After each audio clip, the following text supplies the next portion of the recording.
The day is Saturday, August 1st. It is 8:05 a.m. and I'm going to call this special city council meeting or workshop? Workshop. Workshop. I'm going to call this special city council workshop to order. Would all please rise for the Pledge of Allegiance? I pledge allegiance To the to the flag of the of the United United States States of America and and to the republic for which it stands, one under nation, nation, under under God, God, indivisible, and justice. with liberty and justice for all. Could we say that a little slower?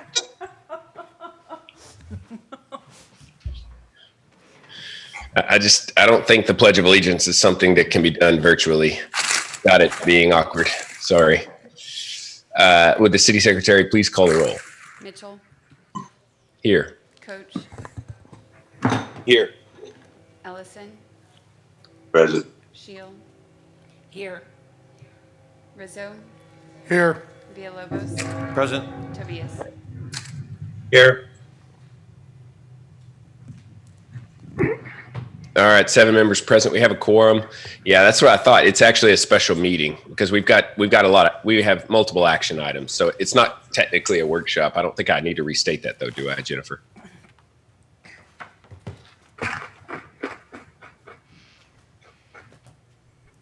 Jennifer. He doesn't need to restate that, does he?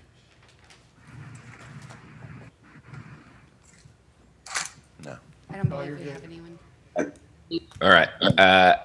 Next up, citizen comments period. At this time, we ask anyone who has joined online to come forward. Do we have anyone registered to speak? No, sir. Okay. If there are no objections, I'm going to close citizen comments period. It's now closed. Next up, consider and possible action, presentation and discussion on the city manager's proposed,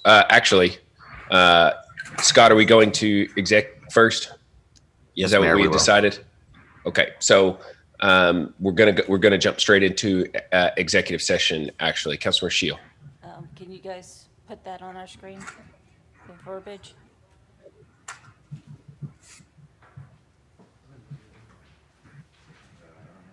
I can read it if you want. That's okay.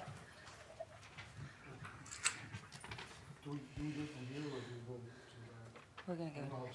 Oh, yeah, we're gonna go in the back. All right, pursuant to Chapter 551 Texas Government Code, the City Council reserves the right to convene into executive session from time to time as deemed necessary during this meeting. The City Council may convene into executive session pursuant to any lawful exception contained in Chapter 551 of the Texas Government Code, including any or all of the following topics. 1, pending or contemplated litigation or to seek the advice of the city attorney pursuant to Section 551.071, legal advice to discuss public safety facility.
Second.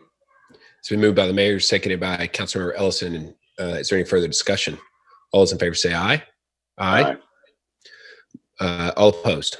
Motion carries 7-0. There was no action taken during executive session. There will be no action taken now.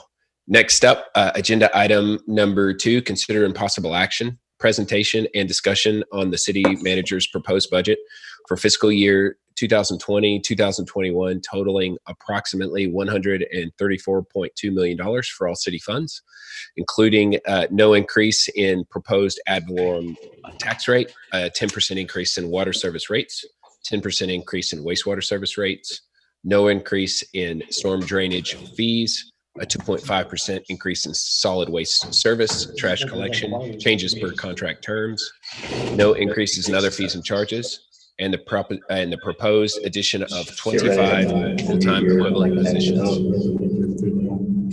Mr. Sellers, go ahead.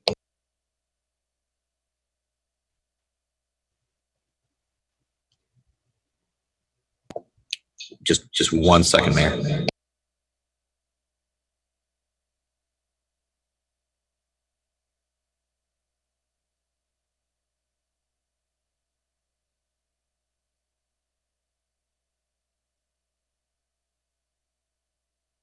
Okay. Can you hear me? I think so. There's some feedback in various places. So Scott, you need to have a solo mic if possible. And Matt, it also would be good if you could make me the host so that I can work on mute buttons. And then if you can turn your speakers down. Or just leave the meeting. Just leave the meeting. Very good. All right. That's what we do. Is the feedback on? We're good to go now. No feedback?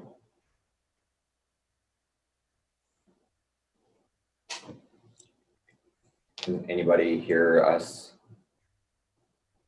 He's frozen on the. Yes, we can hear you. Okay, great. Okay, Mayor, Council, Scott Sellers for the record. I'm going to run through these slides. If you recall, we had a great budget retreat in June and had presented the staff priorities at that time. Since then, we have gone back and we have refined that presentation to what you see in front of you. Great. All right, I'm going to just go to the presentation here. So here's our agenda. We'll talk about council priorities, overview of the budget, summary and highlights, the CIP, our debt position, other funds, and then next steps. So the budget we took from June 13th, and you can see what's listed there. Basically all aspects of the budget we hit. We are presenting a budget without any reduction in services. We do have quite a few strategic investments in positions, equipment, and infrastructure. You will see that predominantly in the street division, as we discussed in June. We are not proposing an increase in property tax rates. In fact, just the opposite. You'll see that here in a minute. No increase in storm drainage fees. We have talked for a while about the necessary rate increases for the water and wastewater funds for the large capital projects we've experienced in those two enterprises.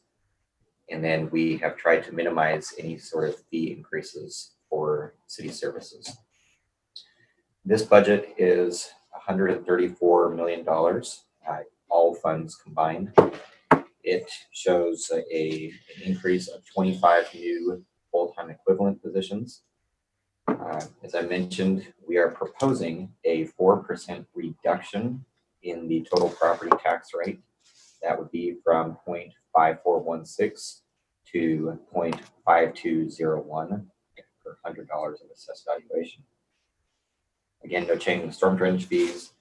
The discussed 10% increase in both water and wastewater rates, 2.5% increase in solid waste service for our contract with TDS. Limited change in fees and charges for services. No merit pay funded for civilian employees. there is an increase for civil service employees in this budget per contract. And then we do have, that's 7.3%. There's $76.7 million planned for capital expenditures this year, which does not include the $14 million for ARWA. The roughly $10 million increase for debt service payment does not include any sort of proposed debt service issue for the Kyle Public Safety Center. Is anticipated to be in November on the ballot. The $5 million for street mains and construction crews and equipment is what we have discussed at length in our first budget retreat. $3.6 million for equipment, trucks, heavy equipment, etc. The 25 positions, you can see where those are being proposed. One in engineering to support the streets division, 15 in public works, predominantly most of those in streets. One in wastewater treatment plant. We have 4 proposed for parks and 5 for police. That totals $1.3 million. $5 million budget increase for public works, which does span several funds, water, wastewater, and then the general fund. $1 million increase in the police department, $250,000 as part of that in the per meet and confer civil service pay increases. And then we have $150,000 planned for our public transportation program through Uber. All city funds budget summary, you can see the $776 million in the CIP is the largest piece of the pie, with $30 million general fund expenditures. And then you can see the other funds as well that make up that exploded pie chart. The breakdown of the new positions, you'll see that engineering, transportation engineer, 2 parks maintenance techs, 2 trails techs, 1 code enforcement supervisor, 1 code enforcement officer, 2 telecommunicators per our agreement with the county for co-location, and then 1 property and evidence technician. We also have 1 street superintendent, 6 street construction technician 2s, and 4 street construction technician 1s. We have a right-of-way foreman and storm drainage utility, as well as 2 litter abatement technicians. And then in the wastewater utility fund, we have a lead operator for the wastewater treatment. From an equipment standpoint, we have several pieces of equipment, smaller pieces of equipment for the parks department, including the trailer, dozer, mules. We have 3 mules, a mini roller, and the additional payment for the Christmas tree, the ribbon tree. We have additionally some pool investments we are going to make this year, fix some of the plaster and other structural issues with the pool. We have $20,000 for playground equipment, and then $25,000 for irrigation, so we can finish out irrigating Greg Clark Park. Some new parks are planned. Masonwood is the little pocket park behind the apartments that are on Phillips, behind the mailboxes on Masonwood. So that will be a nice little park for the community. And then we have almost $1 million in the park development fund for property acquisition and other expenditures related to the Fajita Fields, Sportsplex, and festival grounds. And that is up in the Plum Creek Uptown 1626 area. In the general fund, there is a density gauge milling machine and distributor. These are our street construction pieces of equipment for our street division. We have a chip spreader, sheep's foot roller, and a steel wheel roller, and a pneumatic roller. So this definitely gives us a lot of rolling in the street division, with a finish roller to boot. And then we have a skid steer, a water truck, a 16-yard dump truck or two of those, two 6-yard dump trucks. Those, again, were all the large pieces of equipment to begin our own street construction. And our plan is to begin with Old Stagecoach Road this next year. We do have a little bit of equipment for the right-of-way maintenance division. We have also one batwing mower and one deck mower for the storm drainage utility for right-of-way and storm drainage area maintenance, along with 2 zero-turn mowers. And then in the water utility fund, we have some chlorine detectors, so we can be monitoring that flow as we receive it. Some office furniture and equipment as we add not only the position, but we build that first phase of the wastewater treatment plant, which is the admin building. And that was a grant funded building. And then we have one utility mule with truck bed in the wastewater utility. So that those expenditures total roughly $3.6 million for equipment. In the CIP, you will see our general fund plan transfer of roughly $10 million to the CIP fund. And then you'll see how the additional transfers work toward that CIP fund. So down the list, roughly $5.5 million from the TERS, $4.5 million for the Heroes Memorial Fund, the Water Utility Fund making up a smaller piece, and then the Impact Fee Fund making up a much larger transfer. You see a couple of transfers from the Wastewater Utility and Impact Fee Funds, Road Bond Fund, Wastewater Treatment Plant Bond Fund to fund the wastewater treatment plant construction. We have shown here Public Safety Center bonds. Again, that is to be determined based on what happens in November. We have Park Development Fund of $1.7 million, and then Storm Drainage Utility Fund of about $1 million. So that's a very large amount for CIP, and the council has made it very clear over the course of the last several years that this is our priority as a growing city, and we have heard that loud and clear as well. Our general fund summary and highlights, you can see the exploded pie chart. These are the sources of funds. So new revenues, you'll see $11 million or 30% of our budget in the general fund is from property tax, $10 million from sales tax, and then the transfers in, taking the next chunk, sub-waste, and you can see the additional pieces that are components of our revenue sources.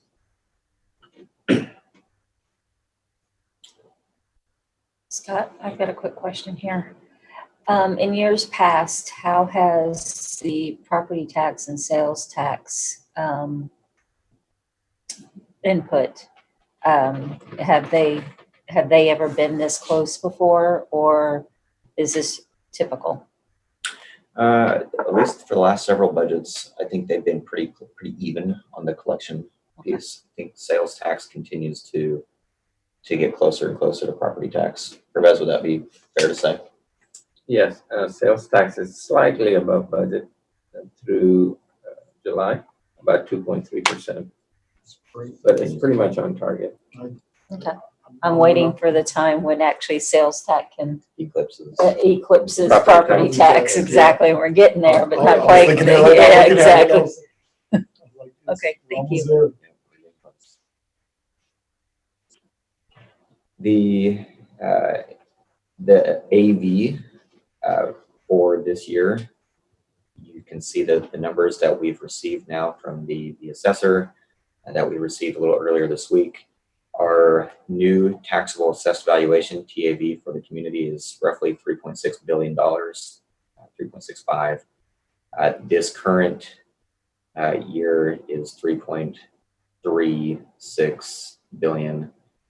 So that's an increase of roughly $285 million or 8.4%. 0.48% increase in TAV. Which means, as we look at the proposed tax rates for the city, if you recall, there are two components of our tax rate: the M&O tax rate, as well as the INS, which is the interest in sinking. Both of those components make up the full rate. You can see our current tax rate on the M&O is 0.31, and on the INS is 0.22 to make up that 0.54 current tax rate. We have been provided these numbers from the assessor, the no new revenue tax rate, as well as the voter approval tax rate, which are basically rates that if we go beyond those, it would trigger a vote of the citizenry of Kyle, an election. And we have stayed below that number at 0.5201. You can see we've gone down a little bit in the interest and sinking rate. There was a question asked of me here in the room about the rollback rate and what that, typically what a rollback rate is. If you recall, there's an effective tax rate, and that is basically the amount of money that we need to collect to basically maintain the same level of services at the same rate that we did in the prior year. Right? So the TAV may change, may fluctuate a little bit. So that rate changes a little bit, basically to collect the same amount based on the TAV of the community. So that number fluctuates up and down.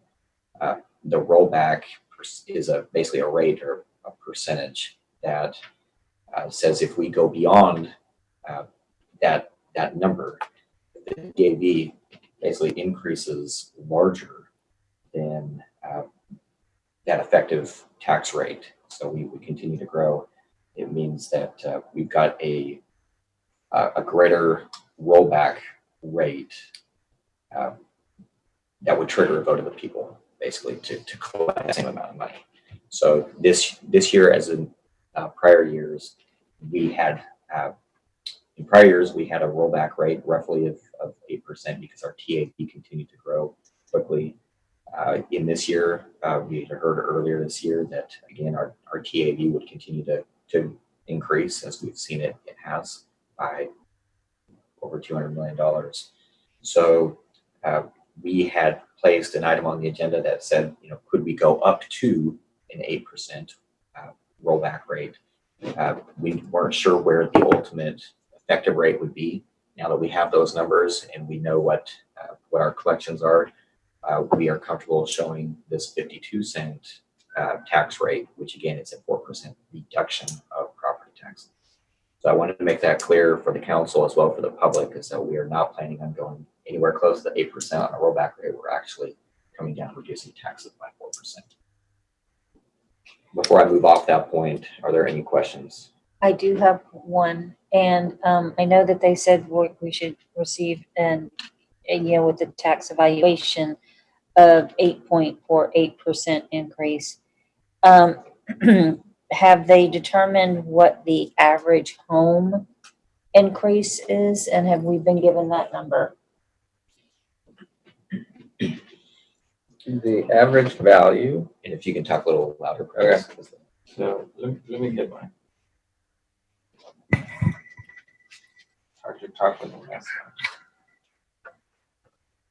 one. I think you're good, Pervez. Oh, okay.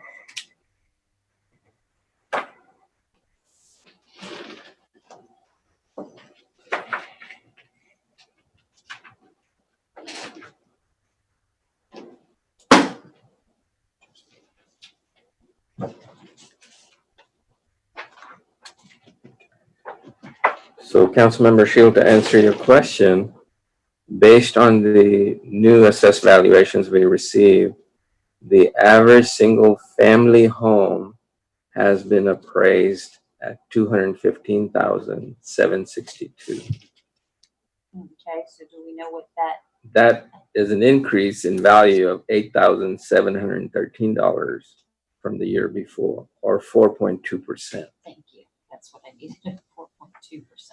Yes. So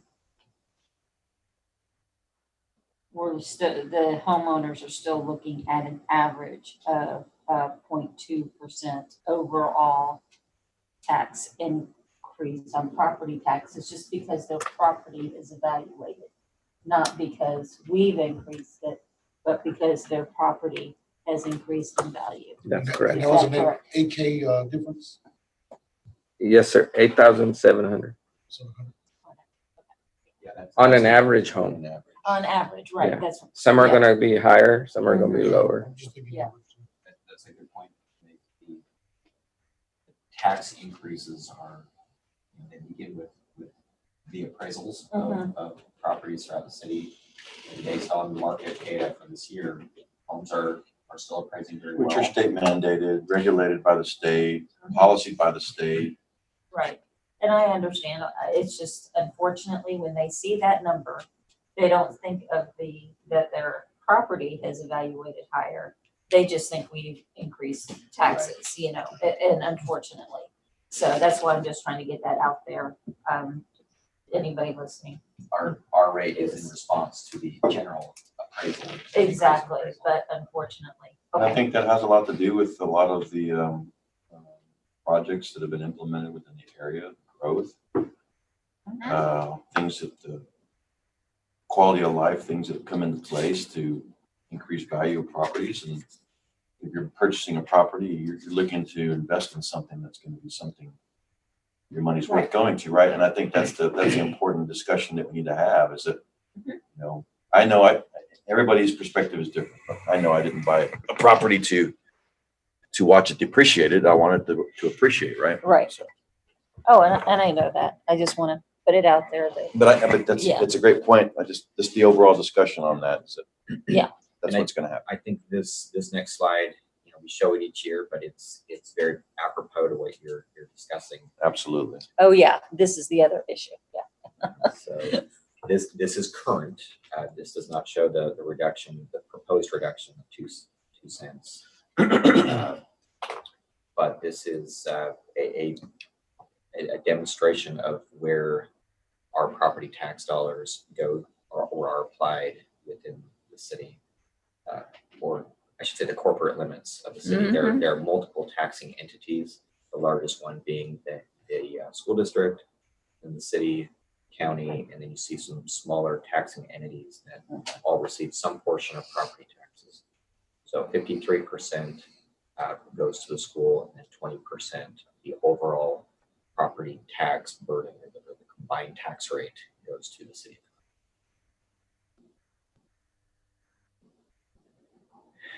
This is also showing a bar chart of how our rate has fluctuated from M&O versus INS. And you can see where we've gone up, and this year we're proposing to drop a little bit from where we've been for the last several years. Compared to other communities, our property tax rate is somewhere right in the middle of what we see in other Central Texas communities. Again, if we go to 0.52, we'll drop down a little bit on this graph.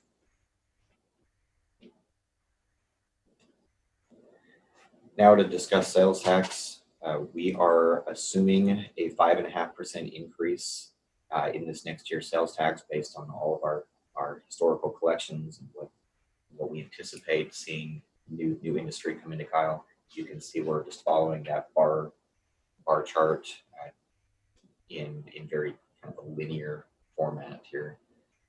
$9.9 million projected revenue. And you can see about $500,000 of increase in this next year. Here we have the uses of funds, again, how the dollars, property and sales tax, as well as the other funding sources, are expended within the general fund. You'll see this year, police makes up the majority of general fund expenditures at roughly 25%. transfers out because of the large capital projects that we have this year is the next largest piece of the pie. And then you can see how that moves down, of course, with our heavy investment in street maintenance. That's a very large piece. And then moving down toward the other departments that make up the general fund. Can you, going back to the graph, can you, just for the sake of articulation for the public, transfers out, can you explain that? Yeah, so the capital improvement fund does not have its own dedicated funding source.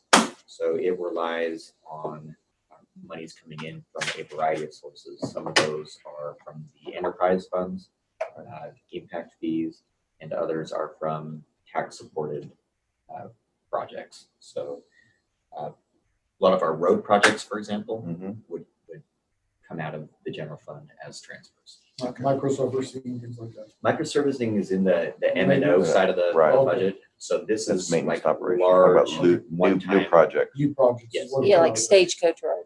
Yeah. We can give you specific projects if you'd like. We can give you exactly where those dollars. It is the list. Yeah, go ahead, Perez. Be good to highlight it, Speak sure. loudly. Sure. Is that on, in this? Yeah, it's on page 11.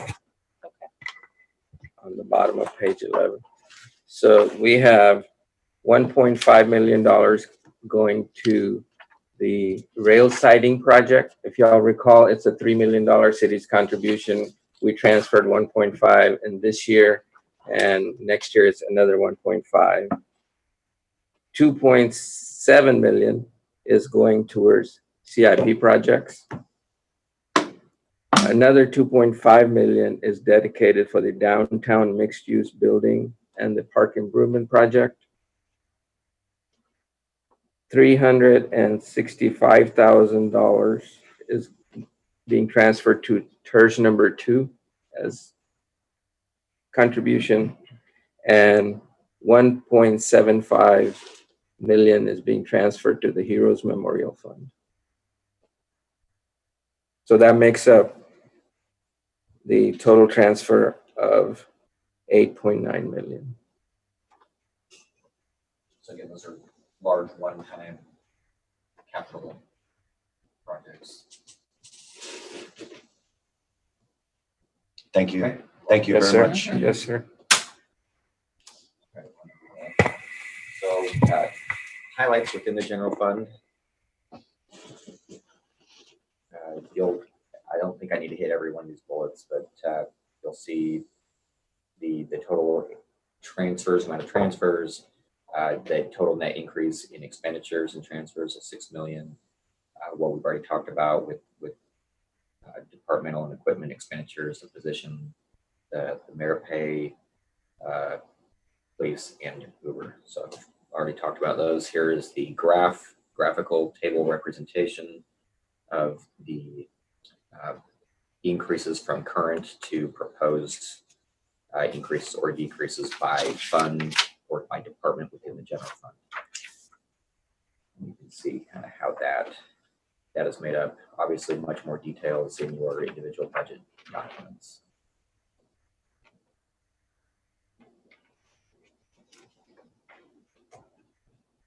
Okay, I'm going to shift to the water utility fund. You'll see the sources of funds would be fees, ratepayers. The uses of funds, how those dollars are expended, 8.5 million, 42% on the water supply itself. And then going back to those transfers, making up the next largest at 34%, operations, which is our cruise at $2 million or 10%. You can see the rest, how that's broken down. A 10% water service rate increase has been discussed for several years now, and here we are paying or proposing that in this budget, which would be a $7.28 increase on the average monthly residential bill. We have $20 million in total expenditures and transfers for this upcoming year year proposed, which is an increase of $9.4 million. $6.8 million planned for CIP spending. We do have $150,000 for the reclaimed water system master plan. So again, this is Purple Pipe as the wastewater treatment plant will be finished. We plan on having type 1 effluent to deliver through a system. And so now's the time where we've been building Purple Pipe alongside of some of our larger wastewater projects. And this would be a study to see how to connect that whole system and what the rate would need to be. $25,000 for the chlorine detectors, no new positions proposed, and no merit pay proposed. We have roughly $82 million for the ARWA debt, and you'll see that broken out over the years as we've been funding those bond issuances over time. We have this November roughly $34.5 million debt issuance planned, and then we will have one additional debt issuance planned for November of 2020 of $10.7 million. The water rate increase due to the ARWA line from Gonzales County is shown here, the 10% system-wide rate increases. Comparison to other communities, again, the ARWA project has been very needed, but it does come with an expense, and you can see that on the water side of the utility bill, we are higher. And an important point to note here is these are current rates, so we don't know what other utilities are going to propose next year. That's correct. I was going to say that exactly, Pervez. There are several entities in here that are participating with us and are increasing their rates commensurate to us. That's correct. Okay. On the wastewater fund, again, sources would be from user fees predominantly. The uses would be the CIP transfer at $2.5 million. Operations, $2.1 million, debt service payments, and you can see how that pie chart is broken out. $9.3 million. Again, this also has a 10% wastewater rate proposed, as we have discussed, which is equivalent to $4.28 increase on the average monthly residential bill. Of the $9 million in expenditures proposed, $861,000 is the net increase for this fiscal year. $16.6 million planned for the CIP. We do have one position proposed, which is a lead wastewater treatment plant operator, and that will become very important as we put our new plant online. But this is gearing up for that move. When is the date for start of operation on the new plant? To put it online? Leon, do you want to answer that? I don't know, memory, I believe that was about mid-21. So 22. 22? Yeah. So that's where my question leads for the lead wastewater treatment operator, because we need to get up to speed, let him be familiar with what's going on. We're hiring him this year. Yes. Is that what the Yeah. plan is? Okay. Also, Mr. Sellers, if I may, this is Harper Wilder, City of Cobb Public Works Director. That lead operator is because of the amount of gallons going to the plant now and the increase in size for the city, we need to have another B operator, and we currently don't have that. All we have is our chief operator. So if chief operator is not there, there's not somebody there to run the plant with that license. Thank you for that. Yes, sir.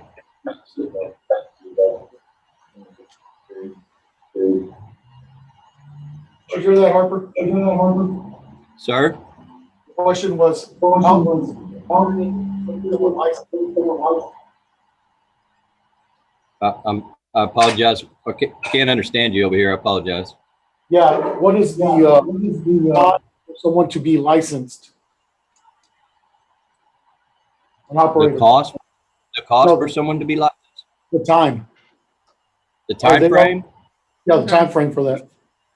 So like a C license, you have to have at least 2 years experience, have all the classes completed, and then you go test up at TCQ in Austin. A B operator, I think it's 5 years, at least 5 years experience, have all the additional classes completed, and then go test. We have 2 guys there that are working on this, but they're still a ways out. So more than likely, this B operator will be, it will not be an in-house person. We're going to have to recruit from outside. Okay, so you're hiring somebody that already has their B license is what you're looking for, correct? Yes, sir. That's what Robert, who is the chief operator at the plant, is trying to get somebody else that can, be out there and legally represent the plant if he's not there, vacation, sick, what may you, or maybe he's up in meetings or something. He needs somebody there at the plant like with that capability. Thank you, Harper. Yes, sir. This answers your question about the timing, some of the timing on our planned expansions. We have a 9 million gallons a day headworks that we are building in this phase, but yet we are only building the treatment train for an additional 1.5 million gallons to go to the edge of our 4.5 million gallon a day permit. We will have to go back to TCQ and get a new permit to go beyond that 4.5, which will then ask to go up to the 9, which we believe is the hydraulic capacity of the Plum Creek for the receiving stream. And so depending on, we've done a little bit of configuration with how we're treating the effluent right now at the plant. So we think we can get a little bit more time with this current expansion. So the next expansion planned here says 2024, 2025. My hope is that we can push that back by a couple of years at least. So that's our goal, but we'll see once we get the plan online and can see how we operate. $29 million debt issuance this year for our wastewater treatment plant. The rate increases to service the debt.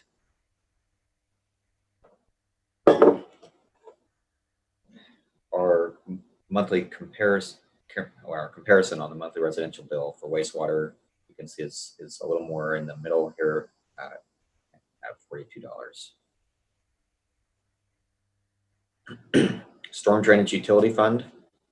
Our sources of funds would be the drainage fees from both commercial in blue and residential in red. You can see the makeup of that. More predominantly on the commercial. Scott. Yes, sir. So one thing that's different from last year is this miscellaneous fees. What is that for?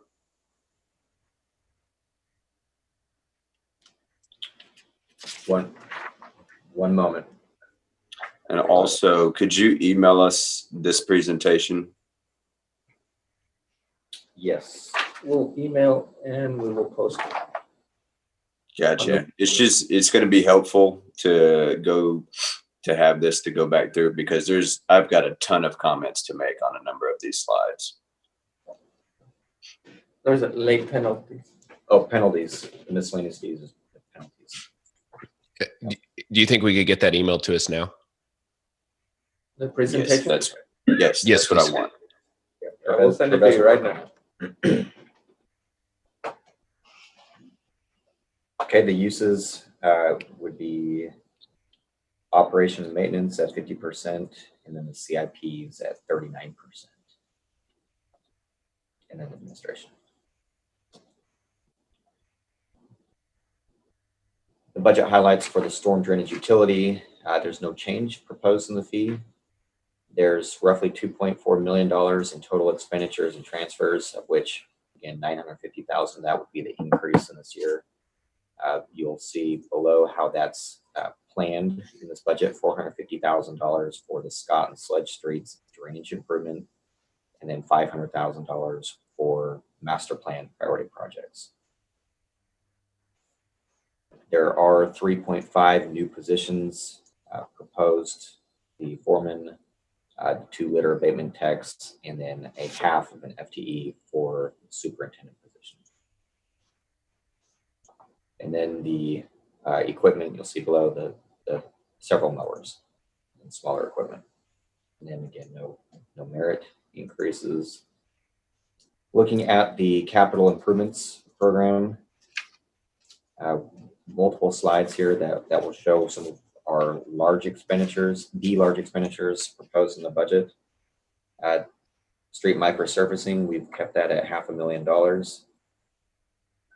The sidewalk maintenance, we've continued that at $50,000. Our plan is to do that in-house as we build up the street division. We'll free up our street maintenance crew to begin more maintenance on the sidewalks. We have $250,000 in the budget for beautification corridor and citywide projects for beautification. And we'll be bringing forward the results from our beautification RFP here soon. We have $250,000 that is continuing through the budget from prior years as well for the quiet zone design and construction. We are much closer now to getting that done. I'm still working with Union Pacific on that project. Just explain that to me for a minute, the quiet zone. You mentioned Union Pacific. Is that, what is the money for that going into when it details the train? So we have, I think, 5 different crossings in tile for the quiet zone, starting at Burleson on the north, and then Center Street, South Street, Opal, and Roland. And we have basically been doing design working with EST, right, is the engineer who works with Union Pacific on the overall project. We certify basically all 5 crossings as a zone. This cost will allow us to make improvements to Burleson predominantly. And then we have a raised median that we need to build at Center Street, and then another raised median at South Street. Right, so those we're going to do in-house with our Public Works department. The Opal and Roland are being funded and constructed through the Paramount PID. Sure. So Leon, anything to add on that? The Burleson construction is part of the ongoing project that we have now, so that'll be completed. But in order to create the quiet zone, we need to have all 5 intersections done before we establish the quiet zone. And I'm not sure if everyone heard that. Does that need to be repeated? Yes. All 5 crossings have to be completed before we can actually establish the quiet zone. So that means we need to complete the Burleson project, which is part of the current construction project. So that should be completed fairly soon. We still have the Center Street, South Street that will be done by Public Works. And then Roland and Opal will be done by the developer with Paramount subdivision. The key to this whole project, before we can implement that quiet zone, that all 5 have to be completed and done before we establish the quiet zone. When do you think the last one, which projects do you think will be the later ones to be completed? Roland will probably be the last one because we're depending on the developer to do that one. And are they contractually obligated by a certain time, or is it a percentage of homes? I'm not familiar with the development agreement, but it's part of their contract though to do that. It's in their first phase of budgets, so they're on bond proceeds. So both those crossings are, so before they can issue their next phase. So basically, as they get started, they will have the funds to do both crossings. Do we know when they're going to get started? I guess I'm trying to get a date here. They're starting Opal fairly soon. Yeah. The Roland, I don't have a date from them on when they're going to start that one. I've been asking them, but they haven't told me when they're planning to start that one yet. They should have the funds. Okay. So we could hypothetically have the quiet zone completed by next year if, I'm Those hoping projects- sooner than that. Yes, that's correct. okay, Within 2021. That's our hope. okay.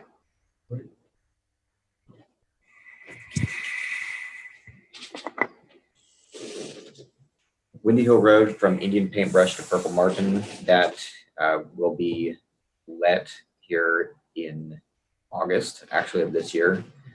And we have a pretty quick turnaround for a construction window on that project. Again, that's, I believe it's GLO. That's the department of the state that's overseeing the grant we received, the funds we received for that project in response to the flooding back in October of 2015. So been a long time coming. Windy Hill Road from Cherrywood to 35 is something that we have in the CIP that we're funding, but it's proposed to do that in-house with our crews, which means that it will come sometime on the heels of Old Stagecoach Road and some of those other smaller projects. So it may not be a project that's constructed in 2021, but we have it here to move forward with. Mhm. Old Post Wait, Road. That's Windy Hill, Cherrywood to I-35. That's correct. So the $500,000 there is the material cost for that project. The Old Post Road project, we have met with Hays County several times. There's some preliminary work that needs to happen out there with relocating some utility lines.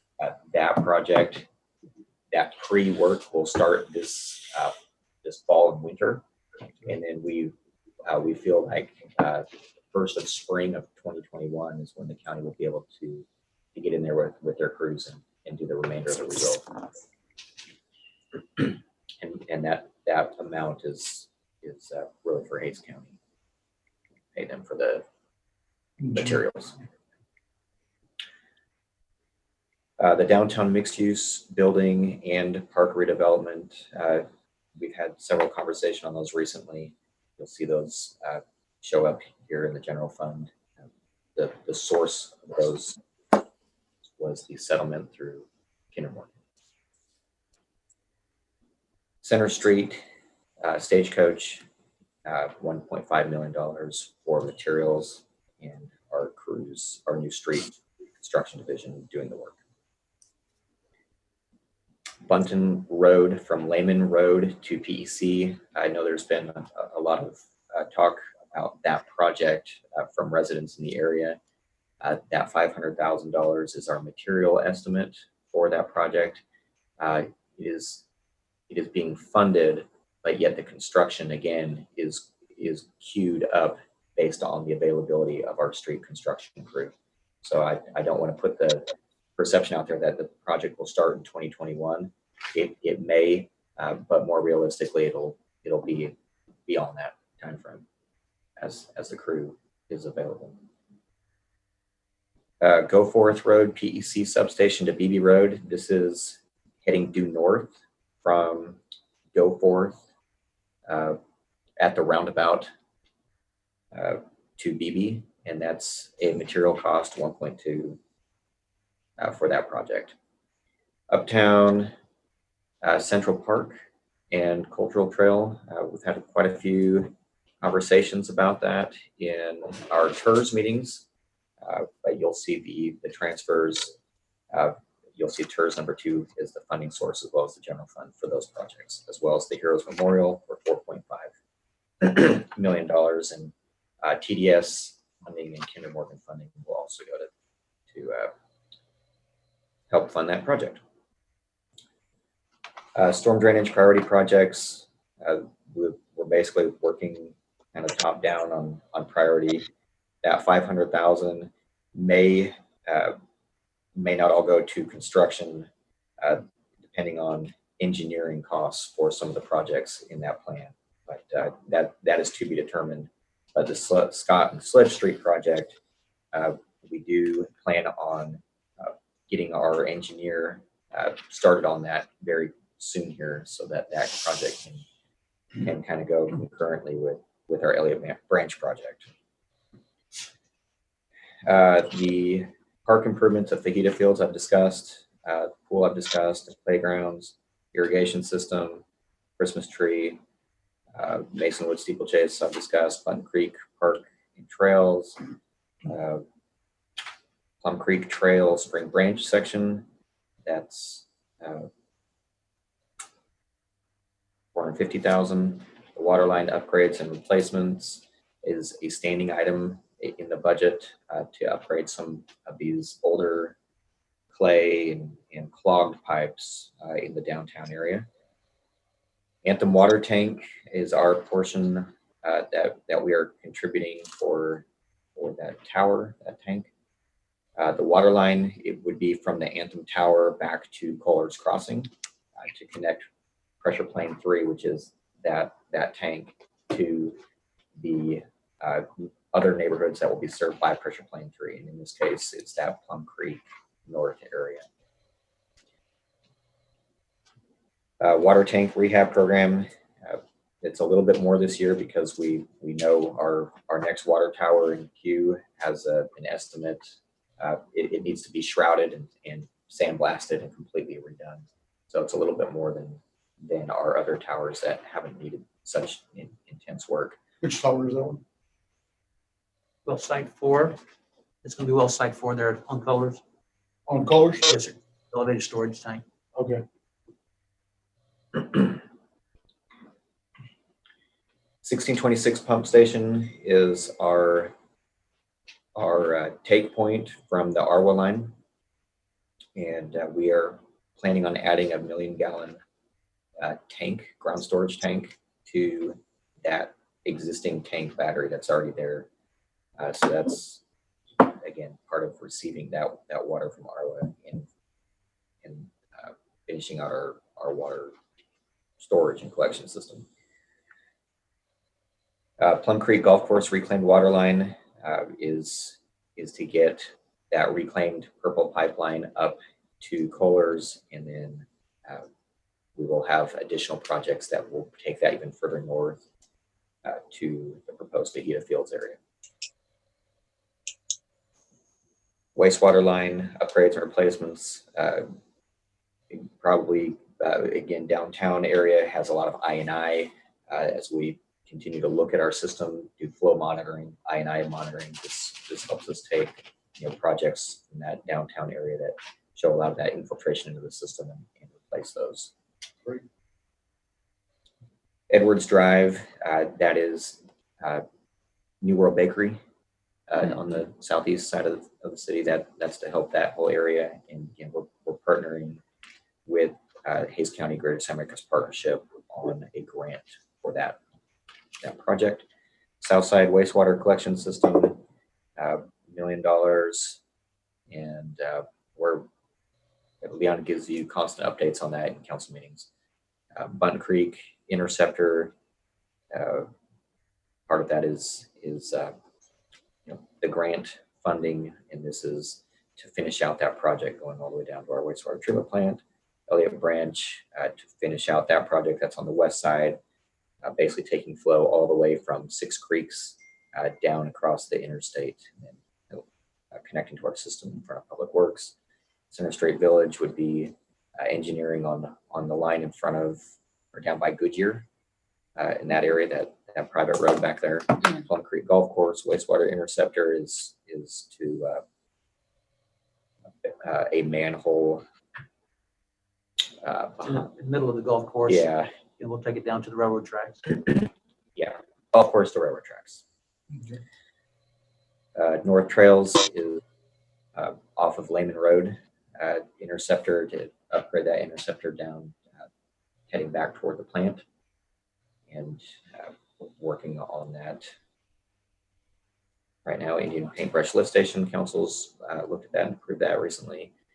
Lehman Road in Burleson, know what those are. Public Safety Center, we talked about that. Wastewater treatment plant, we've discussed that. So there is our $76.7 million proposed CIP budget for 2021. Questions? real quick. Yes, ma'am. Of the 3.75, with the 3.75 million in the for the CIP for the, I guess Windy Hill and a couple of other road projects, Yes.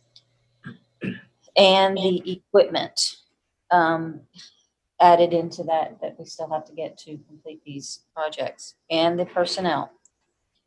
What are our estimated cost savings if we had an outside source do these roads? I can't give you a great answer right now. I recall a roughly $4.5 million estimate for just Bunton Road from Lehman to the roundabout area if we were to do that privately. It's a significant cost savings at the end of the day. Leon, It's hard to compare because you're looking at, if we take it out to engineering, we're gonna want a full-blown 3-lane, 4-lane roadway. What we're planning, from what I understand, is we're just gonna rehab what's there and rebuild it. So there's already a difference in savings there because you're not putting curb and gutter, you're not putting massive drainage improvements in the road. So the engineering is gonna be less costly also because we're not trying to design any new drainage structures. We're not trying to design any, have to take any easements, or we're trying to avoid right-of-way, additional right-of-way. So we're trying to stay within the existing right-of-way. So there's a big difference in what we're planning to do versus if we go out there with a full-blown design where we're looking at widening the roadway, improving drainage structures to the 25-year frequency, whatever we decide. So there's a big difference. So I can't tell you what that number is, but it is substantial though. If at some point we can maybe figure out a percentage, because I think it's going to be important for looking at this budget. Going, well, why are you buying all this equipment? You know, the road part and the B part, that part, I don't. But when they ask about all the equipment needed, personnel, needed, but this way we can say, with this personnel, with this equipment, we can build these roads at this % of a decrease. If we had taken it out, and we can sell it If we better. kept the same scope of work, apples to apples, what would be the difference? Yeah. Yeah. Mayor, Council, this is Harper. Okay. Yes, Hello. Harper. This is Harper. So if we're just replacing what's there, improving and replacing what's there, what I can tell you is like the Gonzalez Hayes work that was done over there, that cost difference was about half, about 50% of the savings. All right, that helps. Thank you. You're welcome. all right, that's our debt position now. This is all outstanding debt with principal only. Scott, real quick. Yes, sir. So I have a number of comments on that last slides as well. I just want to get some expectation as well with my colleagues. We're going to allow Scott to go throughout the entirety of this presentation, and then we'll come in. Is that what we're looking to do? Yes. Okay. Then I will keep my mouth shut. Thank you. Oh, come on, Dex. Just take notes on the pages we need to go back to. Already on it. This is my third budget, brother. Yeah, this is my first. I'm making my notes, my man. All right, we have $98.2 million of total debt outstanding as of October 1 of 2020. 9.8 million would be due in 2020, 2021. This does not include the potential outcome of the police station vote in November. You can see over the past several years, we've had a reduction of roughly $5 million per year in our outstanding debt principal. This year, because of the CO debt for the wastewater treatment plant, we've raised that back up to the 98.2 million. And it says, we don't have the $36.7 million in debt issued by ARWA. Again, that doesn't hit our books from a debt perspective.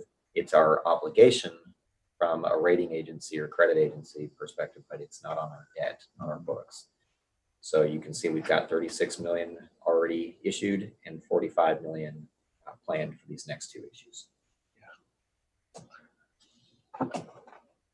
all other city funds, $85.8 million for the 43 additional. These would be like special revenue funds, for example, a debt service fund. You can see what those are here as you look down the list.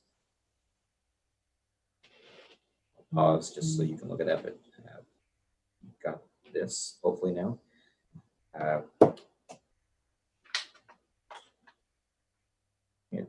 For the council and the public, all this information is available on our website, and copies are available at City Hall when it's open in the public library. Key dates for looking forward. We've gone through several meetings now, a couple more to set the tax rate and have our public hearings on the budget tax rate. And that's my presentation. Thank you, Scott. You're welcome. All right. I think Councilmember Ellison's ready to go. Sounds like so. If you want to go first.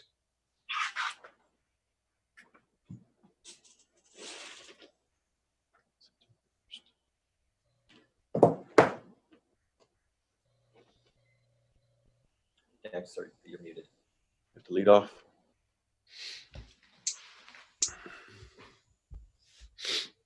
Time this, go. Councilor Tobias, you want to go? Yes, sir. Thank you. All right, go ahead. Scott, going back to page 43 on the Bunton Road, Lehman Road. Is that 43 in the presentation or in your document? Yeah, page 43 in the presentation. Just to recap on the Bunton Lehman Road. You're saying we don't have a projected start date on that as of yet. We're just, that's just for the materials itself. Yes, on Bunton Road from Lehman to PEC, that's correct. Because we're going to be doing this project in-house, projects are now going to basically be queued up for the streets construction crew. So beyond Old Stagecoach Road, which is the first major project, there's some other smaller paving projects that they'll be doing. But beyond that first major project, it could either be Bunton Road or Windy Hill Road. I know Lehman should be done hopefully in the next week or so. Just got a lot of people, residents asking about Bunton Road and seeing when that's going to be worked on to either expand it out or just totally reconstruct it. Yeah, I think that's a good question for council to help us set that priority based on what you're hearing. So beyond Old Stagecoach Road, if Bunton is the next highest priority road, then that's where we'll shift our energy. And again, remember, Old Post Road is going to be the county. My thinking on that, Mike, Councilor Tobias, my thinking on that is it might be worth us having a special meeting once we get the budget finalized and set, because we've never really set the project timeline for public works and priorities with this new in-house model that this budget is a major shift in how we handle some of the roads that are deteriorated or really that are just never built to a city standard. So, Harper, do you feel like you need or could benefit from a special meeting or where we go through and try to help you prioritize the various roads that you're going to be trying to tackle with all the new FTEs in this budget? Mayor, I think that's a great idea, because if you look at right now, we've got, as Mr. Sellers has alluded to, we have the Center Street and South Street quiet zone park for those medians that we need to do, as well as the full Center Street from Rebel Road to Stagecoach, and then Stagecoach from Center all the way down to 2770. So he's starting those here pretty quickly, and to have something set for the next project that the council and y'all feel that is the priority, it'd be, so we could already, when we're these other projects, we can be going ahead and doing our preliminary stuff to get ready for that next project. Are you preparing to wait to get started on these projects until you get your FTEs, your crews put together? We are going to probably be starting on, I wanted to discuss with Mr. Sellers because our original, if y'all remember, our original goal was to start on the Center and South Street quiet zone medians, but then there was talk about switching up and going to the Center Street Stagecoach. So I just need to know which one of those, and whichever one that is, we'll probably go ahead and try to start without these people at this time. We can, like I said, we can do certain work, but like we did Hayes and Gonzalez, it takes both crews, and we have to do it at a pace that is not your normal, your normal procedures. And with a bigger project like Center Street and Stagecoach, that's going to take an extended period of time, much longer than Gonzalez and Hayes. Hey, Harper. Yes, sir. This is Councilmember Villalobos. And in that discussion, if we're going to have a special meeting, please bring forward not only these projects, but all of your operational plan, so we understand everything that you're obligated to do, that we can come up with a sensible plan and a clear understanding that if we place priority on a project, then we're going to have to figure out how those others will be picked up or done. Accomplished. I want to not only just to be clear on that, but then that way we can be clear on where your gaps are and how we can make sure that everybody's clear on that page, right? So, Councilmember Villalobos, that's a good point.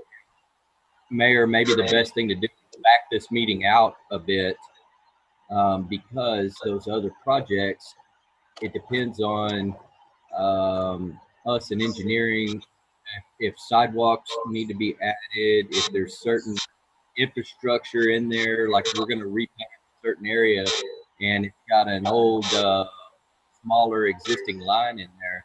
It doesn't make sense for us to do all that work and go over the top of it. We need to move that line out. So utilities are involved with that project. A lot of those projects in the future, we don't have that information yet. So Sure. I think it's a very good thing what you brought up. And Yes, sir. maybe we kind of get a running, this is our schedule, this is what we're looking at doing, but we don't have the details, but maybe for the first certain number. I don't know if that's the best way. I'm just throwing things out there for you. Well, I mean, it's obvious that we can put some project management pieces in place, and then you also have to incorporate your time frame within other projects like maintenance projects, take away from those overall issues. So I just want to be clear, and therefore when we're working on projects, we understand that there are some maintenance things that you're obligated to do, and that will take away from the overall time frame of the project. Just so everybody's clear. You know what I'm saying? Or at the very least, we identify ways that we can kind of fill in that gap. Be creative on that. Yes, Mr. Villalobos, the first part of your discussion there was some feedback, and we didn't catch the first part of what you said, and I apologize. Yeah, just they're still working on that. Give me a second. It's this mic. Okay. Mayor, we're going to move to sound quality. We're going to move out of this room. That's probably smart. All right, we'll take a 5-minute break if that's all right. Okay. We'll reconvene. We'll pick this back up at 11:20. To restate, I think it would be prudent, Harper, that we would come with a general project management piece outlining your staff and the different projects in line so that we can put together a realistic time frame on how you would be able to engage those projects. I think, number one, it builds a realistic time frame for all of us to understand and explain to the citizens, but at the same time, I think it may allow us to address some gaps that we may need to be creative on filling in those gaps to ensure that your focus is on those areas. I think it provides a good plan for you and understand for focus, but I also think it also, it provides a plan on how we address those things. And I'm thinking, not only are these new projects on your plate, but we also have some maintenance that takes place with some of the same crews, and it's, very duplicit, that we understand that we're going to have that balance, and that some of those things can and will take a little bit longer to address. Just so we have a clear understanding, you have a clear understanding, and we have a good way of explaining and kind of, translating to everybody that'll have asked, questions for us. And so I think that's good on many fronts as we move forward, and that way we can point to it, you can point to it, and this is how I'm getting it done. And this is how some of those gaps can be addressed. Yes, sir. A lot of that will be dependent upon if those additional street construction people are approved or not approved. If they're approved, then that allows that street maintenance to continue what they're doing. And our street department isn't hampered by exactly what you're saying. Absolutely. I think that's critical as well. That way we can put them into the overall project management piece. I just want some realistic goals, not only for us, but also for you. There's no need to put some undue pressure on some of the things that need to be done. But if we have some realistic goals, it's laid out, it's visual, everybody has clear understanding, then we can move from there. Yes, sir. I just want to say another key point in moving forward, if we're going to try to stay on a realistic time frame. The engineer that Leon was talking about getting, that would be more so kind of joined with Public Works, is a great thing, because some of our other projects, whether it be water or wastewater or whatnot, by the time the engineering portion is done, it may take up the majority of that budget fiscal year, and then so you're not actually able to do the project for the following year. But having somebody in-house that's doing these projects is a good way to kind of help us stay on track as well. Just want to point that out. I think Harper makes a great point, if I can jump in real quick. Because we're looking at, I know there's a proposed engineer position for streets, but, when I'm comparing and looking at last year's budget and a lot of these capital improvement projects that are in here, I see them again on our list this year. And if I'm going to speak frankly, it's frustrating to go from one year to the next when we set these budgets and these projects aren't moving forward. And I see the same line items that I saw in my last budget last year. And we need to move forward with these things. The fact that we are spending so much of our budget on CIPs is great. That is the infrastructure we need for our growing city.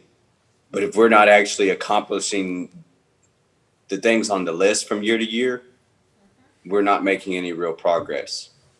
One of the things I wanted to bring up was Old Post Road.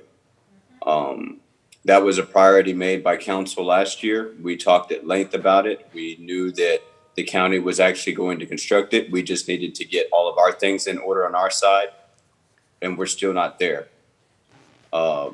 So this is, I wanted to piggyback on that point that Harper was making, that we can have things ready to go and the crews and whatnot, but we're lagging behind in getting the projects engineered and prepared ready, and just anything we need on our side. Councilmember Ellison, can I step in for a second? When it comes to Old Post Road, I think we have all of our ducks in a row. I think we're waiting on the county, right, Scott? We do not. We do not have all our ducks in a row. Oh, okay. So just to respond, because those are good comments, and I think it's good to talk about the engineering in the CIP. We usually place larger projects in the CIP over several years. The first year is engineering, and then 1 to 2 years of construction. So we just now finished, in fact, I'm not sure, Leona, we just get the 100% plans for Post Road? Yeah, so those were just delivered. So this year was our engineering year for Old Post, and then next year will be the construction year. But yes, we definitely want to keep these projects moving forward. We do have some pre-work to get done before the county can jump in still. I hear you, Scott, but that was not the expectation that was set last year at last year's budget. I'm being honest with you, man. That what we had looked at was a beginning of this year for the county to be ready to construct. The beginning of this year. That was the whole point of us advancing what we did last year for old Post Road. And now here we are almost August. Well, it is August now as of today, and we haven't got there.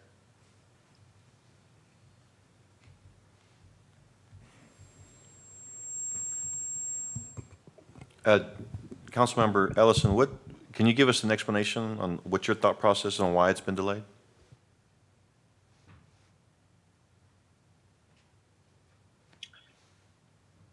Well, let me pull up the list here. So last I've been informed is we need to obtain right of way. We need to move all utilities. We need to coordinate and permit as needed with TxDOT, pay for all utility relocations, pay for all materials, furnish topsoil, provide as needed construction surveys, pay for contract hauling of materials as needed for base and asphalt, and pay for all contracted work. Those are still the things that are left to do on our side before the county gets to their responsibilities as well. So if you're asking me why we are delayed and haven't gotten those done, I think that's a good question for maybe staff. Mr. Ellison, this is Harper. Councilmember Ellison, this is Harper. One thing that's important on that is that the county, when the COVID came, we received from the county, from Jerry Borscheding, he stated that previously we were supposed to start in June. That's when he said that they could start. We got prior to that, when all the COVID started, that they were not going to be able to do it this year. Now, we've been in repeated meetings here recently trying to push to get them to go ahead and start. But even right now, he's saying that he's not going to, it doesn't look like he's going to be able to do it till the first of next year or early spring of next year. So those projects that we have to do on our side, the only thing on our side that we have to do that's left is the water line that needs to be lowered in a short section. We'll have that done quickly. That's not an issue. I know Leon's still working on that property owner at the south end of Post Road and trying to get that settled and resolved. But even with those all done, the county's not going to be prepared. So that's a big issue that's in play right now. We're also still trying to finalize a property acquisition on that road. We know that the right-of-way acquisition there has been sensitive and Very much. and there's still some negotiation that's still pending, correct? That's correct. And we have been working on it, correct? I mean, it's not like we have not been working on it, right? Yes. Okay.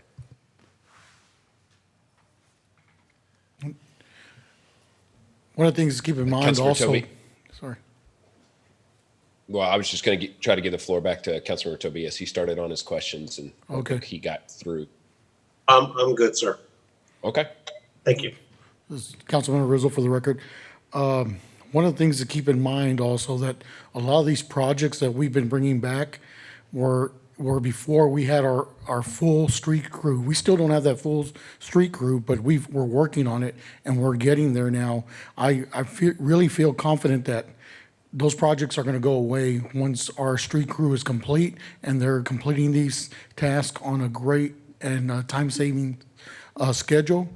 One of the things we got to make sure of, and Councilmember Villalobos pointed some of that out, is to make sure that we can, as a council, make sure we give them priority on what's important for us, for the community, and also to make sure that nothing interferes with that priority number one. When we set up our priorities, we want to make sure that we're working on those and looking at a time frame and making sure that we can adhere to that time frame, weather permitted. I understand weather sometimes, but the good thing is that we're now in a place that the city was not there before, and that's having our own road crew, and that's a plus. And I think a lot of this is going to be handled in-house and taken care of at a cost savings for our citizens. And I really think that if we are very wise with our time and how we allocate our employees, I think we're going to be great, and it's going to go away. Yeah, there are two things, just, we've already touched on them, but having our own in-house transportation engineer to help is going to expedite projects, I believe, fairly significantly. And then the other item is as we change our methodology on how we engineer roads, if we're not expanding the roadways, then that minimizes the need for acquiring additional right-of-way. So if we can stay within current right-of-way, we're kind of looking at existing utilities, but other minor things that we can hopefully move forward with in a much expedited fashion. So I'm looking at a street crew project, correct? Though it's not a street division project. Which one? Post Road. Old Post Road. Old Post Road. Yeah, Old Post Road will be a Hayes County project. Again, we've got to do just a couple of utility relocates, but yes, it is a Hayes County project. All right, I just wanted to make that point because we're talking about our street division and it doesn't have anything to do with Old Post Road. Right. Okay. Thank you, Mayor Pro Tem Coach. And so I just want to point out again, and I hear you colleagues, I hear what you're saying. But I want to point out again, I'm looking at last year's presentation this time. Old Post Road, $850,000 spending plan. You're telling me that that's a different $850,000 for something different that's line item in this budget? Same thing, $1.65 million for Windy Hill improvements. That's a different set of tasks that we're doing with that same dollar amount? No, sir, that's the same amount. The engineering was very delayed on that project because of the right-of-way acquisition predominantly. But we did not get the engineering delivered to us until just, I believe, in July. Maybe it was in June, but we just received the engineering on that. Yes, sir. And so that engineering is done where? That was done by CP&Y engineers. It was outsourced. Okay. I think that continues to make my point of the need for us to have proper engineering for these projects. And I understand sometimes we contract these things out too, but I think it continues with the initial point that I was making about these projects and seeing these things, exact same line item, the exact same dollar amount from what I've seen in past budgets.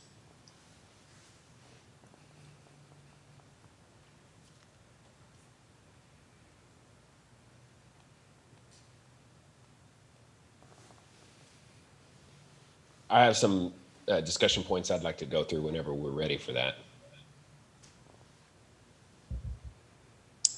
Are we okay to move on? I don't know if there's any resolution on the Post Road situation other than I think your point's well taken to say let's do everything we can to keep that road a priority and make sure, at least as far as it relates to the city of Kyle, that we're not doing anything to delay construction, because it is it barely qualifies as a road right now.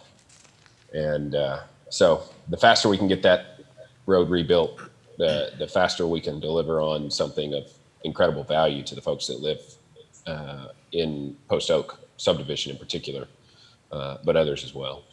Well, Mayor, I think if anything, the discussion is, do we feel that one engineer added to the engineering department is enough and sufficient for this year?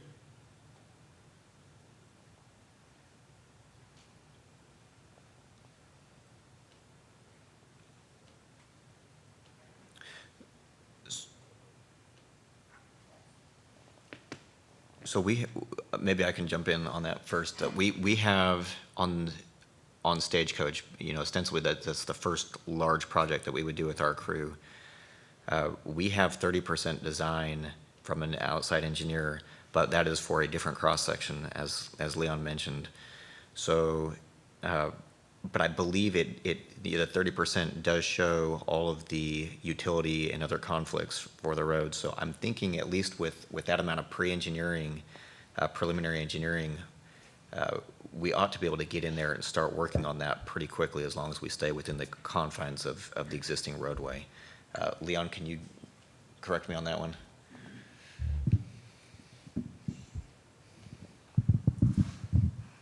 The Center Street project, we can start on that fairly quickly. We did bores on Center Street and Old Stagecoach Road several years ago, so we have all the soil data that we need. That was given to the Pape Dawson when they did their preliminary 30% design. So they did their surveying, they have the proposed recommendations. We're going to take that information, which includes all the surveying and data that we need, and prepare a set of rehabilitation plans with that. The only problem is that with the Old Stagecoach Road, there is a wastewater line that still needs to be placed in that section for the Six Creeks development. And we've already asked them to hurry up and get that line going and get that line started. So that needs to go down Old Stagecoach first. So we theoretically could hit Center Street and do that pretty quickly. Does that help?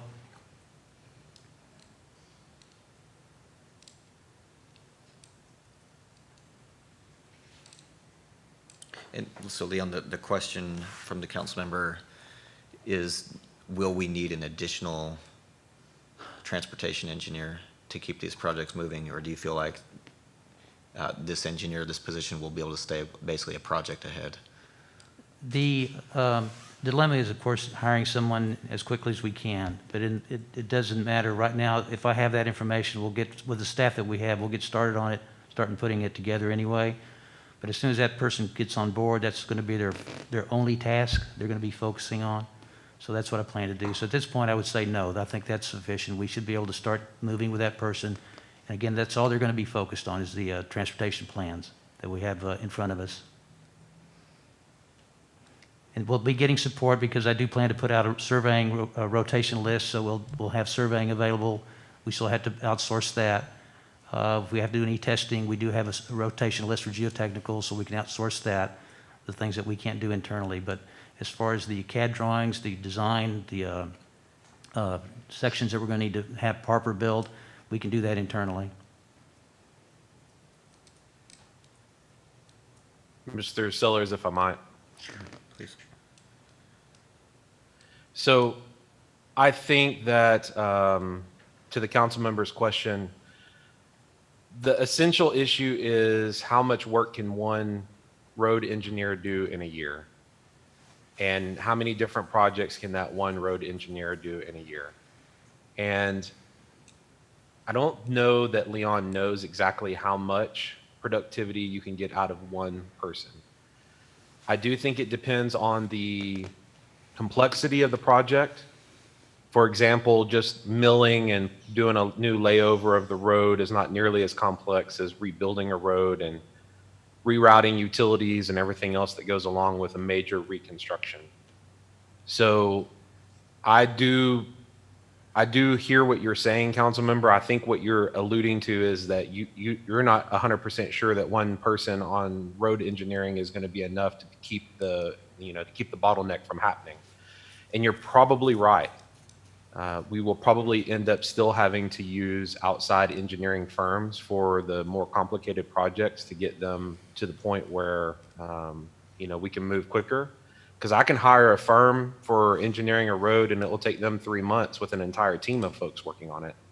So, expecting one person to be able to engineer 8, 10, 15 roads a year is probably not reasonable or that would set us up for failure if we believe that. So I think, we need to know how much work that person can get done, and we need to prioritize projects. And then if council has a priority of a project that is beyond the scope of the one person, then we do have the rotation list to be able to rely on, to be able to have that engineering done in a more timely fashion. So I hope that's a well-rounded answer to your question between all three of us. And when you say scope, you're talking about scope and capacity, right? Two different things, right? Capacity is Yes, probably what we're that's talking correct. about. Right. Yep. We know there will be things that this engineer cannot do, such as surveying, geotech, so there will be that's scope, that's correct.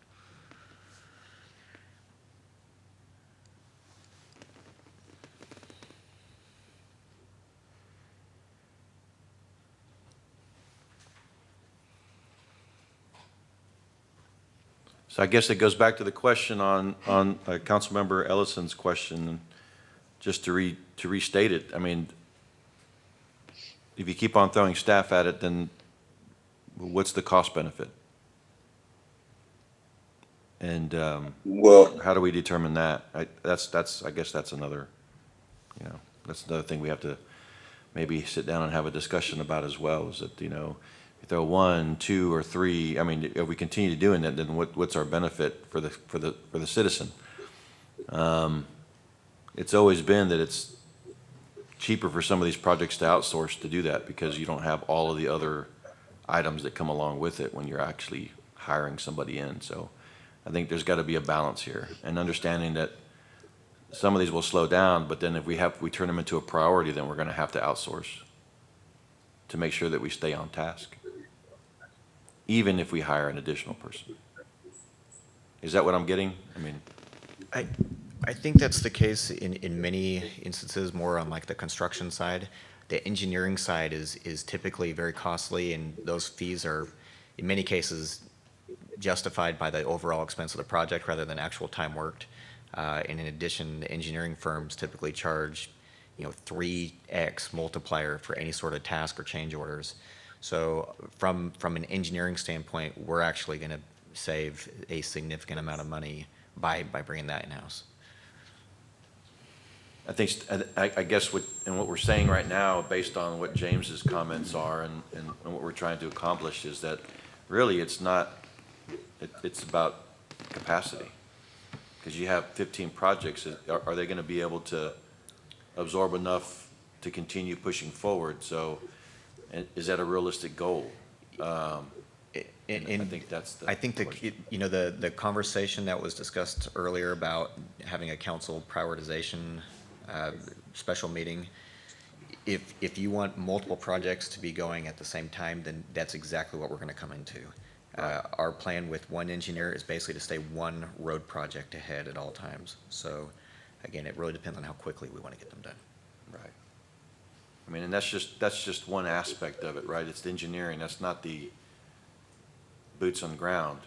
That, again, we can have it engineered, and then where are we going to do with the boots on ground when you have them not only working on that project, but on top of that, doing landscaping, cleaning up drainage ways, and then, we got to circle them back around and to do road projects, and then we go back to landscaping and drainage areas, and then we come back to a road project.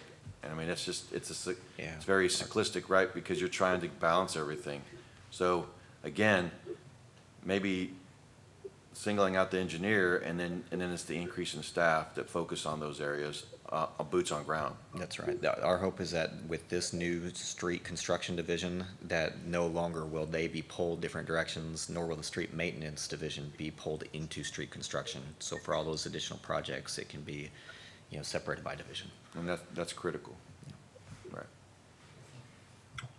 100% agree with that. And as we're building out our street division team and things like that, we're expanding those boots on the ground, as you said. But what I don't want to see is those boots on the ground not be able to do work because engineering isn't done. And whether that we're looking at contracting that out or doing that in-house, whatever is most efficient and effective, definitely want to be as cognizant of that as possible.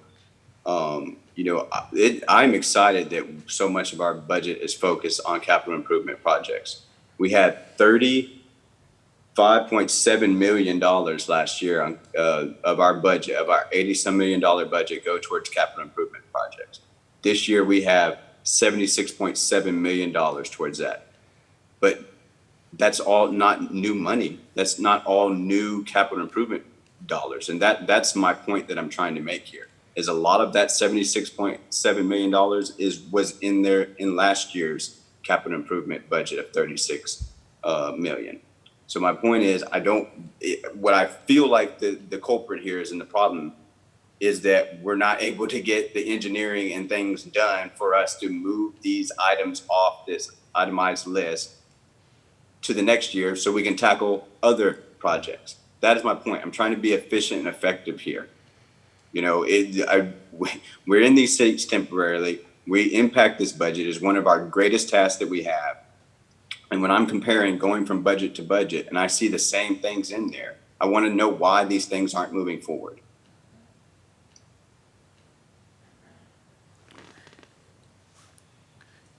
Yeah, I completely agree with that. And I want to make sure that, as I mentioned earlier, the expectation on some of these roads like Windy Hill and on Bunton, we're placing these in the CIP this year, but there is a good likelihood that those are not constructed in 2021. And if the council, wants to put those back in the CIP another year to a more likely year that we fund them, that's something we can do, but we wanted to have that CIP ready to go and funded just in case our street construction crew moves faster.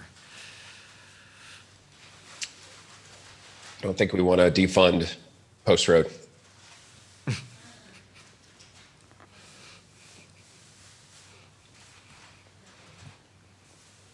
So.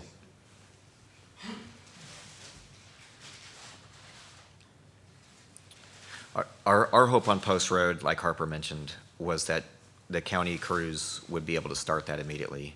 Once we had the 100% plans delivered, it was our expectation that the county could start immediately, which would be right now. And we asked the county to begin right now, and they, for several reasons, they said they could not do it. And we're kind of at their mercy on the timing, but we continue to push them. I know there was a meeting with them about a week and a half ago where we continue to push and talk about what we could do to help them get that project done faster.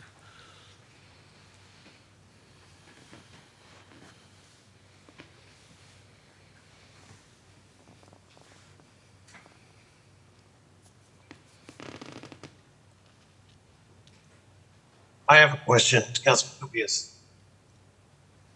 Is there a certain time limit that the CIPs have? Is it like within 2 years, 3 years, maybe 5 or 6? They got to be done? That's a good question, Councilmember. This is when we have a transfer from one of these funds, such as the general fund, into the CIP, it's something called capitalizing the funds. Once the funds are placed into their own standalone activity or project code, then the funds will reside there typically until the project is finished. And then at that point, if there are remaining funds, then those are shifted to either other projects within the capital improvement fund, or they move back out as a transfer. Okay. So they have like a certain time limit. They can stay in there? No, sir.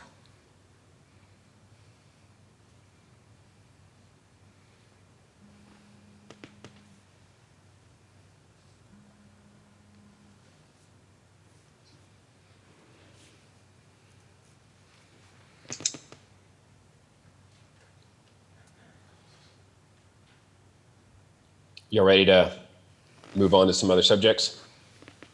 Yes, please.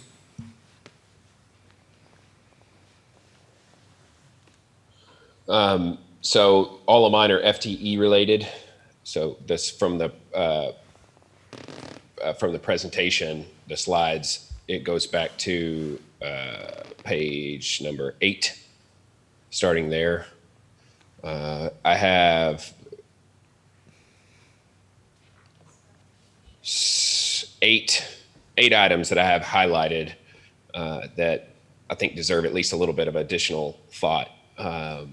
Number one is the maintenance techs parks item. There's 4 proposed FTEs for the Parks Department. 2 of them are for an increase in trails. And I think that certainly is justifiable, seeing as how our trails continue to increase. I am curious about the 2 maintenance techs for the parks. Our park space hasn't really increased. Is it, what's the thinking on those 2 positions? Mayor and Council, Mariana Espinoza, Parks and Recreation Director, for the record. The thinking on the 2 additional positions was for the additional parkland that we're having to maintain.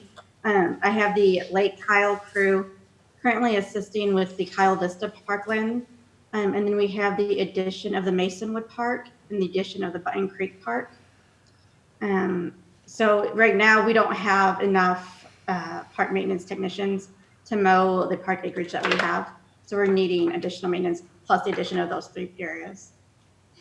Okay. What are the other parks? You said the Bunton Park and the Masonwood Park? Right, we're going to develop the Masonwood Park, and then now that the Button Creek Park is officially open, I need that to be maintained. Currently, the Trails crew is maintaining it, but they're going to be moving the trail westward and eastward. So I need a crew on that, and then they also mow all the wildflower garden that surrounds Button Creek Park. And then Kyle Vista, I'm having the Lake Kyle crew away to go do Kyle Vista, in addition to do Lineberger Park. So if I can at least get those guys to help out with Kyle Vista, that will allow for the Lake Kyle crew to pay closer attention to Lineberger Lake. Okay.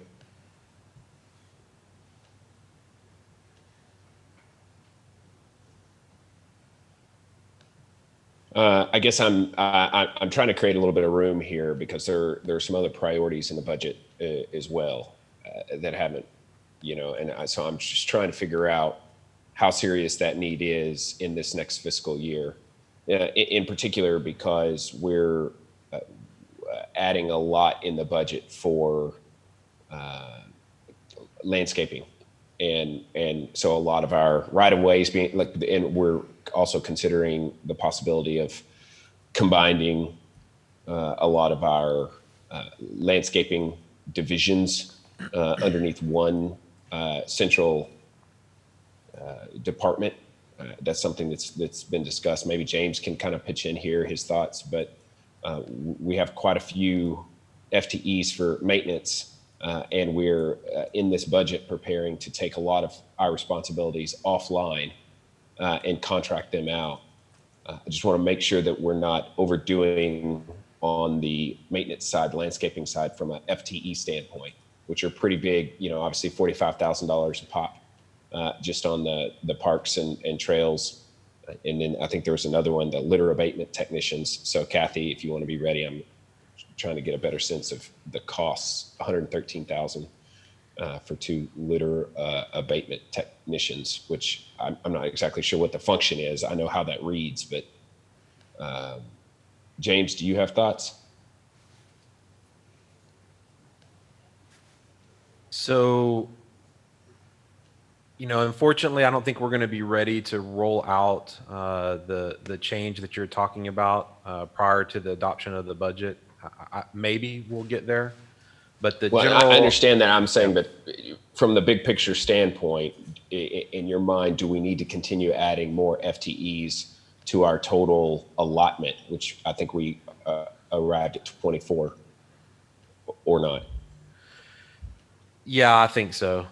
I do think, for one, there's 24 FTEs that touch equipment, but quite a few of those have dedicated responsibilities that probably would not be appropriate for pulling off for beautification purposes only. The easiest one to point to explain that reasoning would be the folks who are maintaining the detention ponds, because there's a lot of heavy equipment and grading and rebuilding of those that would make them better suited to staying with Public Works. But there are a number of FTEs, approximately 7 or so, from both divisions. That's going to get you up to about 14 or 15 FTEs for the right of way. Everything that's basically you would see from a windshield as you drive. So right of way, sidewalks, mowing, landscaping, and then we're also looking at leveraging private landscape companies to handle the corridors.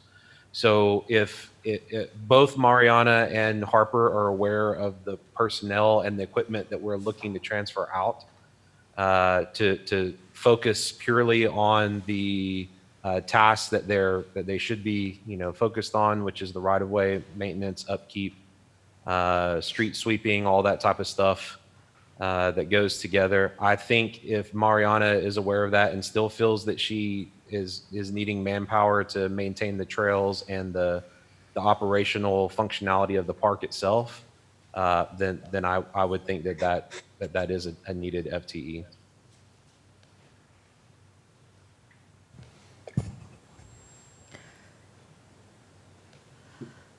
Also, Mayor, the two, I'm sorry, go ahead. I'm sorry. Also, Mayor, I wanted to maybe add another park that we are getting deeded over to the city sometime next year, and that's going to be the Cool Springs Park as well.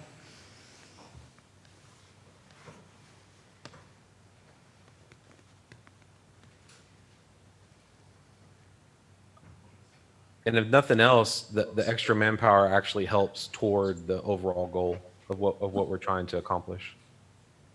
I understand that. Yeah. But we're talking about $250,000 in just in the FTEs as it relates to parks plus right of way and beautification, and then additionally another $250,000 for our beautification corridors. It's pretty sizable. So I'm trying to say, do we need to go that much in this budget, or maybe phase it in and look to continue into the next budget? It's not a matter of doesn't make sense, because every department can make an argument for why they need FTEs or monies in order to handle growing demands. I just want to make sure that we're not overdoing it in any particular, area. And if the thought is that this is absolutely mission critical, I'll let it go. It's just a lot for, I don't know how many increase, I didn't know that we were going to be adding online and actually going out and starting mowing immediately in this next fiscal year, to the point of needing 2 more technicians, but I guess so be it. So. The other 2 positions are police related, and so we have a total FTEs in the police department of 5, and the telecommunicator positions are a part of co-location.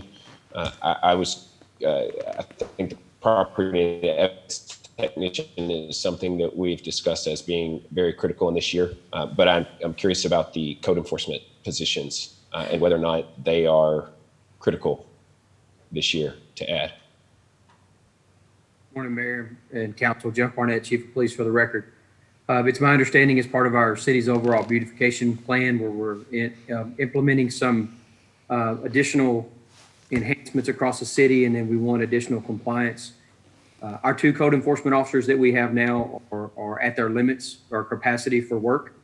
And if we're going to place additional responsibilities on that division, we're certainly going to need another code enforcement officer. And then in order to try to keep them out in the field as much as possible, because a lot of their work is planning, organizing, scheduling work, and then coming in and doing the court side of that, plus drafting city policies and ordinances, we've put in place for a supervisor. They currently report to a police sergeant who also has a very wide span of control. And we think as we grew by 1 more code enforcement officer, they could withstand a supervisor. So if we plan to move forward with our beautification plan and ask more of our code enforcement, then yes, sir, we'll need to. Well, the beautification plan that I've seen so far is more about us taking care of our own backyard, as opposed to trying to really ramp up telling folks to clean up their yards. But it's a sequence. Once we actually start delivering on what we ask others to do, then we can ask them to follow and get more robust in the level of code enforcement. But when I see someone whose yard is a little bit overgrown and some weeds and things, I think, yeah, that looks about like some of our roads that we maintain. And which isn't meant to be a slight. It's about prioritization, and we're trying to move in one direction.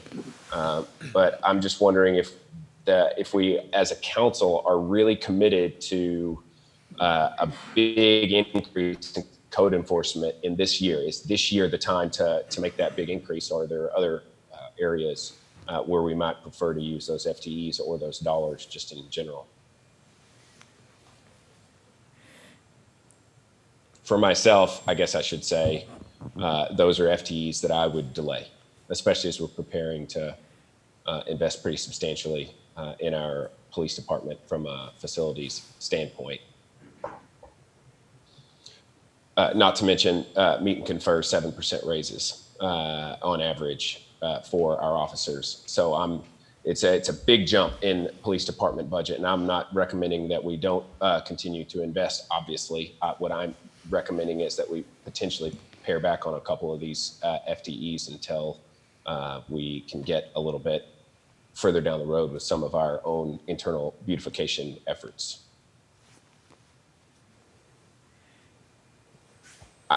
Maybe another way to say it is, I don't think in this next fiscal year that I'm necessarily wanting to drive a big change in the output of the code enforcement. So I'm not asking our officers to do more. I'm saying continue status quo, and then, the following fiscal year and thereafter, we can start increasing on that. What would we see as the ripple effects, Chief, with regards to less staff and code enforcement? What does that look like? Can you give me a picture of what that looks like for us as citizens, and then also some of the areas that we need to address? I think another question I have too is also, when we prioritize these things, I mean, what are some duplicit staff members that we have out in the field? So Harper, your guys that do a lot of the mowing in certain areas throughout the city, what other duties do they have? The same thing, Mariana. What other duties do you have outside of just maintaining and landscaping those crews? I just want just a general idea. So at Public Works, sir, our right-of-way crew consists of 5 staff members. They just do the mowing, the weed eating, blowing the debris off the roadway, off the sidewalks and whatnot. That's all they do every day. Now, as I've said in the past, though, that right-of-way crew's been short 3 people, and we're getting those back in as we speak. There's 2 litter abatement. Those 2 guys go out, and every day they pick up all the trash throughout the right-of-ways in the city. The question was brought up by the mayor about why we asked for 2 additional ones. That was a question that internal staff all talked about. And because of the amount of trash that those 2 are picking up, and then because both of them have been having issues related to the COVID, whether it be with them or family, keeping them both here at the same time has been difficult. We said if we had 2 more, we could greatly enhance the amount of trash pickup and make our areas look much better as part of the beautification process. And that was the reason for asking for those 2 additional. Well, I hadn't quite gotten to those 2 yet, because I have some questions and thoughts about those 2 as well. Okay. $56,000, $57,000 for a litter abatement technician seems like we could get the same services for cheaper through contract or through something. I'm not sure, but it's strange because it's an outlier, and I don't know if it's because it's a function of Public Works, and so Public Works just pays more if you're under that department, as opposed to how much the Parks and Rec department, for example, might put that out for.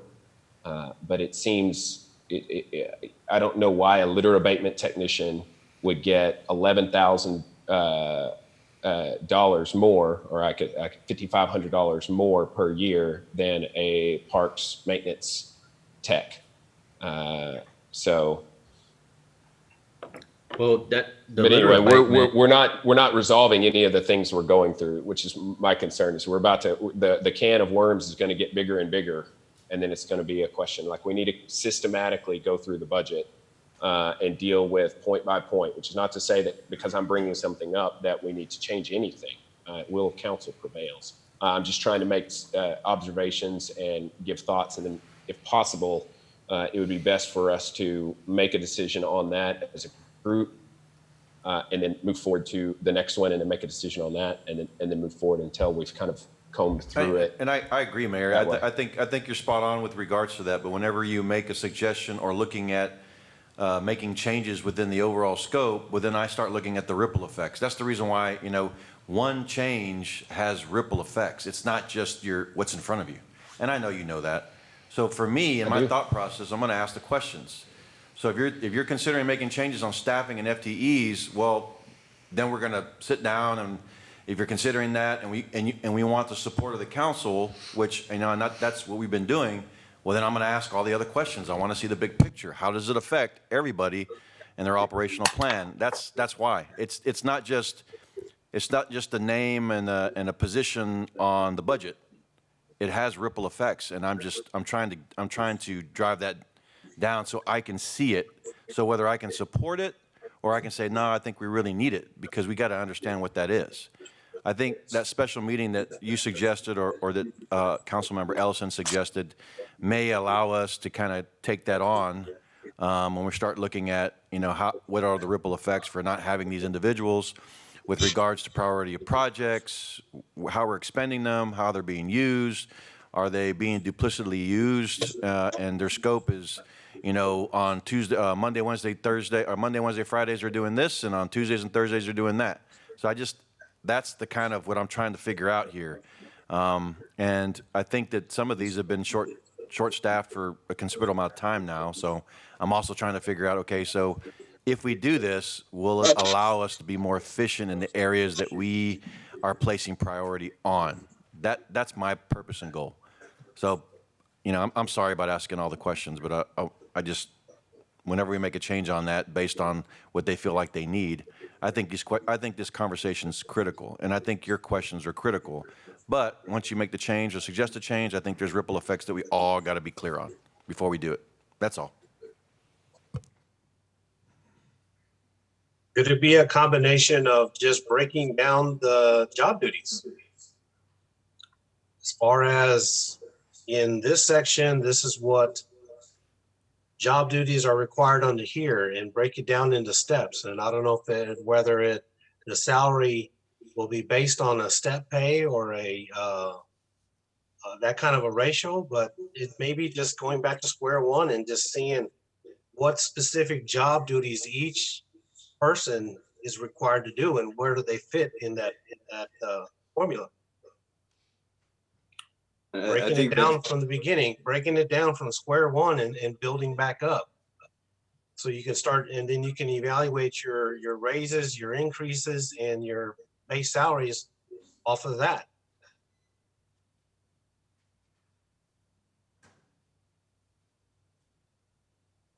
I'm pretty sure that the salary for I'd love to hear some responses from staff on some of the things that I was saying as far as the abatement tech.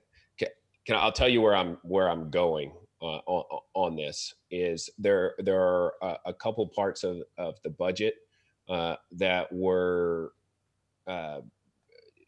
affected pretty substantially this year. The 3.5% SB2 rollback has obviously done the majority of the damage, and then budget shortfalls, as well as trying to be more conservative on the O&M side, has done its work as well. And as a result, we have no merit increases for all of our staff, with the exception of our sworn officers. And we've reduced economic development's budget, which I'm always hesitant to do because I believe economic development drives a lot of our future revenues.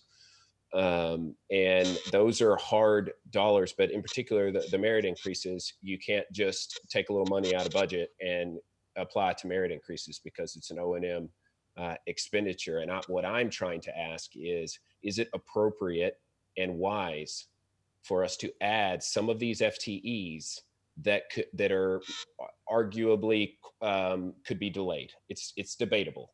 All of them are important.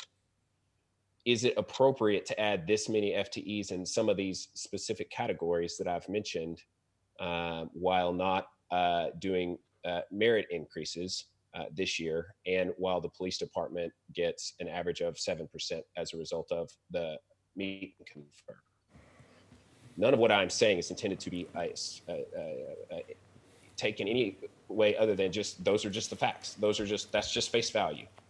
And so, in my mind, there are ways that we can change some of the FTEs that are presented here in order to create the margin that we need to allow for the merit increases to go out on the to go back into the budget to help us be more equitable in the way we are increasing our employees' wages. It's really all I can think of at this point in time. It's just a general proposal. I kind of know the number we have to get to, and if we're not really, and there are other things as well. I'm sure council members that haven't spoken have thoughts on things they're trying to maneuver. There's a possibility maybe of, there's some other departments that could use growth, expansion that are not represented here. There's just lots. I don't know. I'm trying to have some honest conversation about what our priorities are. These FTEs represent some of my priorities, but they don't represent all of my priorities. And I don't know if this is, I don't know where y'all want to go here. Mayor Pro Tem. Thank you, Mayor. My question is for Scott. I believe these are, you said 25 FTEs? Yes, sir. Okay. Of those 25 FTEs, since these are basically suggestions based on different plans and different things, but of these 25, how many are we contractually obligated to? Because I can see the telecommunicator, because of co-location, we have to have those positions. Yeah. Is there anything else that we're? No, sir. It would be just those two. Okay.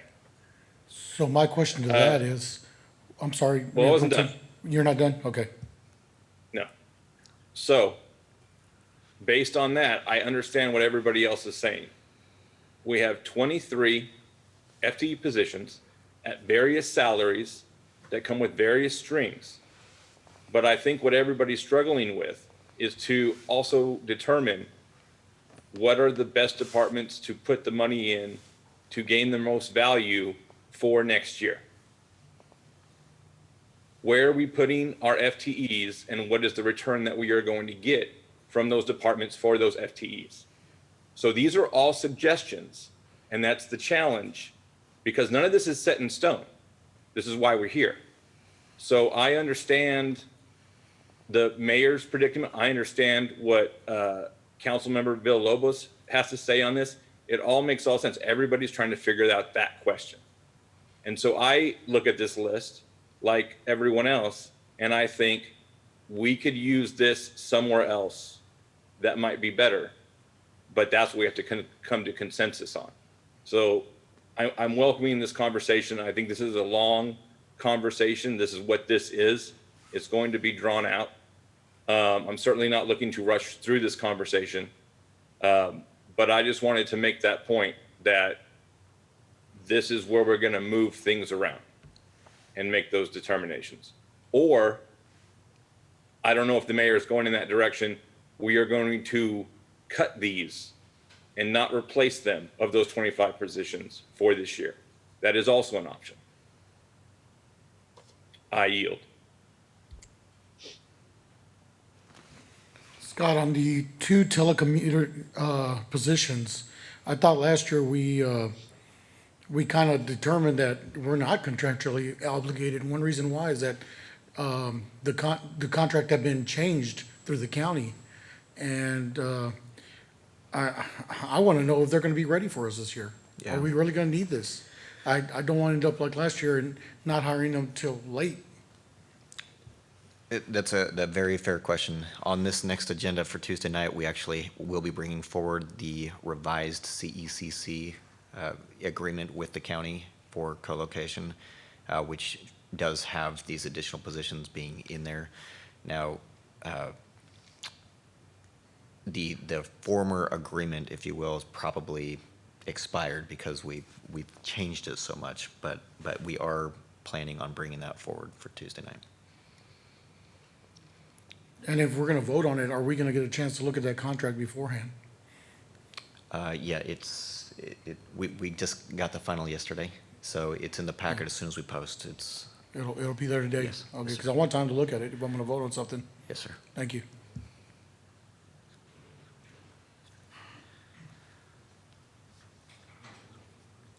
So again, points well taken. I think what we're trying to figure out is what the best way to make a decision on this, right?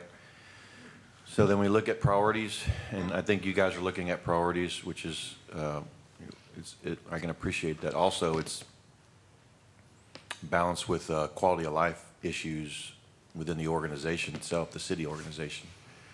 And if we can look at it from two different perspectives, is what are priorities and what's gonna maintain a certain level of quality for them to be able to do that job, where under the current staff, it's gonna be kind of tight being able to go through our priorities. So I guess that maybe that's a guidance of where we need to pull out from that, or make suggestions of pulling people out from those suggested FTEs and then redirect them into the areas where we feel like we can balance that. So I think that's a good perspective, Councilmember Coach. I appreciate that.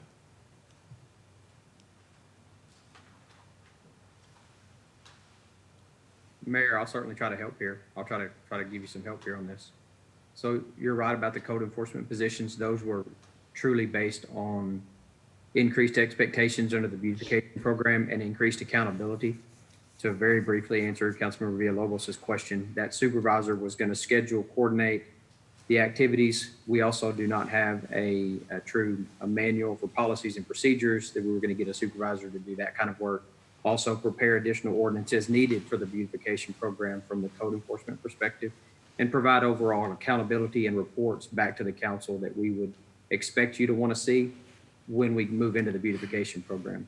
This second person was going to be someone who focused on the dilapidated buildings and the trouble spots, the ones that tend to take longer. They're not your normal routine day-to-day activities, but those that take a significant amount of focus and coordination with the court, perhaps some forced demolitions and whatnot. So those two positions, if we don't have those expectations next year, those could certainly be moved and pushed to the next year. That's why they're in there. So maybe that'll help you out. Right. I thank you for that, Chief. That's exactly my thinking. It's not to say that code enforcement doesn't matter, because it does. Increasing code enforcement department and getting more standardized, great goal and priority goal, I would say, but just not necessarily a priority goal for this very particular and special budget. So if it was me, I would take the code enforcement positions out. I'd probably drop the maintenance tech parks to 1. I would eliminate both of those litter abatement technicians, because I think that's paying too much for trash pickup. I'd be okay with the right-of-way foreman staying, and then applying that towards probably 1 increase in communications department, which is a department that has proven itself to be indispensable to us throughout this pandemic. And then the remainder going towards merit increases. Kind of the basic idea of this, the thinking that's in my head, and those aren't really huge changes to the overall FTE numbers or anything, but it does help to provide a little bit more parity between our the raises coming to our officers and the lack of raises coming to everyone else.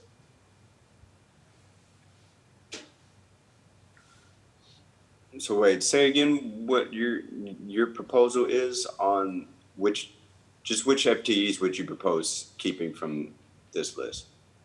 From the 25? Yes. Well, I didn't think of it that way. I thought reducing the maintenance tech parks to 1, eliminating the 2 code enforcement positions, eliminating the 2 litter abatement positions, and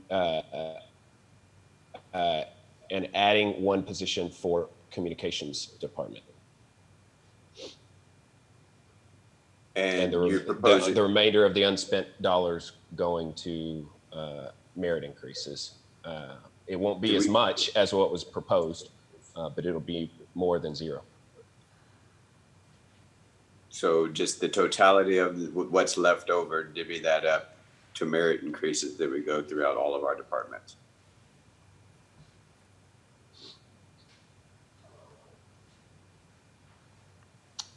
And while I'm talking, I have a couple other things that are in the CIP. They're small, but the Parks Department's recommending 3 mules with a budgeted amount of 21. I would prefer to leave the budgeted amount the same, but reduce it to 2. Or if we want to leave it at 3, to increase the budgeted amount to 30,000. I think that we have 2 Parks and Rec mules that are in that $6,000 range, and they're fine, but they're very limited in their functionality for trail maintenance and mobility. And so the $10,000 mule is something I think that's probably more in line with what the Parks Department has communicated to me and what I believe is necessary. So not necessarily changing the dollar, just changing the units down to 2 so that they have more to spend on each one. And then I'm a little confused on the 0 turns from Public Works. The 2 0 turns for 24. I would, because of the beautification proposal, which is going to take time away from a significant amount of demand off of the current total amount of mowers that we have, I would wait on adding those mowers, and I would take that $24,000 and I would move it to the marketing budget for economic development.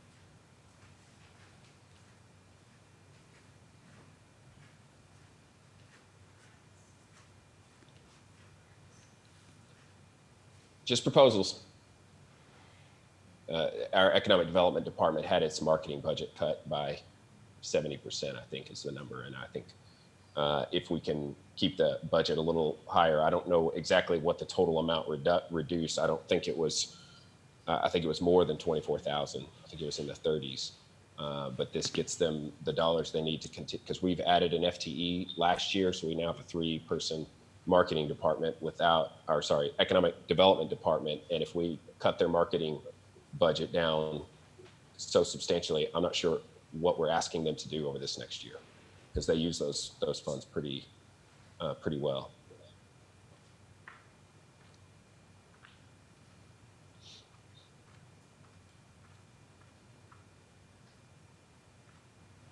Well, getting back to the FTEs, I do agree with the adding a position to communications. I agree with it so much that I think that what is truly appropriate for communications, basically based on what we've seen since we made a 1-person increase to communication staff last year, really 6 months ago, what we've seen in the last 6 months is the value that we get out of communications, not just from council and all the various projects and communication needs that we have, but just the city. It's the mouthpiece, and it's something that's been important, and we really do need to keep paying attention to that and building it up. And we get a large return on our dollar when it comes to our communications department. We've seen that in action. I think that we need to add 2 positions to communications this year if we really want to see the value in it. As far as the merit increases, that's an interesting idea. I'm not sure what other departments would need other FTEs or where we could find good priorities with that, but it's something that I could be interested in, but I would really like to see us put a priority on the communications department. And the other department that I've seen very much stressed this year is IT. It's become extremely obvious how critical the IT department is to our city. So I haven't seen anything. I don't know if there's a need there or not. It certainly hasn't been proposed. But that is the department that I would definitely be willing to take a very close look at their needs as well.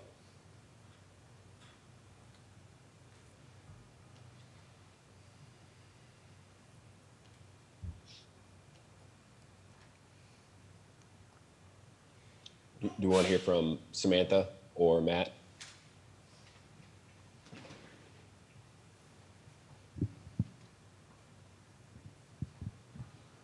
Or economic development, you brought those up as well. Mayor,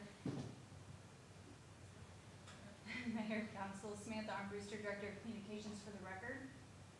I appreciate the kind words and don't expect our workload to go down at all.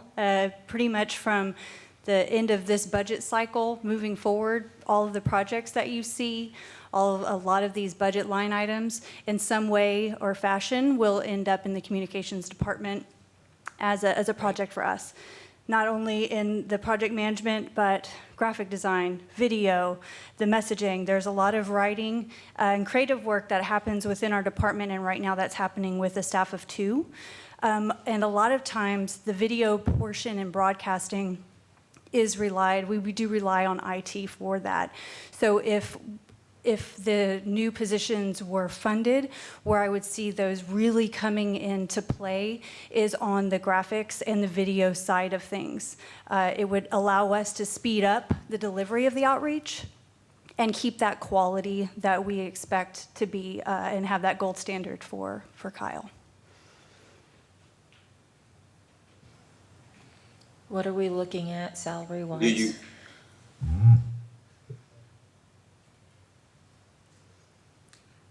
I can't speak to a budget, but that's something that we can absolutely look into and bring forward in a future budget workshop. We have, Prabhas has it. The Rachel. Same. Mhm.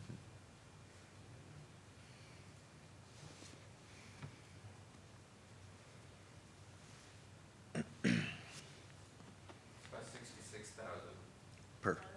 per. Yeah. So stand corrected, the positions would be about 66,000 per position.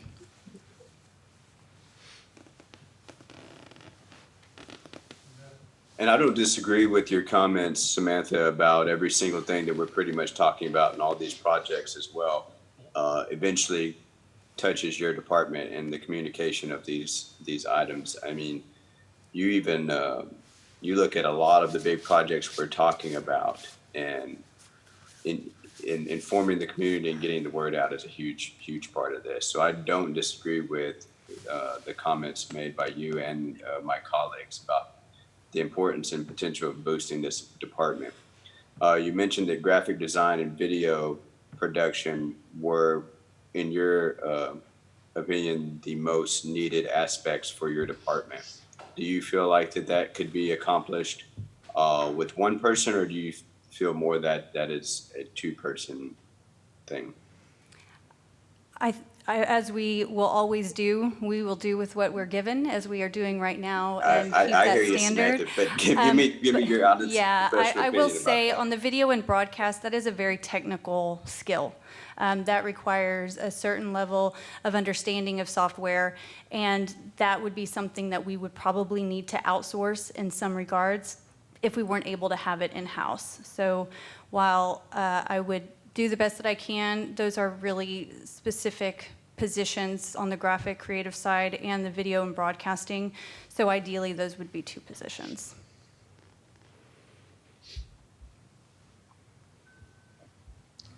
I like your question, Councilmember Ellison. I think that's a good one. To Samantha's point, those are two very different technical skills. And so it's not often that you find a person who does both really well. And that's quite a team if you think about the dynamic of the four there. That's the most capable communications department we've ever had, if we can deliver on that. And you know, it's just been amazing to see how much of a change in production that the communications department has had, not only from the standpoint of supporting the council and council priorities, but city staff just in general, and all citywide communication and the technical aspects of just delivering notices. It's pretty neat to see how that department has blossomed. So I can support those positions as well. I think the challenge, if we went the route of two, and the reason I was thinking with one, is because it cuts pretty hard against my secondary objective, which was to try to find a way to get a decent portion of the merit increase back. So I'll still be trying to think through for myself, if we went with the route of both positions, you know, what could we do as far as, is there another FTE here that potentially we could drop off? These are not people, these are just proposed positions, in order to keep things, to keep the parity that we need, or at least that I think is important. I think it's important to try, with so many FTEs being proposed, to reduce the total number in order to help bring back some of the merit increases. So Leon, I guess my question is, 66,000 is everything included? I mean, I'm not Leon, sorry, Perez. The 66,000, is that with all benefits included? No, sir. So what's that total number look like then? It'll be closer to 75,000 for each. Thank you, sir. Yeah, we always want that final number. That's what we deal with. Yeah. We don't. The same number that's on the spreadsheet salary. that we're looking at, we want the apples to apple. Yeah. We always want that number. And thank you for being so honest, Samantha. Thank you very much. Appreciate it. Council member, that is an estimate at this time until we run the numbers, but it'll be closer to that number. Thank you, Perez. Yes, sir. Understood. Understood. I'm just saying, there's a difference between the salary one and the base one with everything benefits. I think anytime council asks about what a position is going to cost, we want that full number. That was just my comment. Thank you. Yes, sir. We also, Mayor brought up IT and economic development. Did we have any comments from those directors?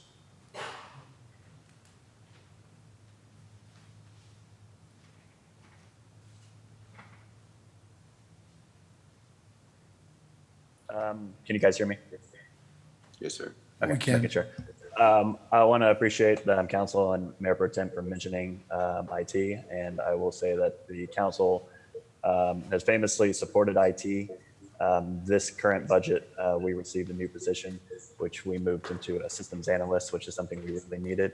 So I think position-wise for us, we are in a strong spot and don't need any changes.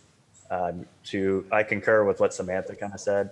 Obviously, there is some overlap with IT in certain places, especially with video production on some of the things we do. And honestly, it's reached a point of my staff and even me personally of what I'm capable of doing. And so I think it would really help both our departments with some of these new positions. I will say that. If you guys have any other questions for me. Thank you, Matt. Yep. Thank you, Matt.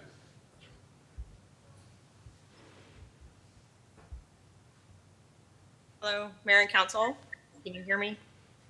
Yes, ma'am. Hi, this is Diana Torres, Director of Economic Development, for the record. You have mentioned my department, the Economic Development Department, for the marketing budget. I think it's technically called advertising, and that line item that is being proposed at a significantly lesser amount right now.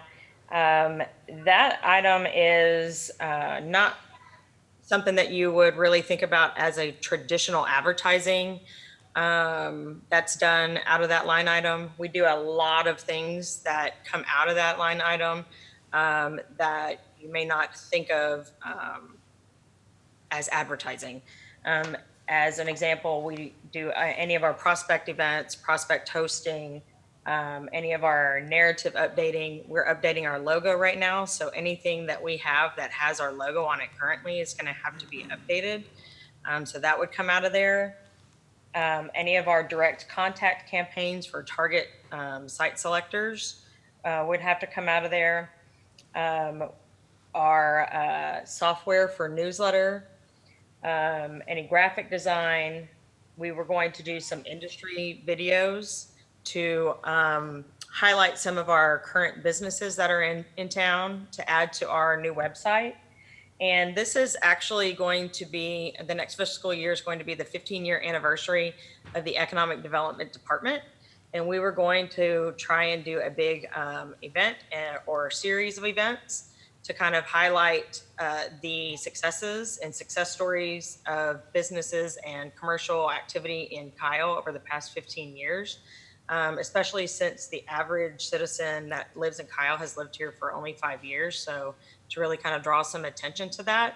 And the secondary reason for that is because we kind of lack engagement from our citizens in Kyle. So to kind of try and engage more people in what's actually happening in Kyle. So if we don't get those marketing dollars, those are just some of the things that we'll have to draw back and wait on for our department.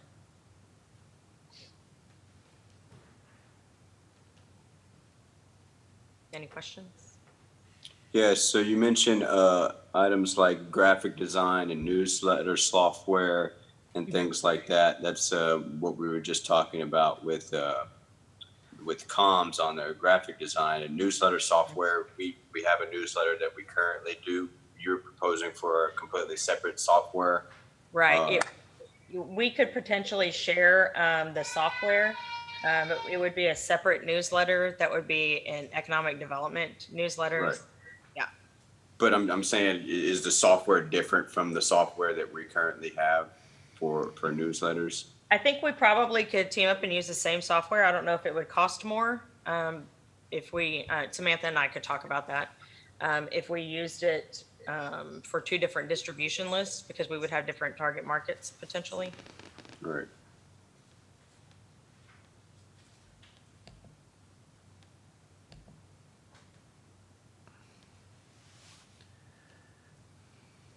Any other questions? Thank you, Diana. Mm-hmm.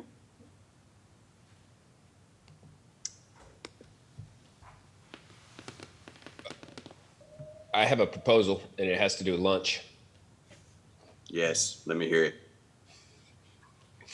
I think we've discussed quite a bit, and it would be good for us to pause at this point and just give ourselves time to refuel, get a bite to eat, and then come back ready to kind of do the concluding round of this workshop where we try to make some of these decisions, or at least give general direction back to staff on these FTEs.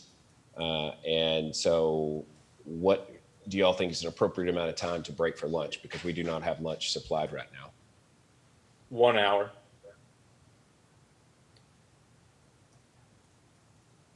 Okay. Mayor, before we break, may I make a suggestion? Sure. Since the proposed budget is now officially released by the city manager for us to comply with the city charter requirements, any changes or amendments y'all make as a body will have to be in the form of a motion, and so we can take a vote on each item, so we can be recorded and make those adjustments as we go. Right. That's my proposal, is to do that after the lunch, but I do understand that. Thank you, Professor. Thank you. Mayor, just real quick, I just want to kind of summarize where you were looking at. So you were looking at one of the maintenance for parks technician, the 2 code enforcement, and the 2 litter abatement. Were there any other FTEs that you were looking at?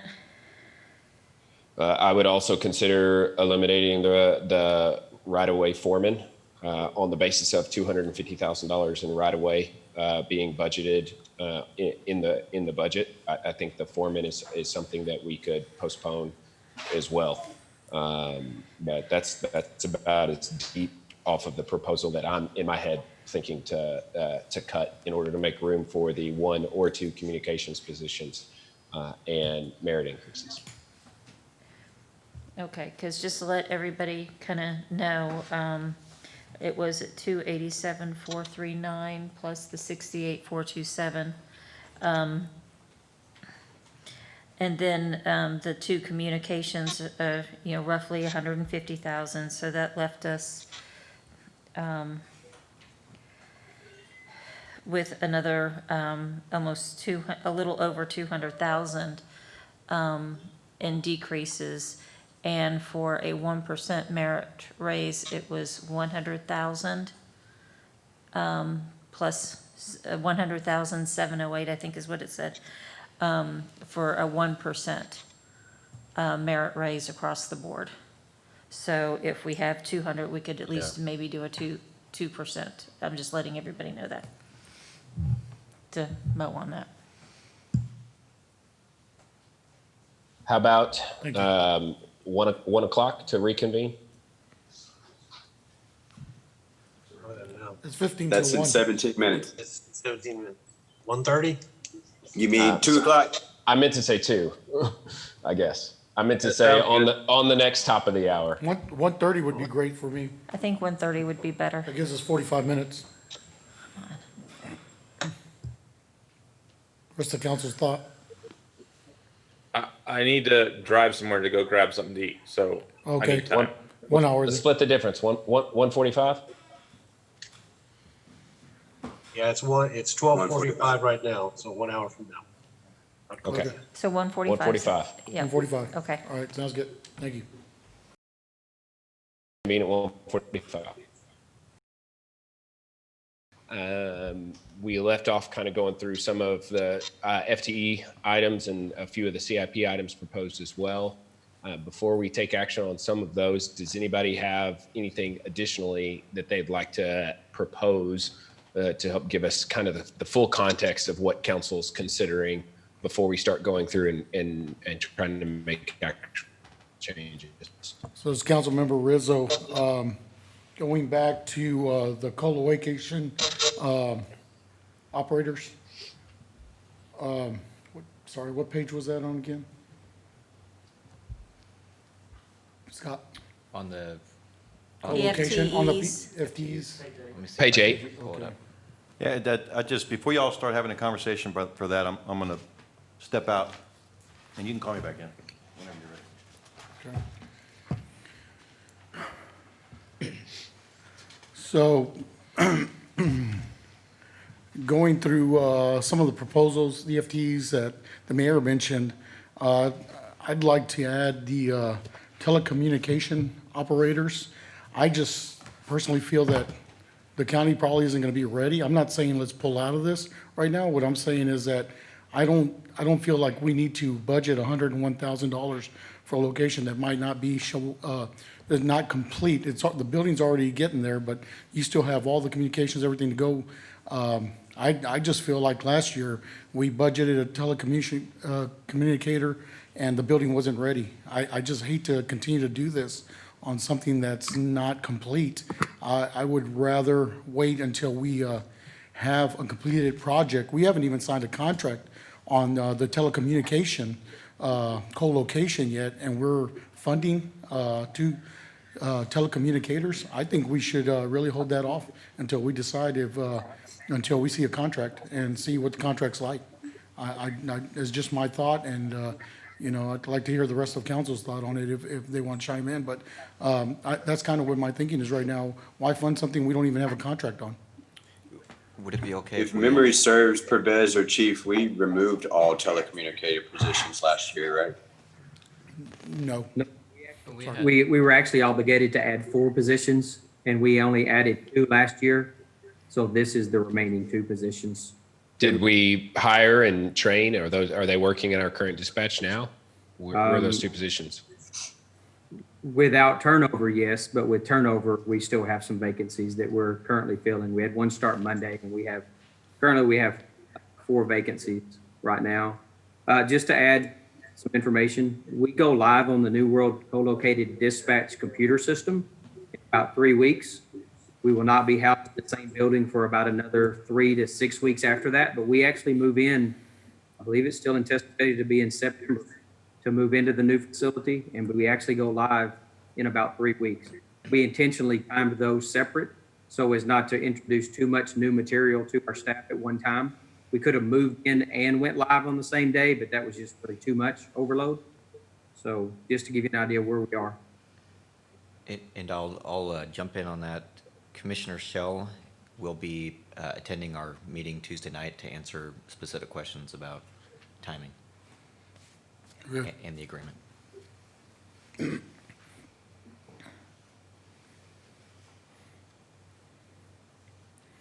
Does that change your thoughts on anything, Councilmember Rizzo?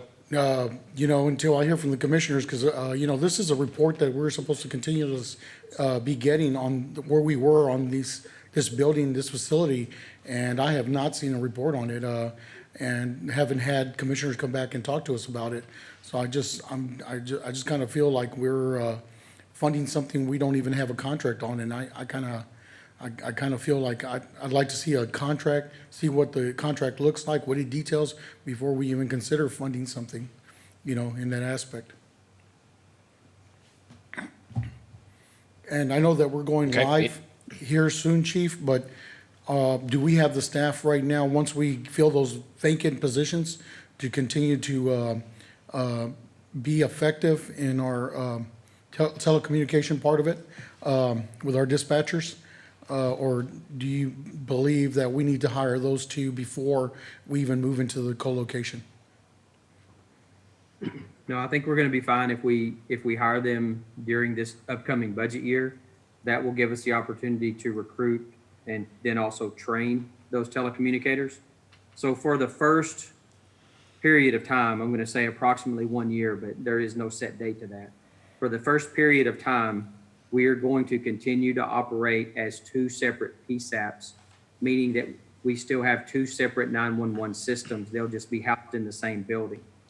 Somewhere after that first period, we will be combining the systems even more. And what that means is we will transition to a bank of call takers. So for the first year or so, no specific dates given, if you call 911 from the City of Kyle, you will get a City of Kyle Police Department employee answering your 911 call. There will become a time when those transition into a shared bank of call takers, and you may get a Hays County 911 call taker or a Kyle 911 call taker, because they will basically envision them sitting on a row of 911 answering points, and it'll just be whichever headset that call rings into, and they will enter that call, and it will be routed electronically to the right agency. For the first year or so, while we transition into the new team and everybody builds their staff up, we are going to operate, you might say independently, but in the same room, but also adjoined on the same police computer system. So I do think it's time to hire them, just because we need this year to hire them and train them, so that when we go to the adjoined 911 call bank of people, that they're ready to go. Thank you, Chief. Yes, sir. This is Councilman Tobias. I have a quick question, Chief. So right now you're saying we only have 1 telecommunicator and 1 vacancy? No, sir. I believe we have 4 actual vacancies today, but we are in the hiring process. We just opened up the position about a week ago, and it closes at the end of September. Okay. And they're doing, matter of fact, they did interviews on Friday. I just don't know the results. So we hope to have all of our positions filled, those 4, hopefully by October the 1st, and then these remaining 2 positions after October the 1st. And will there be 24/7, or will you have 2 on day shift and 2 on night shift? how would that work schedule work out for them? So our minimum staffing for our current dispatch center and then for the foreseeable future will be a minimum of 2 telecommunicators on duty 24/7. That is not enough to go to the adjoined route that we were working towards. So eventually we will have a minimum of 3 on during the day and 3 on during the night. Some will be what you might call a radio operator. Consider them in the back of the room. They're talking to the police officers on the radio. And then there will be 1 or more of our staff members at the front of the room answering your 911 call and inputting that data into a computer system for police, fire, or EMS, wherever that call may need to go. So what we say, and in the very near future, we'll have a minimum of 2 on 24/7, sometimes 3, and then sometimes even 4 when it's scheduled for busier hours and as we start sharing 911 call taking functions. Today, what you have in Kyle, for example, right now, you have 2 dispatchers on duty and they are multitasking between the radio, non-emergency lines, and 911 lines. As this operations center comes into its growth stages, we will separate out those responsibilities and have 911 call takers. And then in the back of the room, you will have radio operators for your police, fire, and EMS disciplines. So these are the same people that also answer your 311 calls? Currently today, yes, sir. And they also have to address the 911 calls that come in as well? Currently today, yes, sir. They multitask and they prioritize based on 911, then radio, and then obviously your non-emergency calls next. Thank you for the explanation, Chief. Yes, sir. Thank you. So to me, it sounds like we're already short-staffed in that area. We are. With these final 2 positions, if you should move forward with them, we think we should be in a good place to adequately fulfill our responsibilities to the county to begin that 911 cost sharing, job duty sharing position. Yeah, I'm more worried about the responsibility to our citizens as having the proper staff in, and that's having a separate team for 311 and the team for 911. One reason why is that when you call 311 is for information, and then if somebody comes in with a 911 call, it just puts more stress on that dispatcher for prioritizing everything that they have to do throughout the day. So thank you for the explanation, Chief. Appreciate it. Yes, sir. Okay, other thoughts or concepts for consideration outside of the scope of the proposed budget?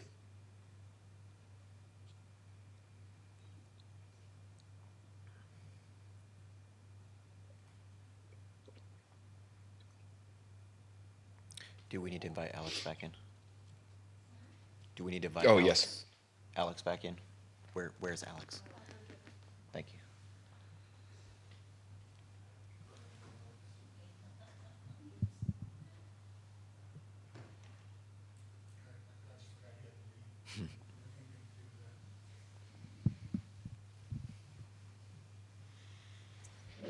One thing I did want to bring up as well, and this may not be, this something could fall under something we already have, but one of the initiatives we really has been brought to our attention is not only in just communication, but communicating to our residents that aren't English speakers, not even just Spanish, but also American Sign Language services. And I'd be remiss if I didn't bring that up, and if that was something we could look into, of whether that's securing a contracted service to always have the ability to translate whenever we need, maybe not necessarily bringing anything in-house, but I think we need to definitely be cognizant of those services, and particularly as we go into who knows how long we'll be in this virtual world as well. I can touch on that just briefly. That's a great comment. We have discussed that. The court has a contract for ASL interpreter, and we also have the voice program that the police department has been utilizing that is now in the budget, and they also have ASL options as part of their program.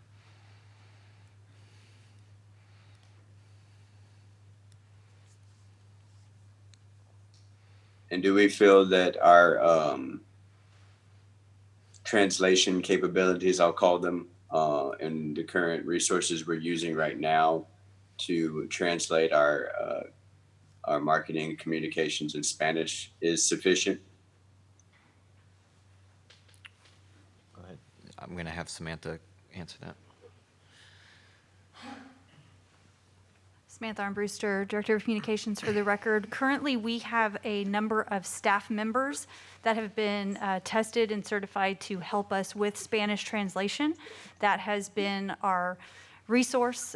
If we were to need to outsource that, we could look into it. At this point, though, we do feel like we have the resources and manpower within our staff.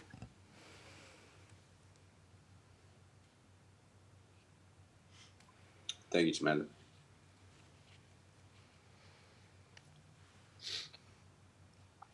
Any other thoughts? I don't know if anybody brought it up when I was looking at some of the items that you were talking about, Mayor, was, and I believe Councilmember Coach as well, with regards to economic development, advertising dollars. And I was looking at the budget, the proposed budget, and I'm looking at the actuals, and that's on the 17, 18, where they use just, right around $5,500 annually. And then the proposed budget's $33,000. And I know that we tailored that back to 10. But if you're looking at it from a historical perspective, we haven't even fulfilled the budget amounts that we utilized historically. So I don't know that throwing that amount forward, unless there's a clear plan in place, that we haven't even fulfilled the budgeted amount historically. So I just want to make sure everybody kind of looks at that and draws down on that and makes an assessment on that before they're firm in directing that dollar that has been suggested or discussed. Councilmember Villalobos, what page and what line item was that again? Page 32, line item 33. Councilmember, can I comment on that? This is Diana. Sure. We actually do have a plan. In the past years, because we were understaffed and under-resourced in that way, we were kind of playing a reactive role. So we didn't really have the staff resources to really have a proactive plan to go out and do attack. So now that we do have that staff to do that, we have more of a strategic plan in how to go after those target markets. And as I've reported to you all before that we sat down in February and we came up with a plan of work and an action plan. And we have goals within that plan and targets and actual action items. And within that plan, we have very specific action items that we are working on that will take us through the next year. And in that plan, we have items that were included in things such as doing the industry videos, doing targeted outreach to site selectors and site selection firms. That outreach would include not only mailings, but outreach to events that site selectors typically go to, hosting some things, trying to possibly get some of them to look at Kyle specifically. I don't know if COVID will, impact those, because we were talking about trying to get some FAM tours possibly going in Kyle as well. But in addition to that, we have the 15-year event that we would have the, not just an event celebrating the 15-year anniversary. But in addition to that, we would do webinar and workforce development initiatives. Also, really kind of a big splash within that month because we were not able to do the economic development month because of COVID. We also have a plan for the new graphic designs because of the logo. We have to update all of our marketing materials, including our displays for any of our trade shows. We have a display that we've used for a number of years, which has been fine getting us through. But now that we're updating the website, updating the logo and everything, that's going to have to be updated. So the fact that we were able to get through on a limited budget in the past was kind of a shoestring budget, and we've made it work. But we actually now have gone in very target focused and put together a very strategic plan moving forward. Thank you. I mean, that's a 500% increase, right? Based off of what we're looking at in your budget and alone. So if we look at it from that standpoint, then I'd like to see the plan and how it's laid out, the cost and what you guys are projecting, because I haven't seen it. And I'm just going based off typically. It's not an increase from the current year. Well, I mean, I think historically it's been just over $5,000. The proposed budget initially was 33,000, but I know that on the budget in and of itself, they're projecting 10, or they made the offer of 10,000, so it would increase it 100% at least. So I'm just, are you talking about the 33,000? Or are you talking about the 10,000 that's been proposed in the budget? What dollars are you looking at for your overall plan? We would, in order to do everything that I'm looking at, we would need probably between 20 and 25. Okay.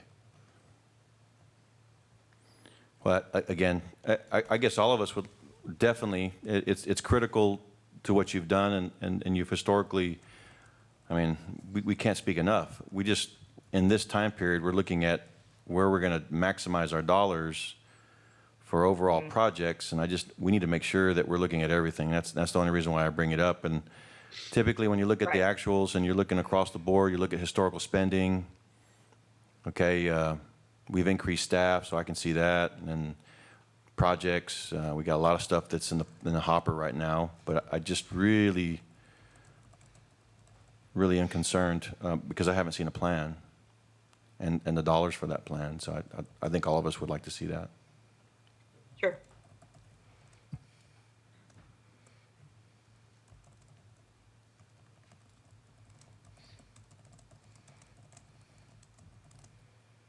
Other thoughts?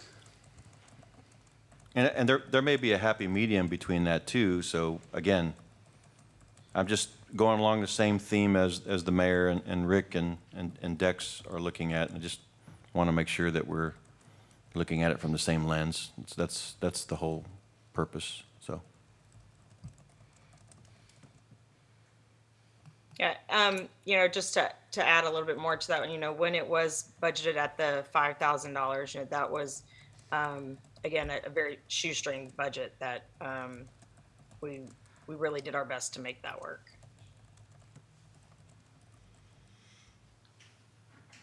But again, we'll provide you with the information.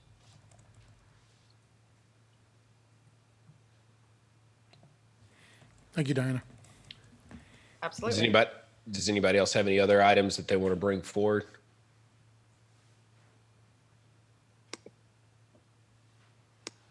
All right, Pervez, can I get you to do some math for me real quick? Yes, sir. The math on reducing the parks, the maintenance tech parks from 2 to 1, eliminating the 2 code enforcement positions, and eliminating 3 public works positions, right-of-way foremen and 2 litter abatement technicians.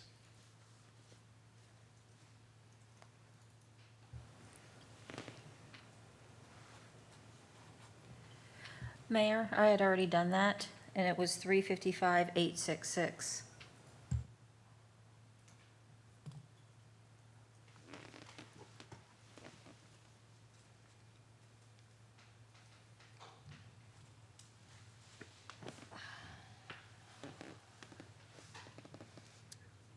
Well, then I think we'd be pretty close to balancing if we did 2 communications positions,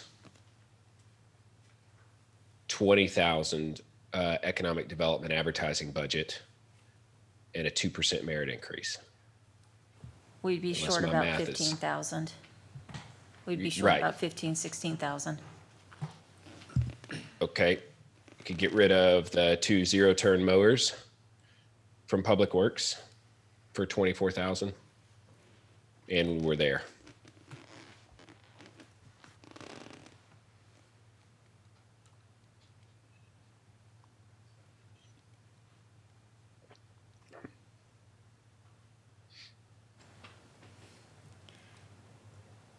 And Perez, correct me if I'm wrong, do we need to do a vote for each of these? We will. I'm just trying to get Okay. the general outline, and then Okay. we can either do it collectively or individually. But just want to give Pervez a minute to work off his napkin.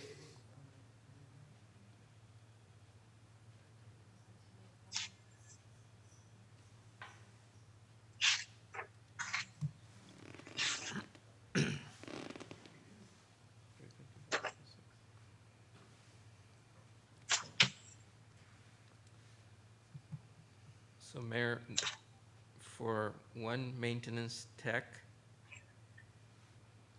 1 code enforcement supervisor, 1 code enforcement officer, one right-of-way foreman, and 2 litter abatement technicians. The total comes to 355,806. Okay. And then if you added the 24,000 from the zero-turn mowers for Public Works, 379,806. and subtract out the 2 communications positions,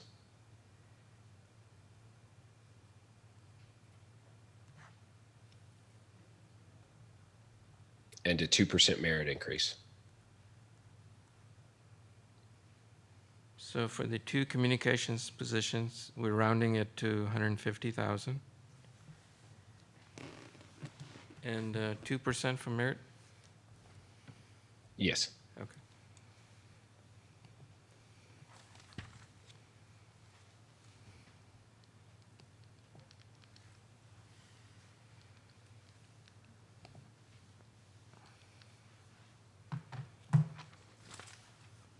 So for merit, we would be adding back or subtracting from this 201, 143.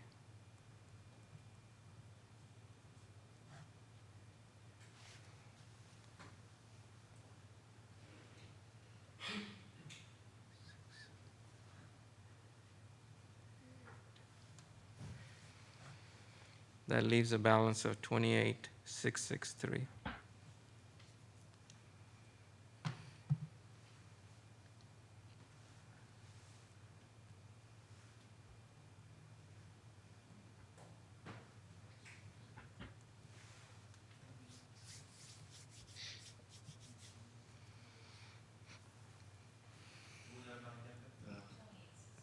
The balance was $28,663.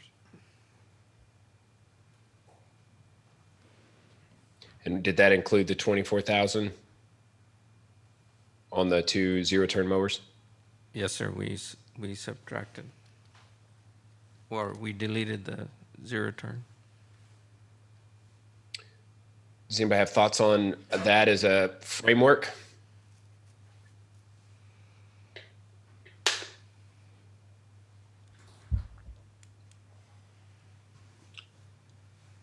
I can live with most everything except removing the maintenance parks tech.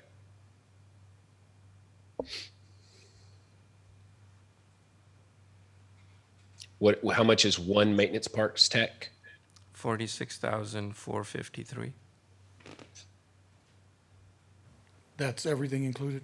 Yes, yes, sir. Okay. Thank you, Perez.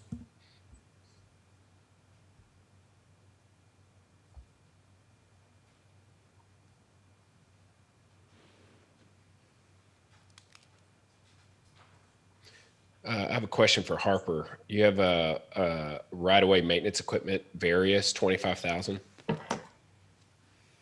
What's the thinking on that one?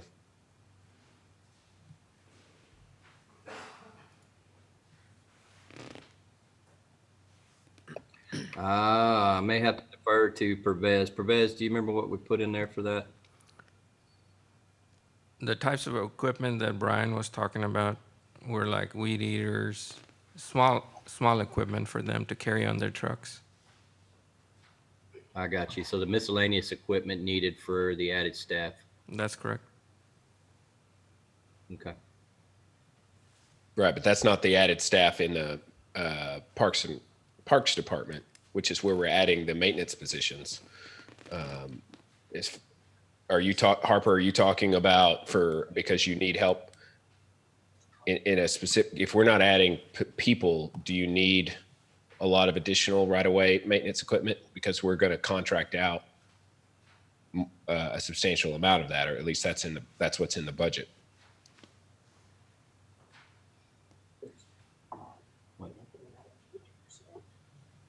Okay. That's a good point. And if those are taken out, I would need to review that. Can I look over that and get back with you on the next one? Sure.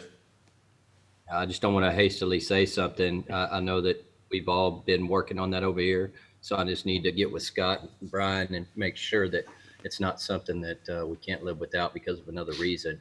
But I would think you're along the lines. I just need to confirm that. Pervez, I'm aware that the 24,000 that we're considering removing from the equipment is not recurring. Does anyone have an opinion on Councilmember Ellison's desire to keep the second park maintenance tech in the budget? And do they want it badly enough to try to massage this budget a smidge more to make that happen, to keep it in there?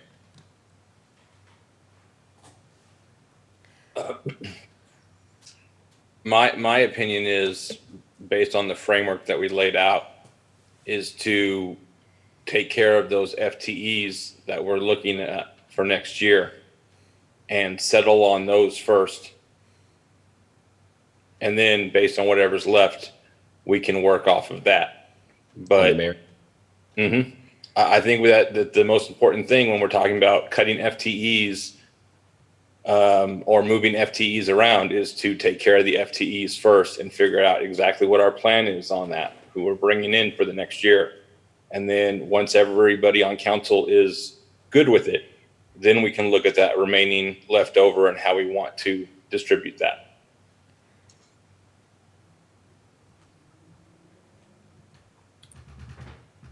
So I heard you say is on that particular FTE, you would like us to keep it as well, and then potentially adjust it on the merit side.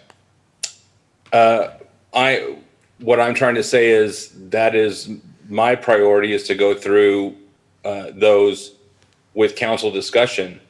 And if there's something else FTE wise that other members of council feel strongly about, then I'm ready to have that conversation and have us work through that. Before I worry about anything on the other side of that. I want that to be taken care of and us to feel good about that. So I am open to Councilmember Ellison's opinions and desires for our FTEs as well as everybody else's. I just think that that's what we are stuck on right now. So that's the first thing that we need to do, and then see what's left over at the end, and then go from there. Mayor, this is Harper. Just to let you know too, with the, if you take that foreman out and the 2 litter abatements, there was a truck proposed for each one of those 2, I believe, that will no longer be needed.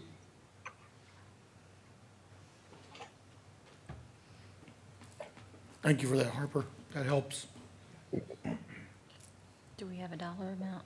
Yeah, but that truck is of very little consequence to the budget because it's rented. It's a leased vehicle, I would assume. What is that, about 6? Which is why it's not in the new equipment proposal. 6, yeah. Or is it? What is that dollar amount on that lease per year? Usually 6,000 per year. We'll verify that. Per truck. And how many trucks was it? 2. 2. So that's 12 grand. Is it in the proposed new amounts? It's included in the proposed budget. Yes, sir. Those are recurring dollars. That's correct. Those are FTE dollars. So that's pretty close. We're on our way there.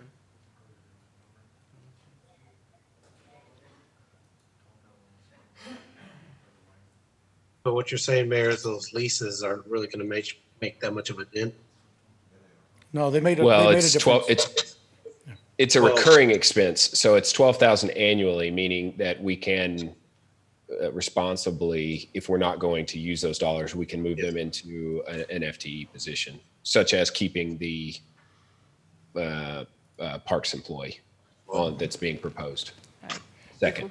If we keep the parks maintenance, and we take out the 2 code enforcements, the litter abatement, the right-of-way foreman, we add in the 2 communications, and we take out the 2 trucks and the 2 zero turns, I think we're sitting at 195,413.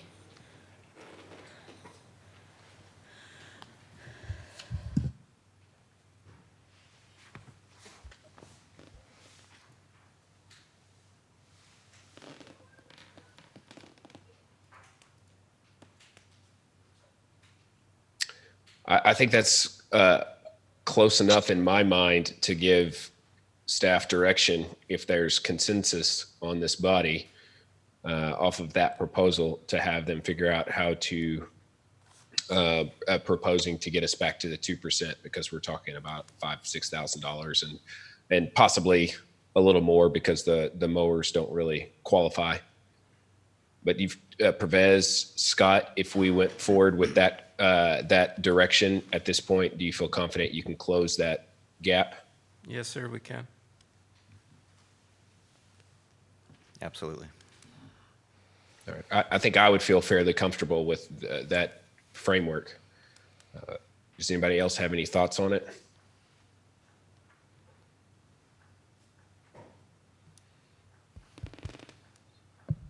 You want me to make a motion?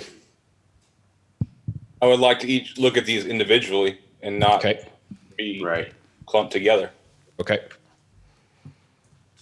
So I would like to make a motion to remove 1 code enforcement supervisor position that's recommended for $66,548.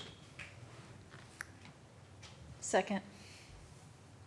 It's been moved by the mayor, seconded by Councilmember Shield, that we remove the code enforcement supervisor position. Is there any further discussion? All those in favor say aye. Aye. Aye. All opposed? Motion carries 7-0. I'd like to make a motion to remove the code enforcement officer position for $60,445. Second. It's moved by the mayor, seconded by Councilor Shield. Is there any further discussion? All those in favor say aye. Aye. All opposed? Motion carries 7-0. I'd like to make a motion to remove the right-of-way foreman position in the amount of $68,427 from the Public Works budget. Second. It's been moved by the mayor, seconded by Councilmember Shield. Is there any further discussion? All those in favor say aye. Aye. All opposed? Motion carries 7-0. I'd like to make a motion to remove the 2 litter abatement technician positions for $113,000 and $113,933. Second. It's been moved by the mayor, seconded by Councilmember Shields. Is there any further discussion? I'll do the trucks next. All those in favor say aye. Aye. Aye. All opposed? Motion carries 7-0. I'd like to make a motion to remove the 2 leased trucks proposed in the budget that correspond with the proposed litter abatement technician and right-of-way foreman position FTEs that were just removed. Second. It's been moved by the mayor, seconded by Councilmember Tobias. Is there any further discussion? All those in favor say aye. Aye. Aye. All opposed? Motion carries 7-0. I'd like to make a motion to, where did it go? To remove the 2 zero-turn mowers from the Public Works proposed budget in the amount of $24,000. Second. It's been moved by the mayor, seconded by Councilmember Shields. Is there any further discussion? All those in favor say aye. Aye. Aye. All opposed? The other one's not an actual fiscal change, but it is the mules for the, I'd like to make a motion to reduce the number of units of utility mules from 3 to 2 without changing the budgeted amount. Second. It's been moved by the mayor, seconded by Councilmember Shields. Is there any further discussion? This would be specifically for the Parks and Rec Department, so you're not proposing a change in the Public Works mule request? So essentially, there are 4 mule requests in our budget. Right. Public Works is already requesting a $10,000 mule. The utility, the Parks Department, we're requesting $7,000 mules. You can get a lot for $7,000 when you're doing it through a government contract because you get good pricing. You don't have to pay taxes, but it's still going to be single seat base model. If you're going with like Kawasaki or a Polaris or something like that. We have several of those, but the department, I think, would benefit from at least one of the 2 being a 4-seater and preferably one or both of them having a few attachments and accessories that are very helpful when you're out on a trail, such as a winch, things like that they may or may not all have on that base model. Preferably, I think 10,000 is a little bit too small. I think it should be in the $14,000 to $15,000 range for 2 good mules for what I think the Parks Department could use. That way they come fully equipped and ready to go. But I was trying not to oversell my desire for good quality utility vehicles because obviously that's something that I have a lot of background in.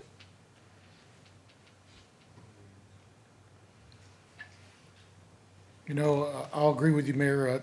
I've seen the need for a 4-seater. I think that's going to really benefit the department.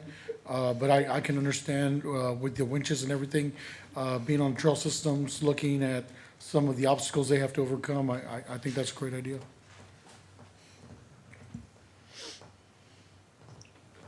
Would y'all be open to increasing the budget to 25,000? It's just 4,000 more. I would be open to that. I wish we could still get 3 mules, though.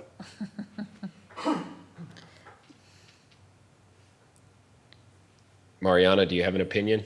Chance? I don't know if Chance is, I guess he's probably not here, but.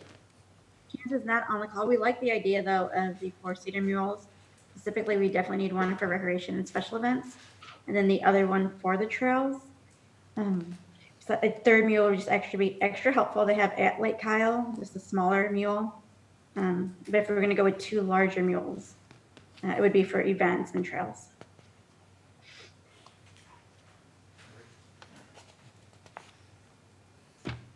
Then if we stayed with 3, we could go to 32.5. That would be the 7,000 for one more base model, and then not 32.5. I'm sorry, I lost my mind there. I was at 25, 31, 32. I'll get there. 32 would be a $7,000 base model, and then 2 $12,500 good mules. I think we could find those dollars pretty easily. And with the current mules we have, what does that take the fleet up to? Mariana? I will take it. You 1. We currently have 2. 3. Right, and then we have 1 at Lake Kyle, 1 at Waterleaf that we use all the time, so 2. Okay, thank you. Mayor, I agree with taking care of that need if we can make it happen. All right, well, I'm gonna, if that's, I don't know who seconded my initial motion, but I'm gonna withdraw that motion unless there's an objection. I don't have I'm the one who did, so I don't have an objection. Okay. Then I'm going to propose instead increasing the budgeted amount for utility mule in the Parks Department from 21,000 to 32,000. Second. It's been motioned by the mayor, seconded by Councilmember Shields. Is there any further discussion? All those in favor say aye. Aye. Aye. Aye. All opposed? Motion carries 7-0. We need to do the communications positions now and then see where we stand. Mayor Pro Tem, you want to do those? For communications? Yep. I have to. Yeah, I would like to make a motion. Could you, Hold on, hold a minute? Councilmember Villalobos needs to leave. Thank you, Mayor Pro Tem. Not telecommunications, communications. Oh, the regular communications. No, it's something different. Come back, Alex. Come back. Yeah, no, they're Sorry. talking about Samantha's people. Yeah, not telecommunications, just communications.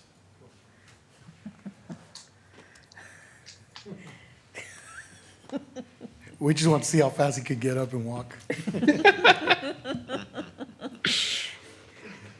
I'd like to make a motion to add 2 new full-time positions to communications, totaling $150,000. Second. It's been moved by Mayor Pro Tem Coach, seconded by the mayor, that we add 2 positions for communications department totaling $150,000. Is there any discussion on the motion? Do we need to be any specific about those positions, or Samantha, you have your direction? I don't know, maybe if that's not a question for I her. think we're good. Samantha says we're good. All right, any further discussion? All those in favor say aye. Aye. Aye. All opposed? Motion carries 7-0. Where do we stand now? How about I say it this way? I'd like to make a motion to direct staff to bring back merit increase on the basis of 2% and the math associated with that. Second. It's moved by the mayor, seconded by Councilmember Rizzo. Is there any further discussion? Yeah, earlier in the week, when this item had been brought up, I did ask for Mr. Sellers and Mr. Pervez to bring me back numbers on the pay increase. I think the numbers that they sent me were based on a higher percentage. But the thing that I asked them to do was to show me what the merit increase would be with all staff versus staff and not including department heads. And I wanted to see what the difference was there. Just because given the environment and what we're dealing with right now, everybody's falling on tough times. Most people in the private sector aren't even dreaming about a raise. So, but I do want to take care of the staff members that are out there every single day in the field, toiling and working hard and going that extra mile for us. And it's not that none of the other members of staff do that we all do that. But that's where I see the need, if we are going to go with a merit increase, is to concentrate on those members that aren't department heads. And then I can go into more conversation that I actually have about salaries and pay parity. But that's my thought on the merit increases. And those are the numbers that I would like to actually see the difference between, that this council can then weigh those options. While Perez is looking that up and getting those numbers together, I just wanted. I can actually ask Oh, okay. the city manager to email it to y'all, because we had done that as of yesterday. At 3.5%, can you recalculate it too? Look, he asked for, what is it at, 3.5? Oh, you want it at 3.5%, Councilmember Coach, or at 2%? Oh, I mean, it's been brought up in this meeting here at 2%. So that's what we're discussing at now. So yeah, we need to see the numbers at 2%. Feel free to show us at other percentages, but the topic now is at 2%.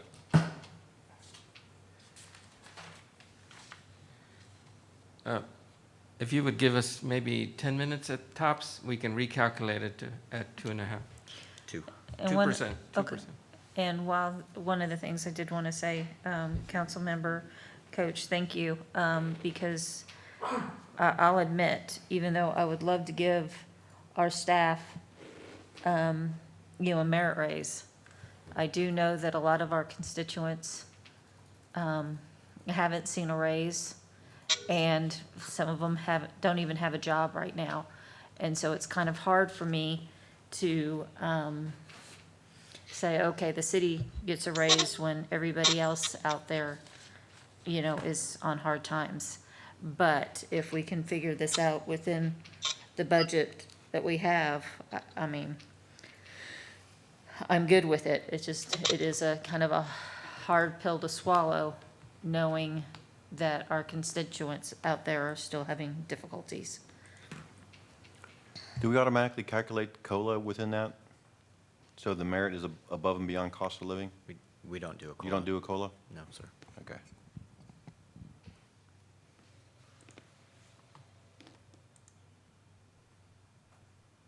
We do have parity adjustments. Yeah, I was about to bring that up. So we're in. Go this ahead, budget- Scott. Yeah, this budget would be year 2 of a 3-year plan to bring all salaries and wages to parity with our 3 comp cities. So we do have money, I believe it's $150,000 in the budget for those parity adjustments. And then next year would be the final parity payment. And do we know what the parity increases may be across the board? How many FTEs it affects? We don't. We're not done with the analysis yet. We just know that that chunk of money is there for parity. Because some of them might be significant. Well, it could be, yes. And then on top of that, we would give them a 2%? If we for awarded the those 2% positions. merit? Correct. We've looked at the other 3 communities where we benchmark against, and granted, there's not been a vote yet, but the proposal for those communities is to do some sort of a merit or a cost of living adjustment. Should we assess that first and have an assessment of that first so we can understand how it affects before we take the 2% merit? Can I jump in? Absolutely. Okay, this is Sandra, HR Director. When I did the analysis the year before, we were short about almost $500,000. So that's how short we were in 18-19 fiscal year. So then council had talked about putting $150,000 each year and do it in 3 phases. We would be at the second year. So this is the second year, Sandra? Yes, sir. We funded the first year, so the proposed budget would be the second year. Okay. So, and thank you, Sandra. Good to see you, by the way. What, so 150 for the first year, what, I guess I'm trying to understand. So was that paid out and how many, because I think the council member asked a good question. I think it would be good to know really how many employees that impact. The current year that we're on, it impacted all the dispatchers, the supervisor for dispatch, the manager for dispatch. It did some of the, I want to say about 6 department heads and like 3 other positions that I can't recall right now, but I can pull it up. But dispatch wasn't, even though we did a parity increase with them, it still wasn't enough. We're still behind about $3 per hour. We just didn't have enough money to cover it. I just didn't want to put ourselves in a position where, I guess my thought process is that if that's a 2 or 3% increase, and then on top of that, we're getting merit, which is on both sides of that, we need to be cautious because again, which one do you value the most? And I think in this period, in this environment, we have to be cautious, right? I think that's probably been the overall theme and the reason why we're cutting out certain pieces and maximizing dollars. So if we're looking at all those across the board, then is it possible that somebody's getting a 5% with both things combined, or 6%, maybe even some of them that are getting a 7% is at the highest rate? So then if we're looking at it from that standpoint and we're looking at pandemic environment, we need to be cautious with that and make sure that we're at least trying the hardest to be good stewards, right? So the process that I used last year is that we did the merit increases right in October. And then, so I took that in consideration before bumping them in if they needed a parity. And so that didn't take place until later on during the year. Some were as late as April and May. Okay. So yeah, if they go beyond the parity, it wouldn't be up. Like I wouldn't take that under consideration because they already had the merit in there. So I would take that under consideration. Okay. That they're on par now. Okay. So Sandra, you. Well, Sorry, go ahead, Mayor. I was just going to say, Mayor Pro Tem's comments may go a fair way towards addressing what Councilmember Villalobos is rightly pointing out. If we were to focus the merit increases on, the below department heads, I think that would help because a lot of the parity that we've been driving, that where this discussion started with parity, was because our department heads were very much being underpaid relative to what jobs exactly as theirs go for everywhere else in the region. And we have some pretty fantastic department heads. There's that one, but we won't say which one. We'll just let y'all figure it out. No, I'm kidding. Sorry. But the thing is that what I was trying to actually say is a compliment towards our department heads that they need and to be paid on par because we don't want to lose them. Generally speaking, they're extremely valuable to us. So I don't want to lose them because every other city pays more than ours. But this go around, if that parity is on the side of the department heads, is what I'm saying, the parity increase, then the merit increase, if we focused it on non-department heads, it might have, and Sandra can correct me if I'm wrong, but that might actually be a pretty good way to distribute.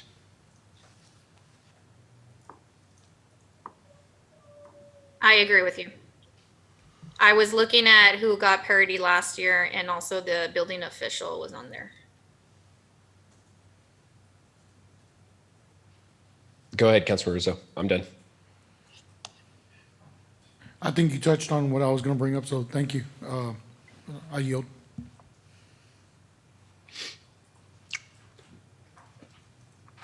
Well, I'd like to amend my motion. So I'd like to move to amend the motion to direct staff to bring back merit adjustments of 2% directed towards non-department heads, below department head level. I'll second it. At least we'll be on the parity, right? The parity, yeah, parity is separate. Alex?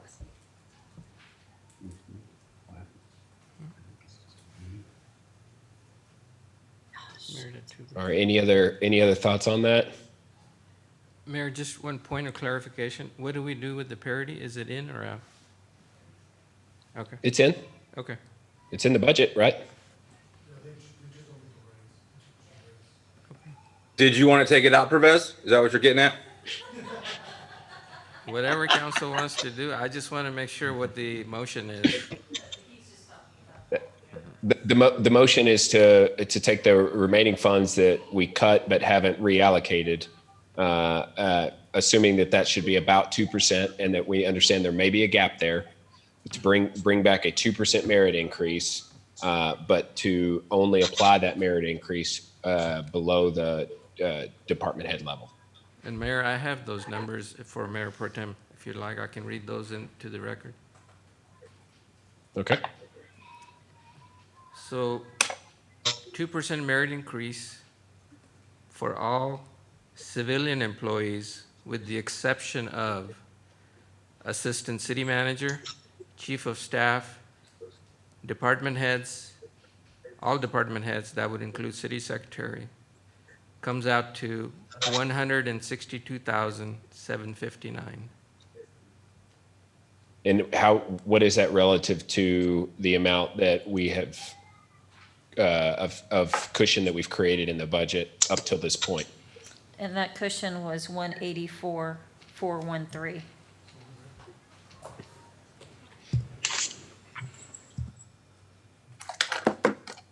$184 or $194?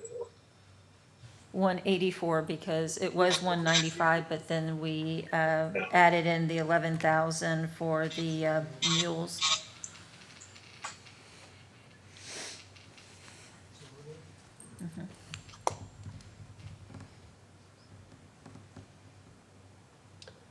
That seems pretty good to me.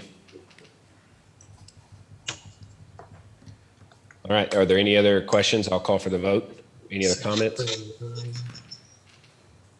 Can you restate the motion? It's not the best motion I've ever made. It's 2% merit increase for everyone as outlined by policy, applied towards civilian staff below the level of department head. And Pervez, can you state the number again? That would be a total of 162,759.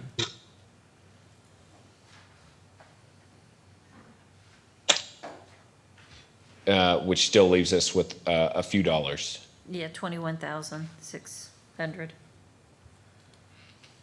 And out of curiosity, how does that 21,000, if we just added that to it, what would that do from a merit increase standpoint? Probably not much, 2.1, 2.2.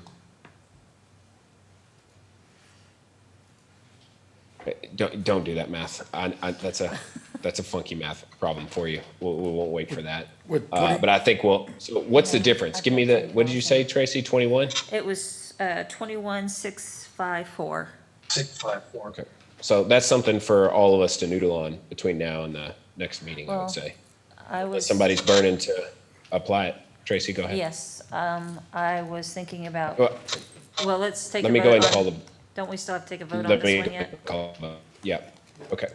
All right. All those in favor say aye. Aye. Aye. Aye. All opposed. Motion carries 7-0. Councilor Shield. Going back to Diana's budget for the advertising. So we have proposed in the budget 10, and she was really asking for 20 or 25.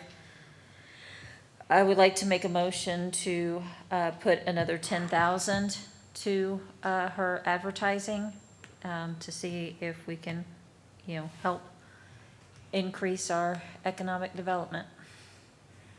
I I believe thought I she's already already did at that. 20. We did that. She's already at 20.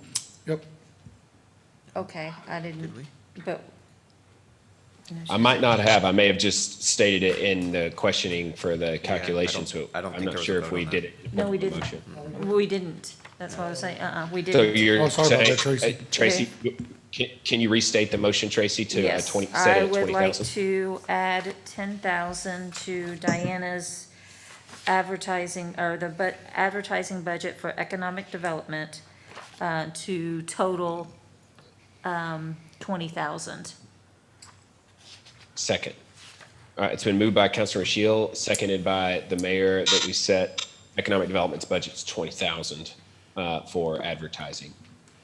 Is there any further discussion? All those in favor say aye. Aye. Aye. All opposed? Motion carries 7-0. Good catch, Councilor Shield. All right, I think we've about got it. Any other thoughts? What's the next step for us from a scheduling standpoint on the budget? Scott?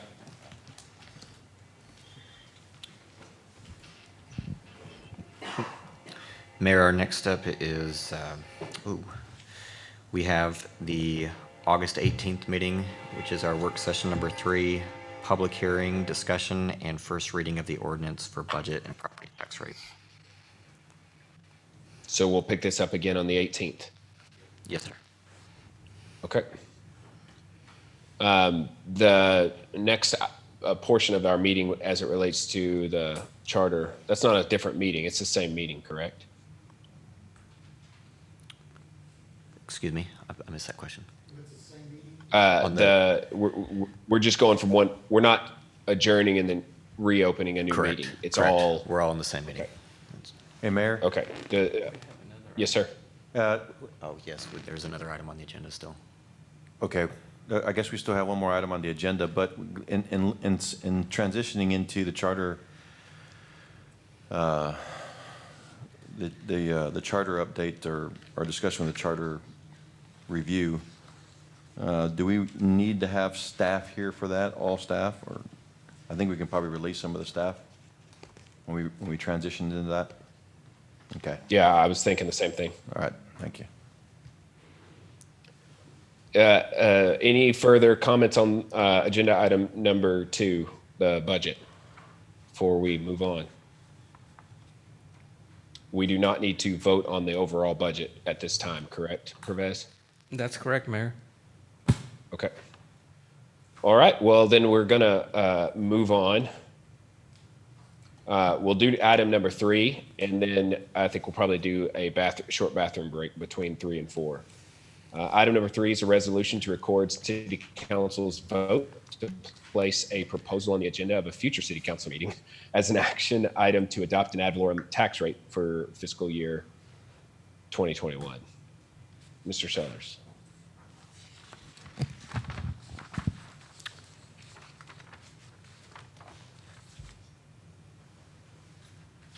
So Mayor, this would be the resolution where we will bring back the tax rate that is proposed at the August 18th meeting.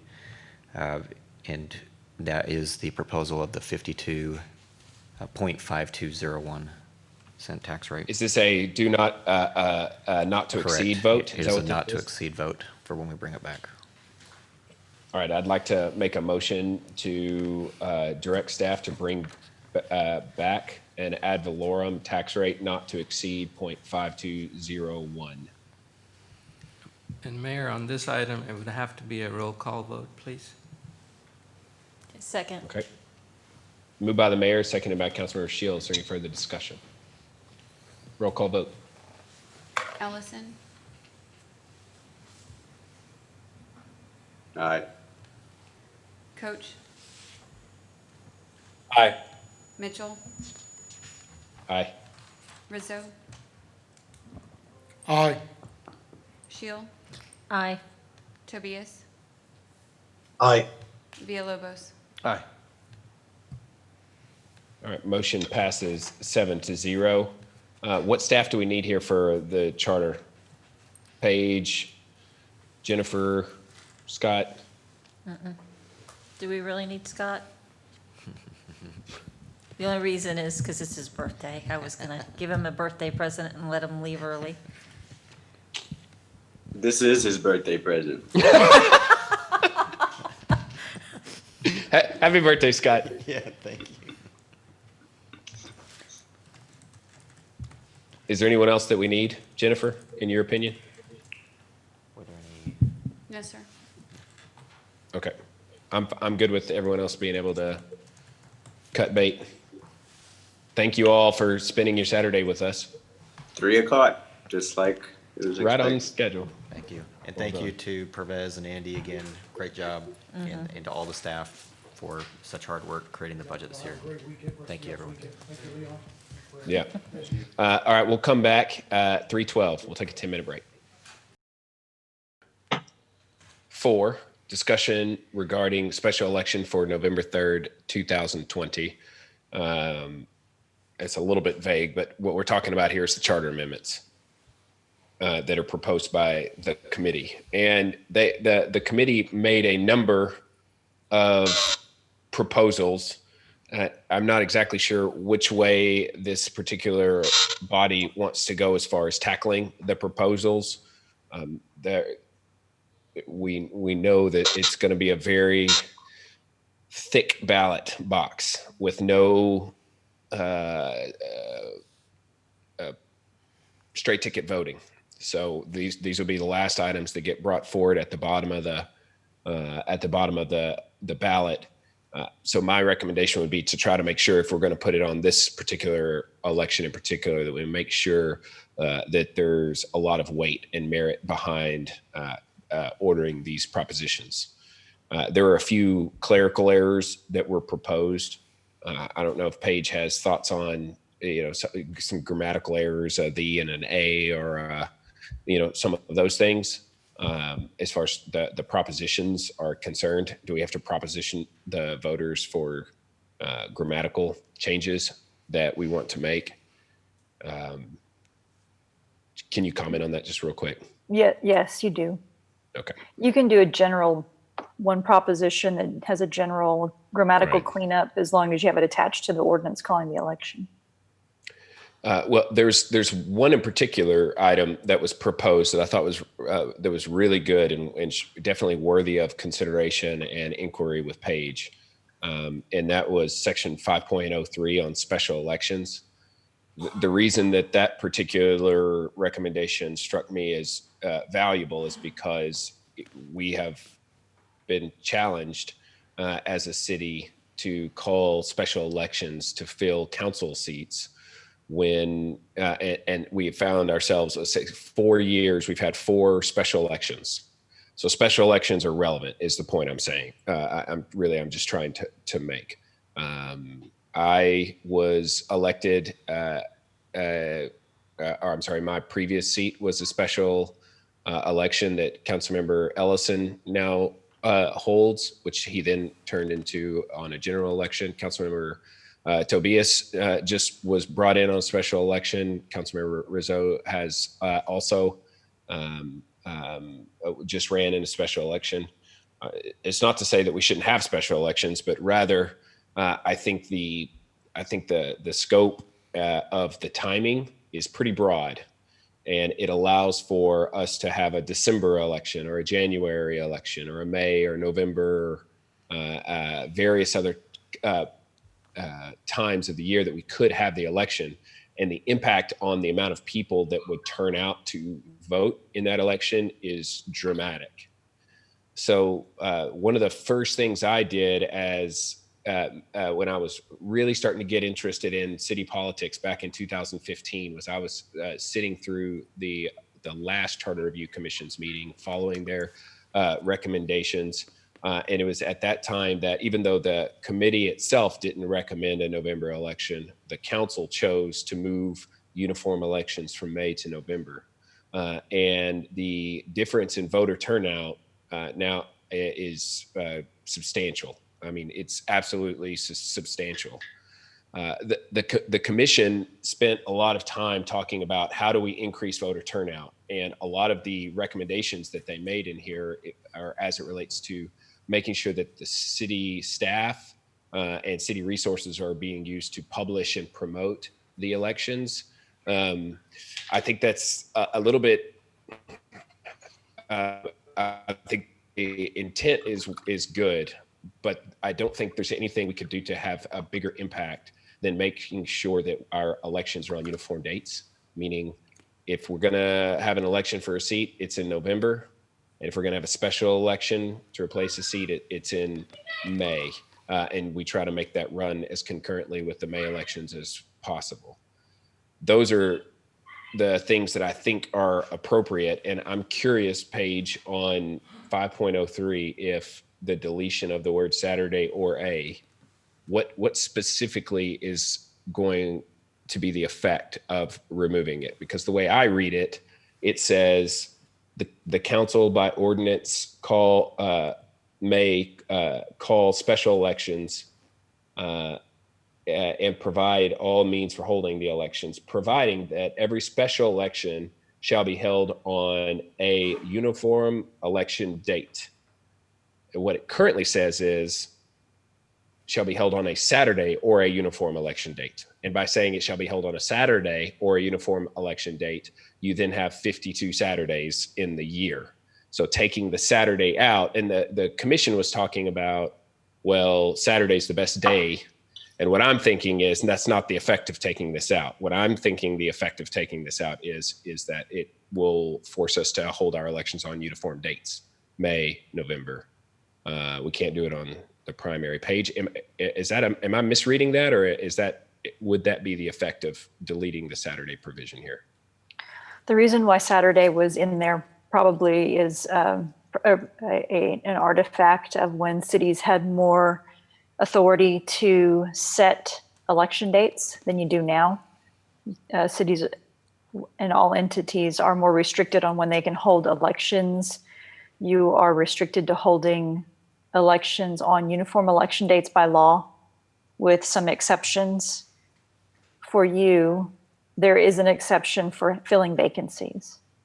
Okay, And so we're still going to be stuck with the vacancy discussion. So this Right. Saturday language doesn't change the vacancy discussion. It does not.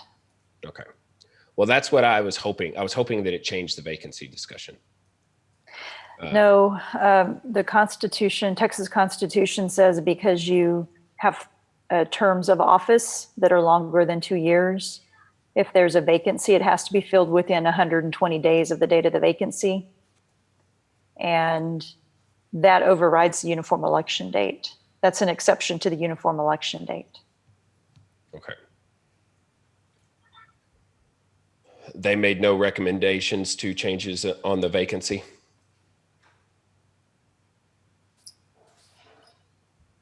Does not appear that was really a statement. So yeah, there's something that you can do, but it's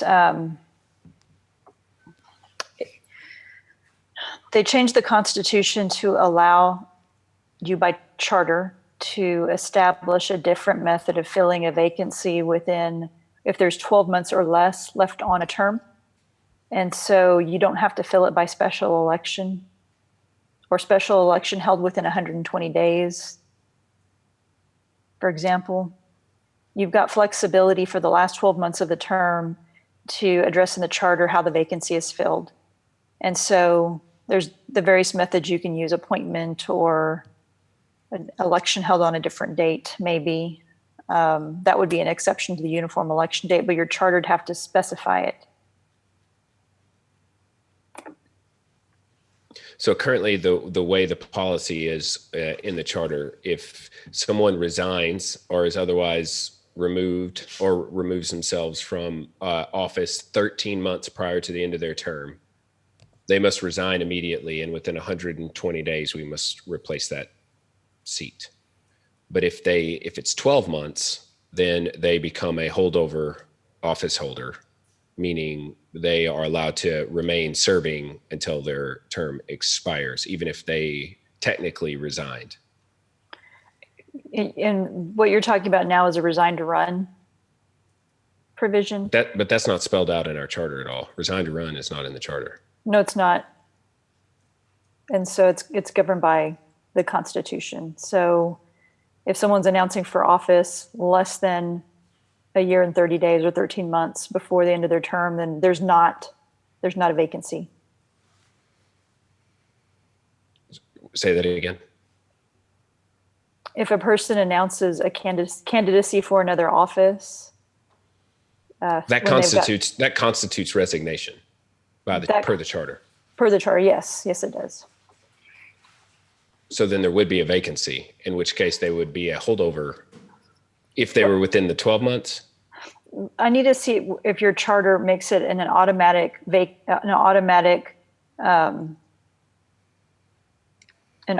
resignation if the announcement occurs when the person has 13 months or less left on their term. Under the Constitution, if you have more than 13 months left on your term and you announce for another office, that's when a vacancy arises. But if you have less than that amount, then it does not create a vacancy. Right, which is why Councilmember Villalobos and myself both fell under that clause. Right. When I decided but then we've also had the two scenarios where Councilmember Tenorio and Councilmember Arabi, both for different reasons, when they decided to make their moves, it did create a vacancy. Correct. I don't think I answered your original question. Okay. Well, can you repeat that? There's no. You asked if a vacancy arose if someone announces their candidacy within. If someone resigns, I say resigned. To me, we're not. Candidacy is just one component of a vacancy that could be triggered. It could also just be a resignation. Correct. They move out of town. That happens a lot. I think it was said earlier in this meeting that the average resident of Kyle's lived here for 5 years or less, meaning this is a town that has a lot of turnover and people want to run or may think they're going to be for a long time, but we're young adults predominantly. And so there's a lot of transition. So we see resignations happen for various reasons, and I'm trying to figure out how can we make it more consistent so that we're not throwing our election cycle into turmoil in order to replace that seat, but so that we can try to keep the elections to replace the vacancy in May and in November. In November is my preference, but I think that if we could keep it May and November, that means that every seat could be filled within 6 months. You only have control over the process that if a vacancy occurs when there's 12 months left on the term. So you could only specify that when the vacancy occurs within the last 12 months of the term. You can't solve that problem for the first 2 years of a term. I mean, that's because of the Texas Constitution. But well, we could appoint. You could appoint for the last 12 months of a term. Is that what the state election code states? It's the Texas Constitution says that if you have a term of office that is greater than 2 years, when a vacancy arises, it has to be filled by special election held within 120 days. And then we can't, it doesn't matter if the uniform election date falls within that 120 days or not. But it has to be 120 days. It's 120 days. Now, we've had times where that's been an impossibility for us to meet that statute because of the way it's set up, because we can't overlap with primaries. We can't, there are blackout periods, and it is definitely possible for a resignation to occur in such a way that we can't fulfill the 120-day statute. We nearly had it happen last time. The Constitution, we can't change that, but you can address this issue for the last 12 months of the term. So you could put something in your charter that says, for the last 12 months of a term, this is how we fill the vacancy. And you decide or you put it before the voters to vote on how that vacancy is filled. And you can have it filled by appointment. See, but that's the thing. The appointment is, in my mind, that clause is it's dangerous, because if you think about the last 12 months, someone could say, well, I want the council to appoint my replacement and get an edge. So I'll resign 6 months or 9 months before the end of my term. And then there's a new person put into place and they get all this competitive, which has been the criticism for appointments. Okay. But for example, at the county level, they do appointments. And so I'm not so set on appointments as I am trying to figure out how do we prevent, really strange, off the wall elections that are out of the blue, when we already are the lowest rung on the totem pole for what motivates someone to go to an election. We're at the bottom. So if we're also then not wanting, if we're not riding on a bigger ticket, a May election, a November election, then we're going to get 1 to 2% turnout. And I think that the 10% route that we've been able to get in our November elections that are off year, up to 30%, which is what we got in the gubernatorial election, is a really great way. There's disparity, right? So, and we're just talking freely here because there's no judgment. It's the problem. So Councilor Coach ran when Beto for Texas, and Governor Abbott and state senators were running, and that election had 6,000 city votes, and then our January election that we just had, and it was single member, had 100 votes, and I think that's a disparity that is too great for us to not at least try to address it.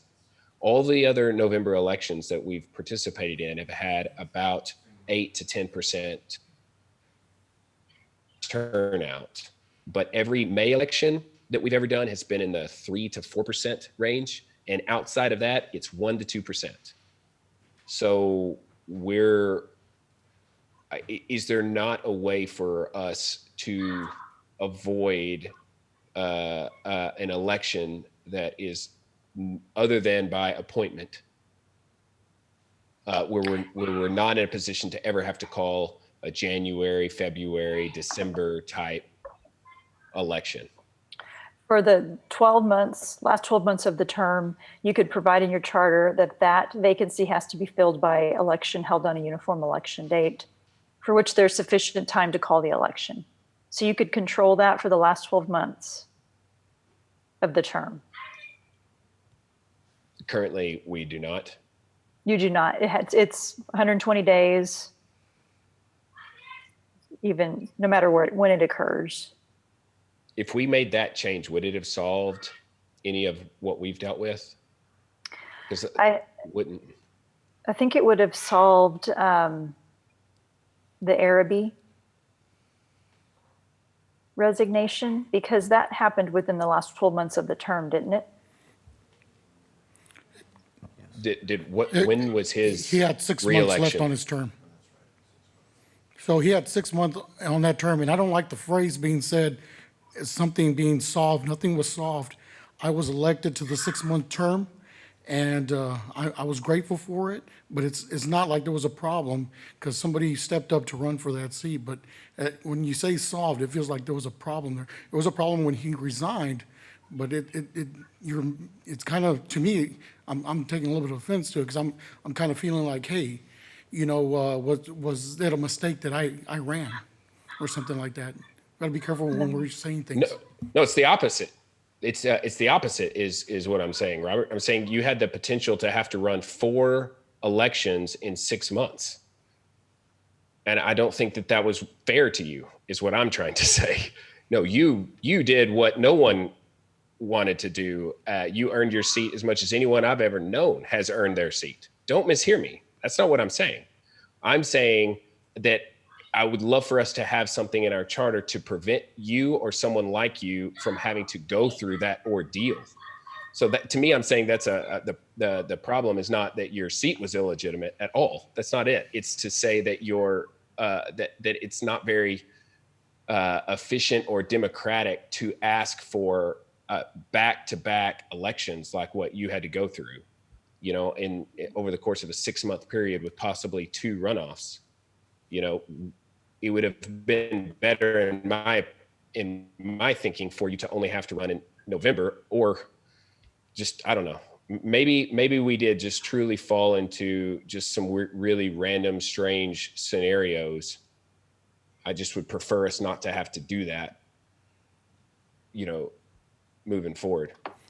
I understand. Yeah, and I apologize for my part on when I'm thinking of a problem to solve. I know the Charter Commission was thinking about voter turnout, and I don't know if they were also thinking about the expense of having to hold an election so frequently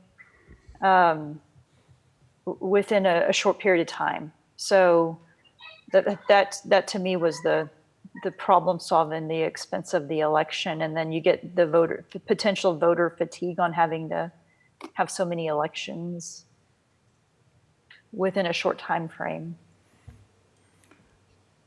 You know, I don't think anybody ever saw the resignation coming, or anybody's resignation coming, you know, but I can tell you, when I ran, I truly understood what I was getting myself into. I knew that 6 months from now, I was going to be running again a full-blown campaign. And I can tell you that I had the full expectations to run just as hard the second time around. And this is coming off of a campaign before this, a really difficult one where we generated 6,000 votes throughout the city. So that was 3 campaigns just really, really strong and back to back. But I truly knew what I was getting into when I ran into that second campaign. And then knowing that it was only for a 6-month term. Was I exhausted? Yes. But if you care about your city and you want to serve, then you'll put yourself through that. And, you know, I just keep thinking, if we mess with this process, someone like myself that has the compassion to run might not get that opportunity. And I know it was a 6-month term. Did it surprise me that I had 3 candidates step up to run for a 6-month term, knowing what's around? You know, that it did surprise me, but I understand that if there's 4 people running for a 6-month term, it's important. It's important to the community. So I think that you know, we hope nobody ever quits, but if they do, you know, just I think there'll be someone that'll step up and put themselves through that grueling process, just like I have.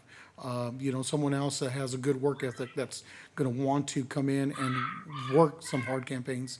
And it's a great learning experience. I'll tell you right now, I enjoyed the process. I learned a lot, and I'd never change it. I think that the knowledge that I picked up in those 3 campaigns will be with me forever, and hope the citizens understand that I did it for them. And it was hard, but I wouldn't change it. I don't know that we I don't know that we solve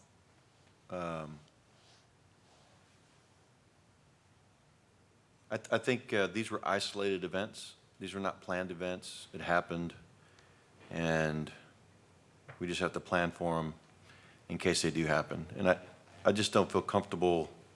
Well, definitely not going to feel comfortable for any kind of appointment at the city level. But on top of that, I think it was a good argument that Councilmember Rizzo made with regards to, you know, if it's something important, obviously there's an expense. I think it was what, 20,000, just over 20,000 for each. And I think we continue going well, forward. I don't see this. I'm not seeing this from the perspective of the council member or the candidate, which is why, I mean, I responded to what Robert was saying, but I'm talking about voter turnout.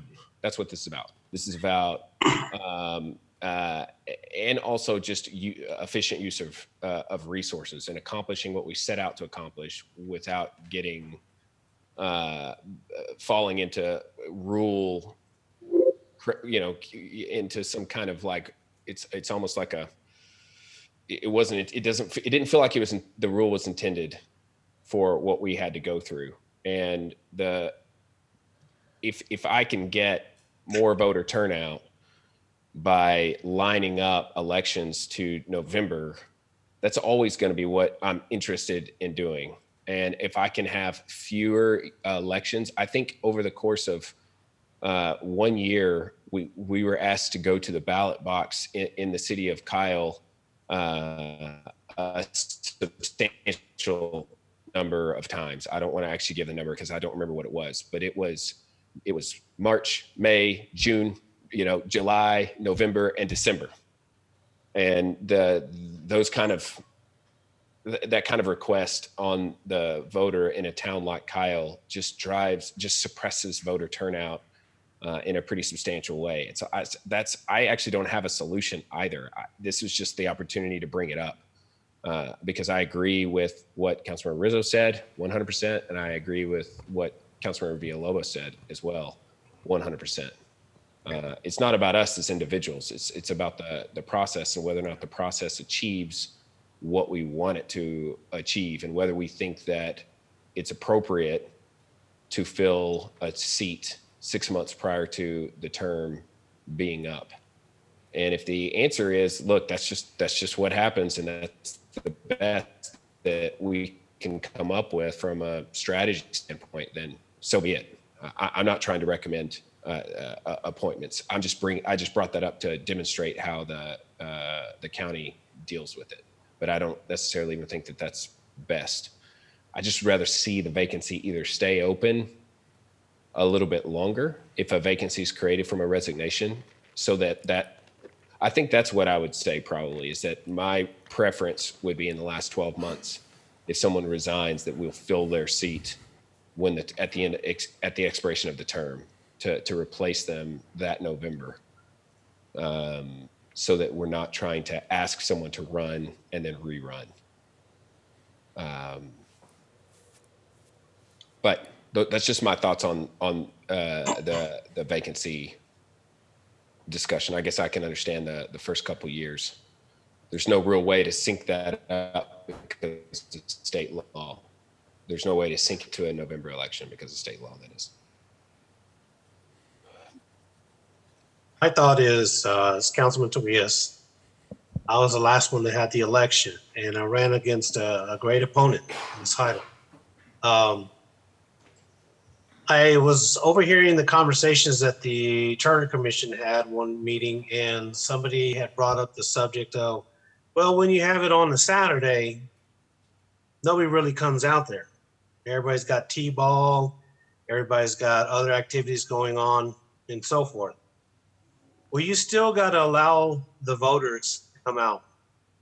And whether you have 5 or 50 or 150 that come out on a Saturday, you still got to give them that opportunity to vote. And Saturdays are the time where people are not off work, or actually off work. And when you have early voting hours, the majority of them are done by 5 o'clock. People don't have the time to go out there till 7 o'clock in the evening. They're done by 5. So it doesn't really give those voters that chance unless it's that specific day. And on my day, on that Saturday when I ran, a lot of the people came out, whether it's, again, 5 to 50 to 100. You still have to allow them to have that day to vote, no matter what the turnout is. I know Kyle and Hays County may have a history of just low voter turnout, but we still got to be allowed to have them to have their voice, no matter what. And that's kind of why I'm just agreeing about taking out the Saturday, because if it means that somebody unfortunately has to resign or leave, you've got to be able to follow the state election code and get it in within 120 days. And appointing somebody from a council level just may not look good across the board. Does that change doesn't remove Saturdays from voting? It just So no voting on Saturdays? No, I don't think so. No. I see it lined out. No, Yeah. it only takes away the election day Saturday. You still have the Saturdays prior to that. It means is the actual election day on a Saturday or a Tuesday? Uniform elections, I think, are normally on Tuesdays. Right. So if we were holding our very own city election, we could have the election day be on a Saturday, but early voting would, lead up to it for a couple weeks. Is that Cities correct, used to have Paige? more ability. Well, cities used to have more ability to set their election date. So if you were under old law, then you would, if you had the ability to set your election date, then this would want you to set it on a Saturday. This would tell you when to set it, either Saturday or a uniform election date or some other date allowed by law. Right. I don't think it would If change. you were under the old, Yeah. yeah, it doesn't change anything because the law has changed. If you were under the old law, then it would give you more flexibility to set it on a day other than a Saturday.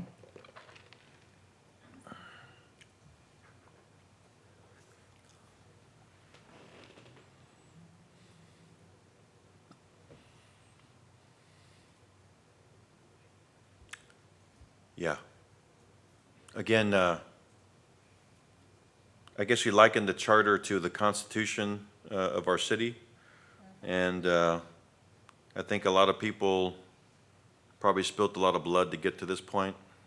I don't think we should be having, this is not a critical discussion to have to wholesale change it. So outside of just removing the Saturday, I think everything else remains the same. Yeah. So to be clear, early on, my argument wasn't to remove Saturday. It was thinking that that uniform. You understand? So Yes, sir. I'm Absolutely. fine leaving it alone. So I agree with a lot of what was said. I agree with pretty much everything everyone is saying. It's just tough. It's a tough situation. So is there interest in the last 12 months of having it stay until if you resign, truly not as a de jure candidate, but if you actually just resign, the way Councilor Araby is, in having the charter, proposing to the voters to allow that seat to remain vacant until the November election. Would there be any votes that we couldn't be able to partake in based on a vacant seat, one vacant seat? You wouldn't have the option of passing an ordinance on one reading by unanimous vote. Which we did for a while. We had 6 council members for a pretty good while. I can't remember when it was. I guess it was waiting to replace Councilor Araby. But it was a 6-member council for us, many meetings, and it seemed fine to me. And I remember when, I guess this is numerous years ago, Chad Bennington, when he resigned, it seemed like almost a year before they ever were able to get somebody in that spot. He was gone for quite a while, but as I said, that was like 8 years ago.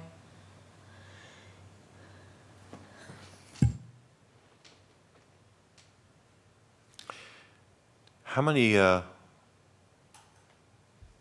public safety votes did we take for ordinance during the pandemic that required a 7-0 vote to pass it quick?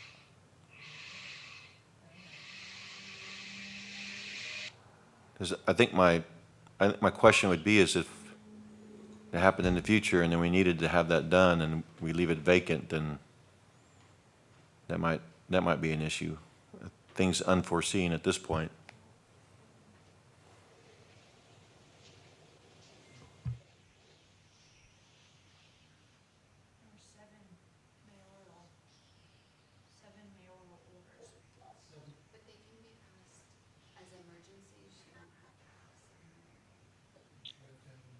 Did that play a factor, or would it just be unanimous of the council that's sitting currently?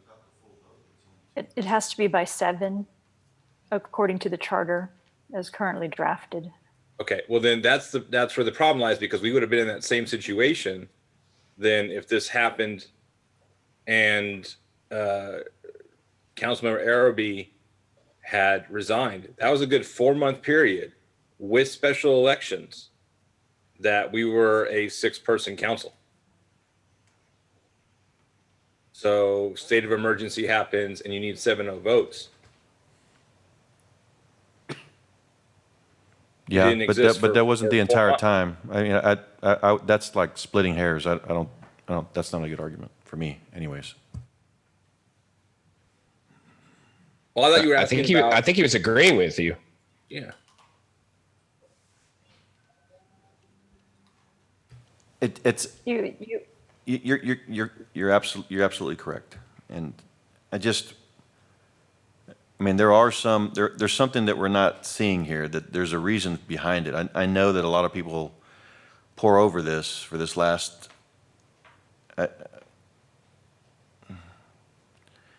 one of those things, and I know we just had discussions right now, we've realized we needed to have those 7 votes in a very specific instance.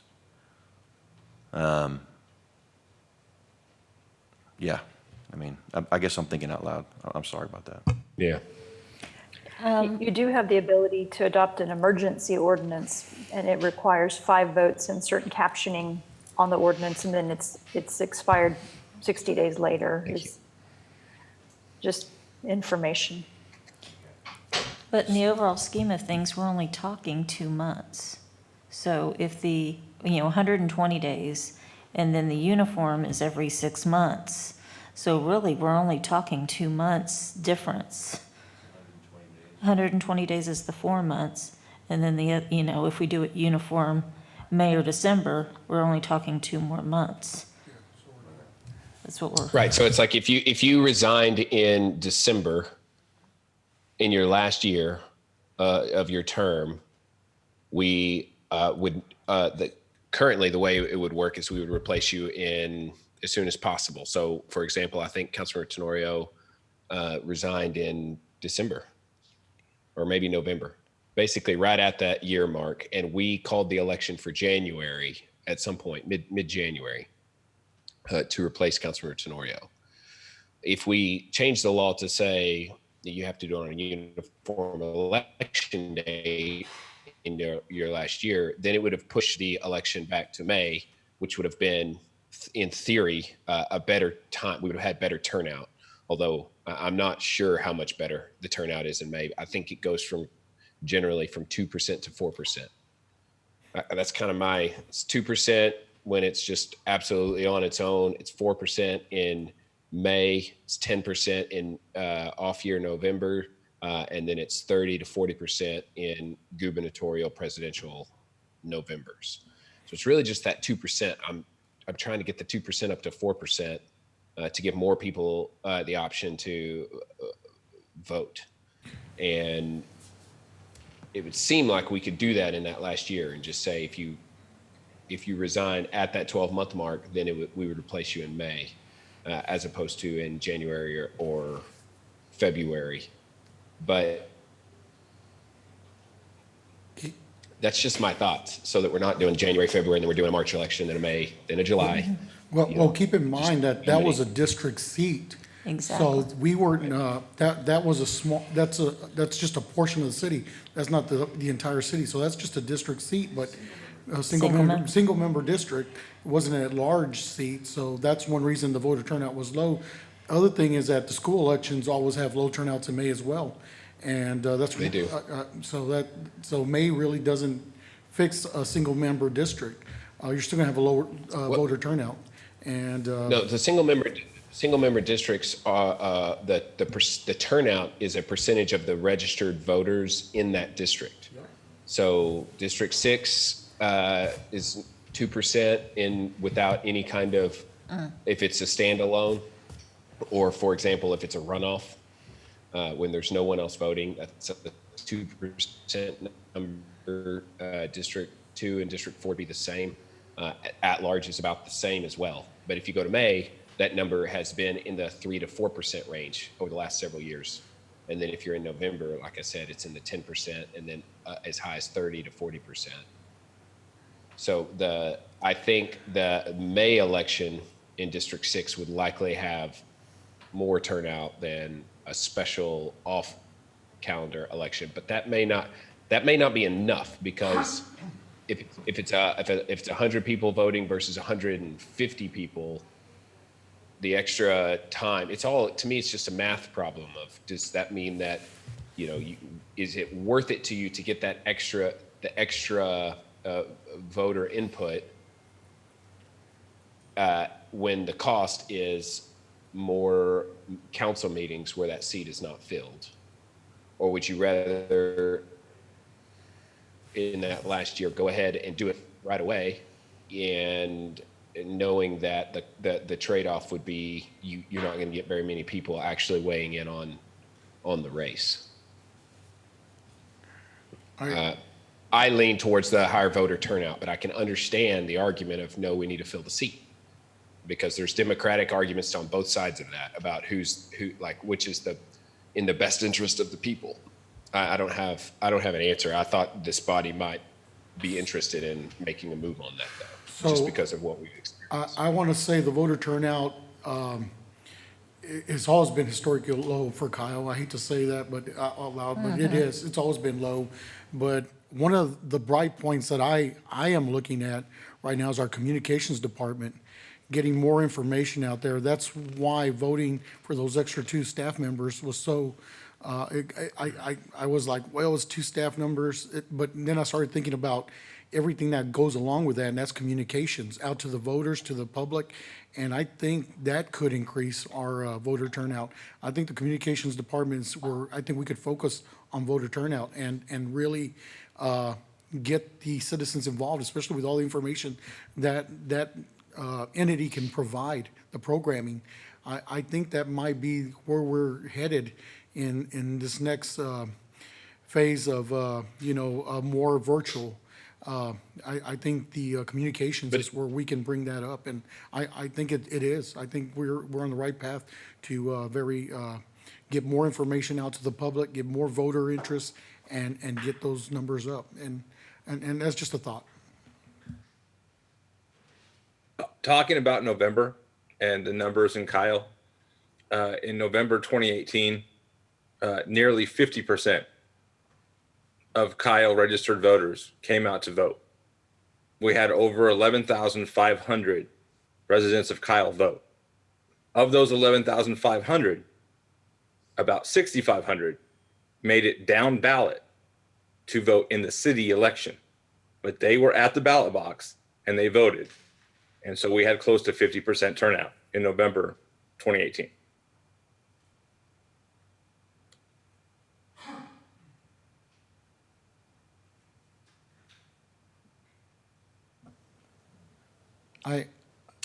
Keeping in mind what we're discussing here is a that was a great turnout.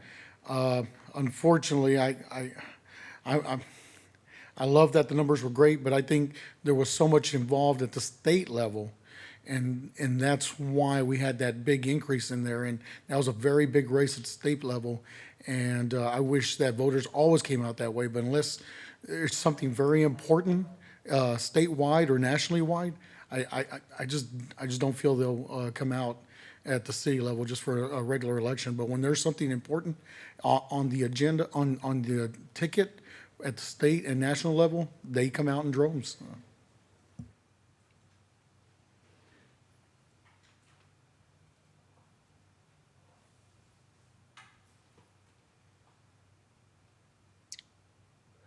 The only other thing for me to add was to keep in mind that what we're talking about here is not changing rules. We're talking about propositioning the voters to allow for them to decide for themselves what kind of, whether they would prefer to vote more often in a year in order to keep council seats filled more expeditiously, which is currently the way we do it, or whether they would rather vote less frequently, but be able to have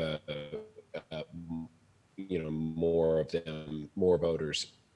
I don't even know how the voters would respond. Does the average Kyle citizen appreciate that we call special elections in order to fill our seats, or would they rather us keep our seats as close as possible to the November, election? For myself, it's closest to November, but obviously there's a discrepancy of thought here, and we can either ask the voters what they think, or we can choose to just not take it forward. And I'm okay with either option, frankly. I'm kind of with Councilmember Villalobos on some of this. We'll get through it either way. The charter's been in existence for a long time. We've called plenty of special elections, and we've done good work as a council. I'm good with moving forward with just what the Charter Commission recommended and not adding to it. And that's just my recommendation.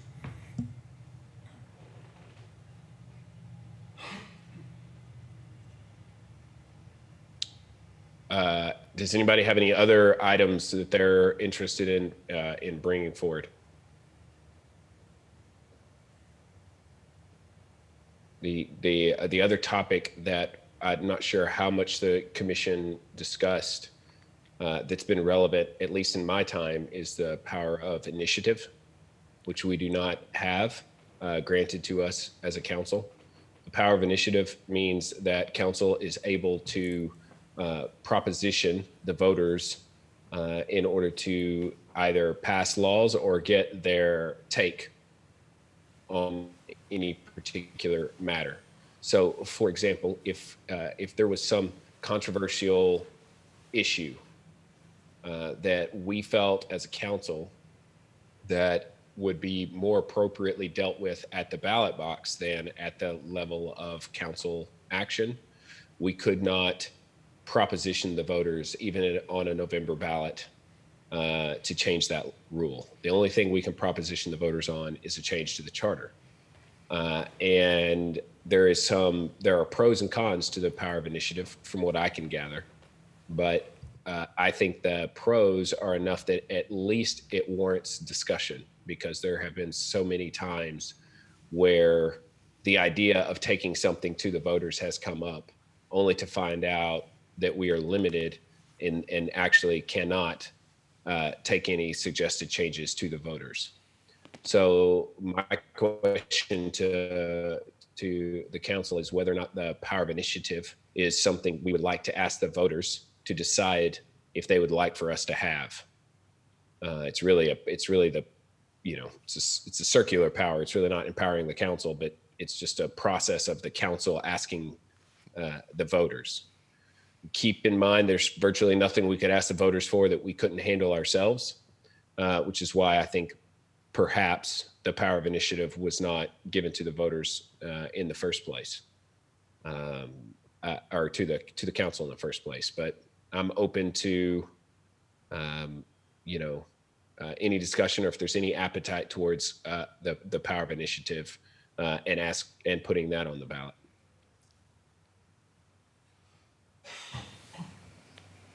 Couldn't we just put out a survey? Good. It's hard to keep registered voters, and it's hard to take the survey as, for example, if we have a survey, sometimes we get 500-600 responses, and the survey results are not as conclusive. They're by design, they're not normally conclusive. You can say you live in Kyle, but the power of initiative, especially if you're talking about binding initiatives, could be such that we ask the voters to decide a matter, and they decide it, and their vote carries the day. And then a non-binding referendum option would allow for us to proposition the voters, and then we would make a decision for ourselves once we have received that feedback.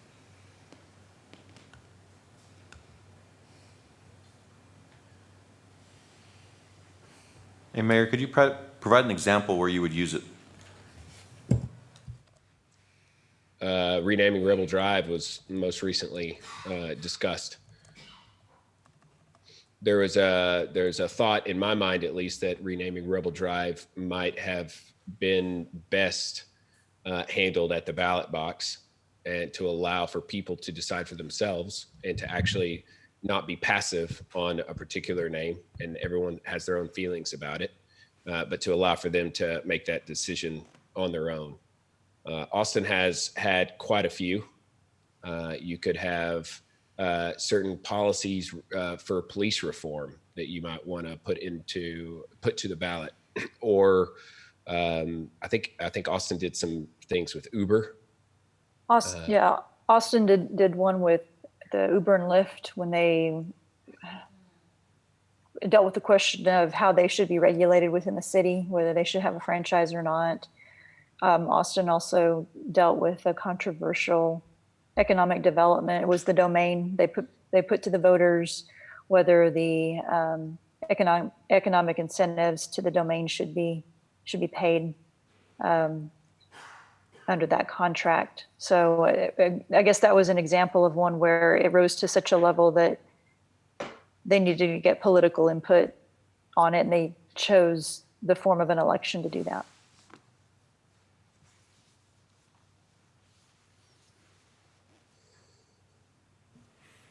And I know the Uber and Lyft controversy in Austin, followed it. It turned into a fiasco. And at the end of the day, I don't think anybody won. So it was a really bad situation. I'll tell you right now, anytime I hear the word Austin, I cringe a little bit. And one reason is I am in Austin daily, working in that area, and it does bother me a little bit. This isn't about Austin. This is about us and whether we want to proposition Kyle voters. I'm just giving Austin as an example. Do we want to have the power to proposition our own voters on matters of importance, or do we want to be prohibited by the charter from being able to even consider the possibility of doing that? Because currently we're prohibited. It's fine if we want to maintain the prohibition. I have seen that there are scenarios where we might want to at least have the discussion. We can't have that discussion right now. And by the way, how do the voters feel about this? Do they want to be propositioned? I think the voters would prefer to be propositioned from time to time, which is why we are forced to proposition them on matters of importance, on certain matters at least. So it's just my opinion. We do not have to move forward on any of these items, but the two items that I have brought up with regards to initiative and with regards to vacancies, I'm bringing them up because they've been issues. A lot of what's been proposed by the review commission, they're not issues, and I'm trying to talk because this is my fifth budget. This would be my third time to potentially change the charter. I'm trying to address the issues that are actually causing problems for the city secretary and for the council. And if we say that the problems that we are experiencing are just cost of doing business, essentially, and that we don't want to propose these things to the voters, then so be it. But these two issues in particular have been challenges administratively, and they have been burdens on the council when the council has wanted to act and has been prohibited from doing so by the charter.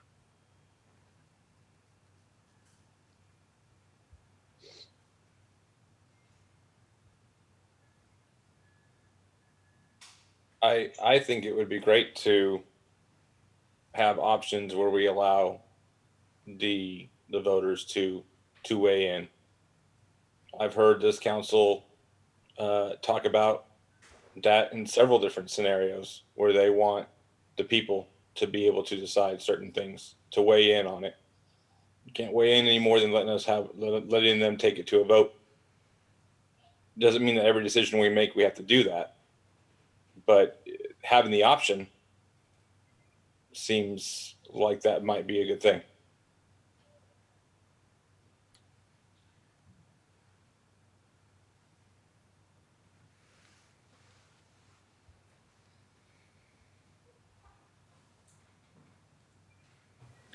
This just creates a more opportunity for that to happen when you're talking about that, right? So it doesn't follow the standard protocol, you know, the standard election times where we bring things forward, I guess typically in November for a lot of these different things without having to go through changing the charter every time we needed to do something. So that's what you're looking at. We're looking at in the middle of those two time periods, if there's something that we feel like the people need to be a part of to take that vote, and that's what we're looking at. The only issue I have with it is that you know, maybe not this council, but what about future councils and the idea that, you know, special interests really push hard to create those things to come forward and navigate that process.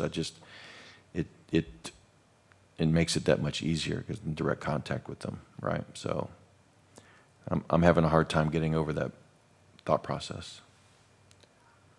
I agree with you. Yeah. That is the drawback. The drawback is the council loses its resolve and wants to abdicate to the voters. The other side of it is exactly what you said, special interests, putting pressure on council to take things to the voters in order to, you know, generate a certain amount of notoriety or buzz. Those are good questions. Good thoughts. Is there a way to limit that page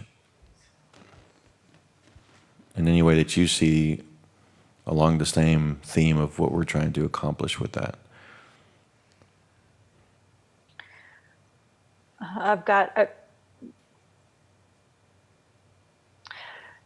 I think I heard one comment about there being concern about the election coming up on a non-uniform election date. And if that's what was stated, first of all, that would not be the case. You'd be bound to hold the election on a non-uniform election date.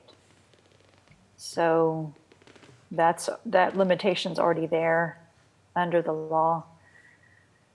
If you want to have some limitations on the power of council to put something forward, then you could make the vote higher. So a 3/4 vote or some higher vote to put that matter before the voters. That's one option. Another option would be to limit, maybe you could limit what is placed before the voters. The power of referendum that's in the council's hands is limited, in other words. And that's spelled out in the charter. Okay.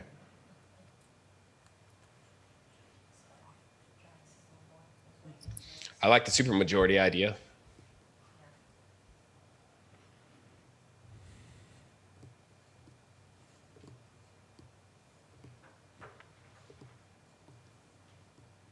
Yeah, that's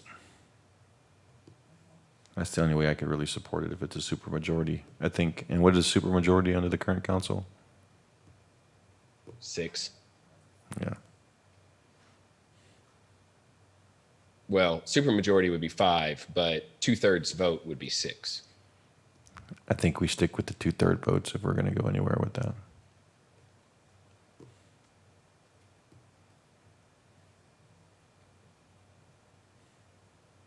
Again, I'm just one person. Any feedback? I mean, I'd be good with the 6, and then, you know, letting the voters decide if they want to even give that option to us. You know, we keep hearing about, you know, us getting input from our constituents. We keep hearing about transparency, and you can't get more. Well, I guess you could if the only way we could is by 100% voter turnout. But, you know, getting the input Sorry, I from think our, I'm sorry? No, finish up, Tracy. I Okay. just misspoke on that. Just, you know, making sure that we do get the input from our constituents. So, there. I think a 2/3 vote would be 5, actually. I want to make sure I clarify that. So if you wanted to make it 6 votes, I think we'd just have to say not less than 6 votes. Yeah.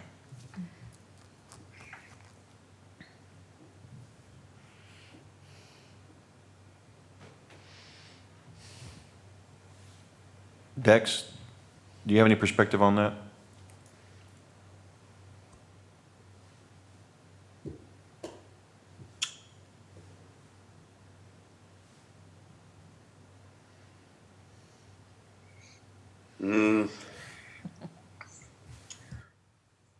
One of those in particular, or both of them that the mayor mentioned? Initiative.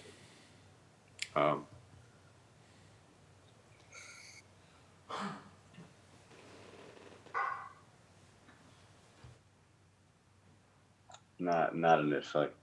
No, I think it could definitely be beneficial at times. I understand why it's limited, but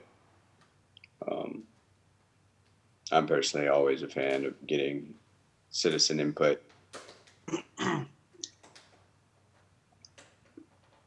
How about instead of the bar being quite so high, how about we make it 5 votes, which would be the 2/3, I think.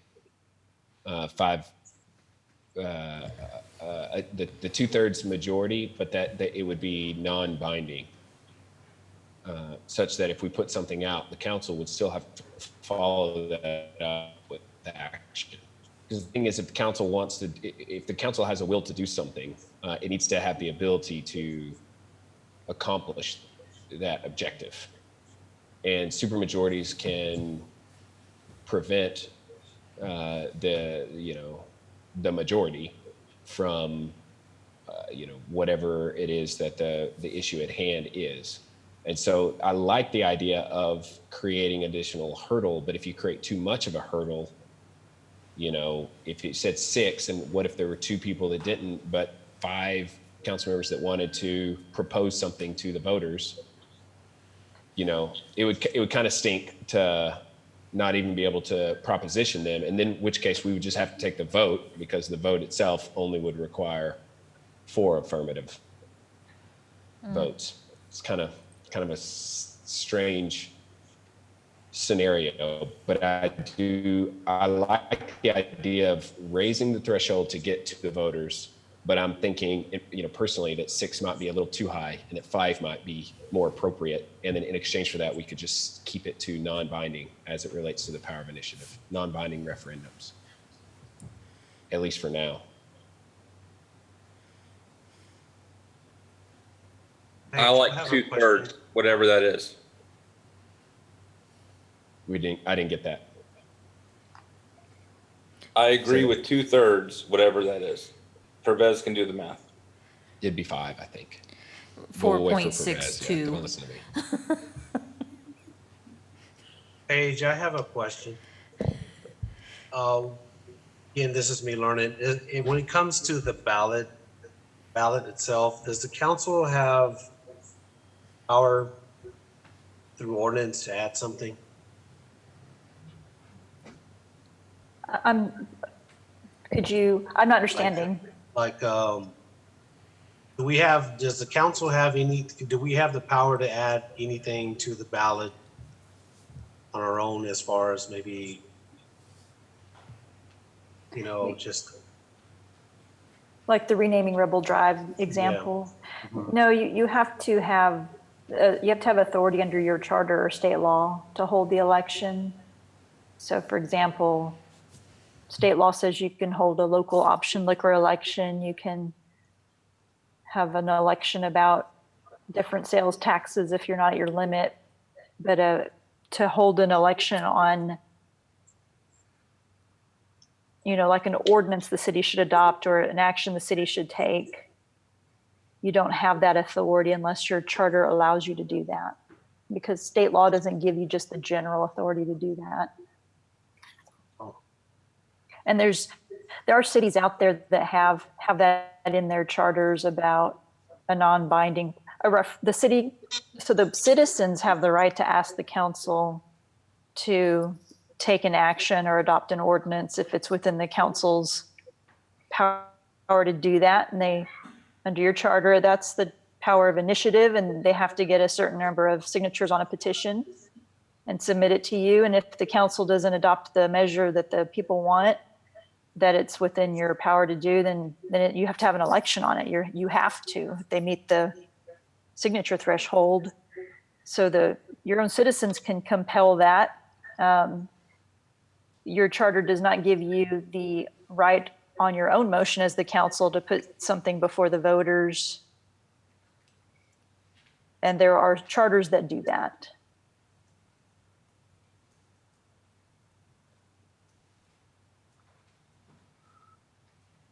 Just trying to still get the understanding of what we have as a council to add to ballot, what legally we can do. And as long as we're following the charter rules on that end. Correct, yes. I can have a better understanding. Mhm. Did I answer that question? Yes, ma'am. Thank you. Okay.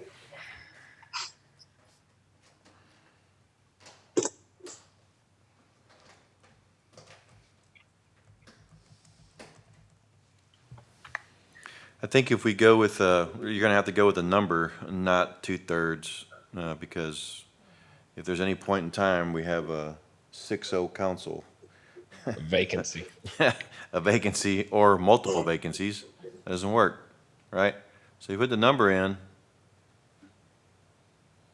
which again, I would support I would support 6. And then, you know, if you had 6, you're going to have full. If you don't have 6, and you can't do it. I think the threshold is important to keep all of those other issues behind the scenes out, at least mitigate the issues of special interest, right? Not only not just us, but others in the future. I mean, I think we have to really consider that, knowing how this process works, right? Knowing all of the things that happen in making decisions and bringing things forward. I mean, there's a lot that goes into that. It promotes good communication. It promotes a good understanding. It promotes the idea that the council who represents the people are working and agree to do something, you know, largely, and not a smaller group. But again, that's just my perspective. Paige? So Go ahead, Dex. the 2/3, I'm trying to think of what else it is that we do, but it is, regardless if there's a vacancy or not, it's still the same amount, correct? Because it's based on the total number of what the body would be. You have to specify that in the language. You have to spell that out. So we could spell it out, So it's 2/3 or whatever. 2/3 of the entire council. Right. Yeah. So that'd be 5 if we're talking 2/3. Yeah, I'm doing that. If the entire body is there, or if there is a vacancy, it would still, if the language stated it that way, it would still be 5. 5 out of 6 of those would have to.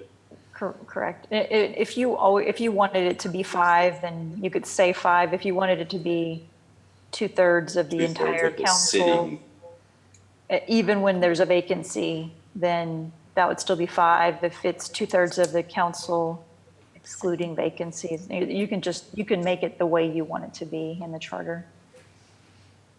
Got it. Okay. Paige, if we had this ability and we had the supermajority, so 5 people had to agree to put it onto a ballot, and say only 4 people chose to put it on the ballot, and so it failed. Could then the next council meeting it come back up just for a regular vote, and then it would pass by majority, say 4. If I'm understanding it, you're saying if the charter says you have to have 5, it'd have to be 5, no matter what. Right, no, but She's what I'm saying saying, though, is if it only, so say we didn't get the 5 votes, so it failed to go to the voters. But then, so then the next meeting, it is just a regular vote, and it Oh, would I only have see. to pass by the 4-3 majority, right? I see what you're saying. Yes. If you, as the council, say, well, we're just going to do it ourselves and not send it to the voters, then you can do that. There's no limitations. Unless you put it in your charter that there's a limitation, or Okay. there's a limitation outside of state law that sets the majority vote differently. Okay, thank you. That was an interesting question. Thank you.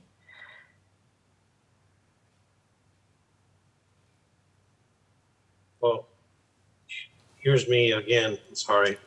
Then why bring it to the voters if we're gonna vote on it? Why bring it to the voters to vote for that if we're gonna change it in-house? Isn't this what the charter is supposed to be? The charter currently forces us to not, the charter forces us to decide all matters except for the few that Paige mentioned. We have the ability to send to the voters. If we want to take something to the voters, what we're saying is we would have the ability to not do it and just take the action. But there may be times when we prefer as a body to allow for the voters to weigh in on a particular item. In which case, if we took the vote and 5 or 6, depending on what we would decide, agreed, then it would go to the voters. Then the voters would come in, they would make their vote, and let's say they passed it. Then if it's a non-binding referendum, all that does is it means that then we can still do whatever we want, but we would still have to pass it into law. But it would be sort of like the equivalent of the rubber stamping of what the people decided. There are a few scenarios I've heard of where something, by the time it gets to the voters may make a decision, and then a law might change or something, something could happen that the council would want to go against what the voters decided. They're pretty rare scenarios, but in which case we would have, if it's a non-binding referendum, we would not have to do what the voters said. If it's binding, then their vote essentially constitutes the vote of a council. I mean, once the vote comes in, that's it. So what Tracy's discussing is the possibility of the council to not be able to put something in front of the voters because we didn't get the supermajority. In which case we just take the vote of council, and if it passes, then but that is a situation where the majority of the council wants to make a rule, but the supermajority doesn't want to send it to the voters. So there's a real thin area there where it's like, well, 5 or 4 of us want to take it to the voters, and so only 4 and exactly 4, and therefore, I don't know. And honestly, it could be a situation where putting something before the voters fails, and then you bring it back and it passes 7-0 because the council's will as a whole was to take that action in-house and deal with it. The only way a council could get it to the voters would be through a big vote. But those are 2 different things. A vote to put something before the voters is a vote to let someone else decide, which is not, you shouldn't think that is going to relate to an actual vote of the council on the issue itself, or how the council might vote at the ballot box themselves, for example. Like, I think we had a discussion about the city manager and whether the city manager should be allowed to live inside the city limits, or whether he or she should be allowed to live outside the city limits or in the ETJ, for example. Well, individual council members may have an opinion about that, but because it's a charter related matter, the decision to put it before the voters can be slightly different than the opinion of a council member as to whether or not the city manager should live inside or outside of the city limits. Does that make sense? In which case you might vote yes to put it before the voters and let them decide, even though your vote on the ordinance, if it was such a thing, might be no.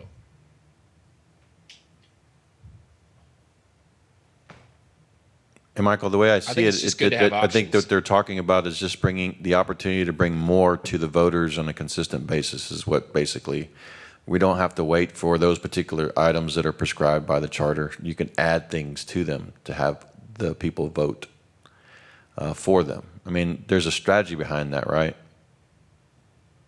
And, Well, I think it's more transparent to do it through the power of initiative because there's not many things that you can't propose to the voters through a charter amendment. For example, or if if we you wanted to take, rename well, what Rebel about Drive, the, what you about, can propose it in the charter. It's just not where it belongs. right. I would like to have a limited case for those things to come forward because then you just have council members. Maybe we don't have a council that's as in sync or largely supporting. I mean, we're doing a lot of great things here, but there could be councils here that utilize that referendum to fail something, to not, and that's what they would use. Is we don't want to make a decision. We just want to throw everything to the people. And the reverse side of that could be utilized that way. So I just, not that it's not the best thing. That's absolutely the best thing. But there are some critical things that need to occur that the people put us in office to take charge of and make the decisions on, right? So maybe, I mean, if maybe we can come up with a list of things that could be prescribed to come up on a referendum with, now we can do a prescribed list of items. Maybe that's a way to do it and everybody's on board with it. And then we have I would even go to the supermajority piece too, to go to the 5 then. But if we don't have a list, I think we should create that barrier and have 6. Because then at least if it goes into a referendum or an initiative to come out, then your entire council, nearly your entire council is behind it. You know what I'm saying? So maybe we can work it out that way. That might be I mean, just another thought since we're discussing it.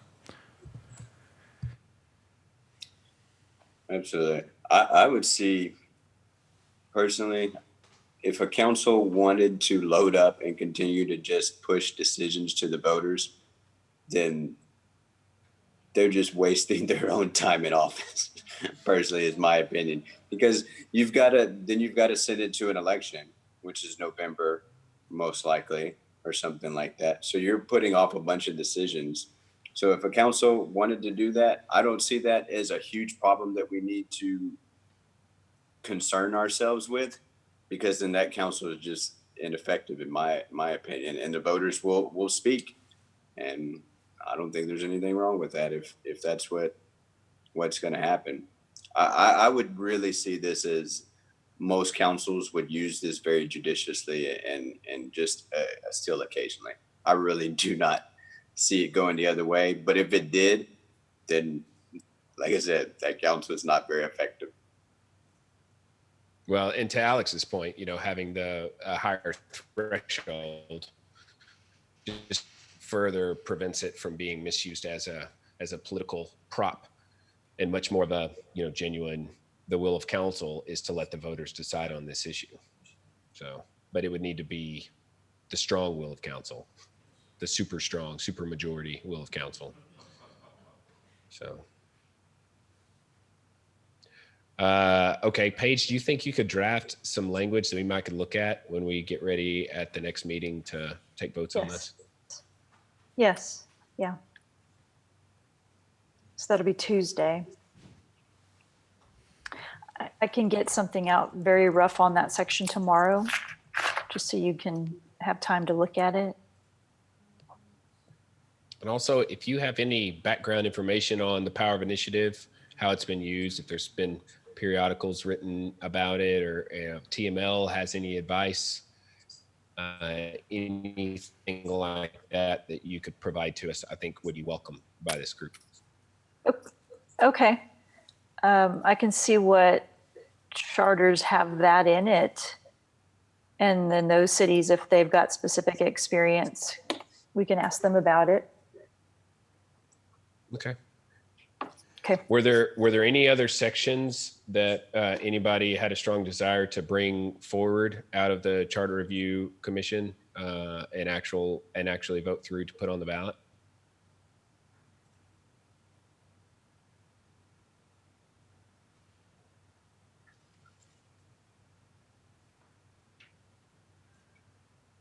I was interested about, and this is maybe a Jennifer question, section 1.07 and 2.01, those first couple changes.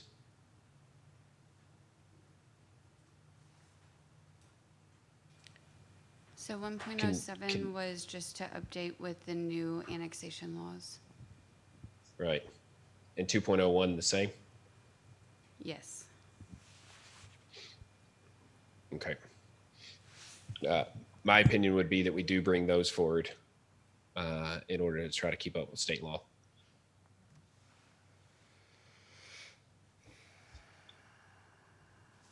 So just to recap, we've covered the special elections and the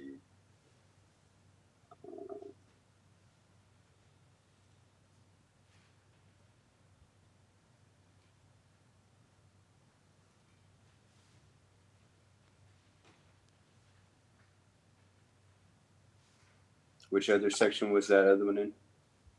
It's the first two in the backup material, 1.07 and 2.01. They're just areas where our charter conflicts with state law because state law has changed regarding annexation. So we'd be bringing it into sync. And then the other one was, where did it go?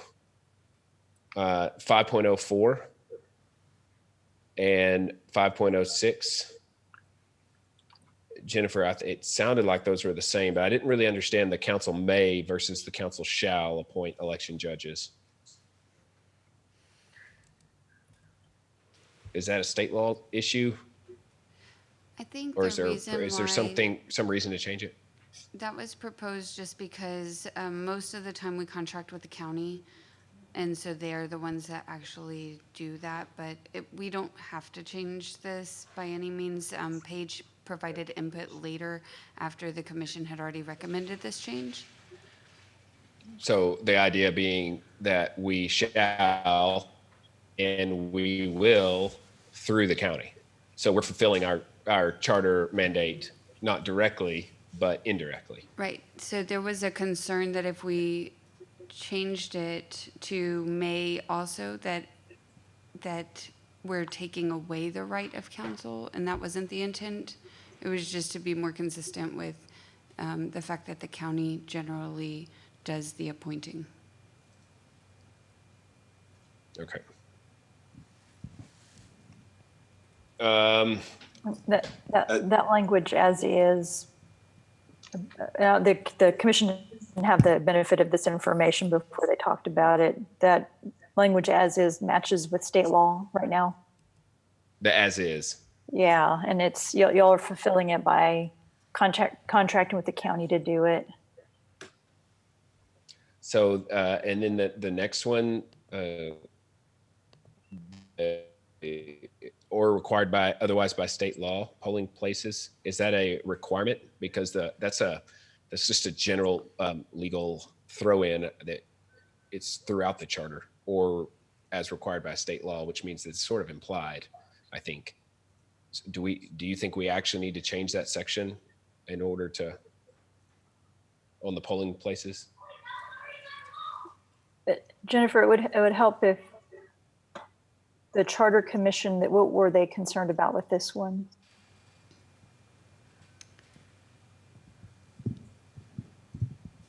I think when we discussed the or the A polling place, it's because especially with the vote centers, the county has the ability to set all of our polling places we don't necessarily have the ability to say definitely that this is going to be a polling place. And there has been concerns in meeting with the county about the parking situation here at City Hall. So I don't know that it will always be the preferred polling place. Who says that there's voting problems at City Hall from a parking standpoint? Has anyone ever had a hard time parking to vote or seen that? I think where the There's charter. so much place to park. Yeah. I think where they were going with this is if we were in a district race, that way we could not just have City Hall, we could have, we could do it somewhere in that district. Say like, the last race we just had, we do somewhere Okay. closer to that area. I believe that's where they were going with that. There is that. Yes, if it entitled to like a district race. If it was in District 1 or District 2 or 6, it'd be either a local school, but they also would have the ability to vote downtown at the City Hall. I think this change actually makes it, since your November elections, you're supposed to use the precincts by the county. So it actually squares you up a little bit better with state law. That first part where it says or otherwise required by state law. So that's probably a good one to bring forward. It's a nice cleanup, yes. Okay. So as far as the language to prepare and the propositions, the ones that I've seen so far to bring forward are 5.06.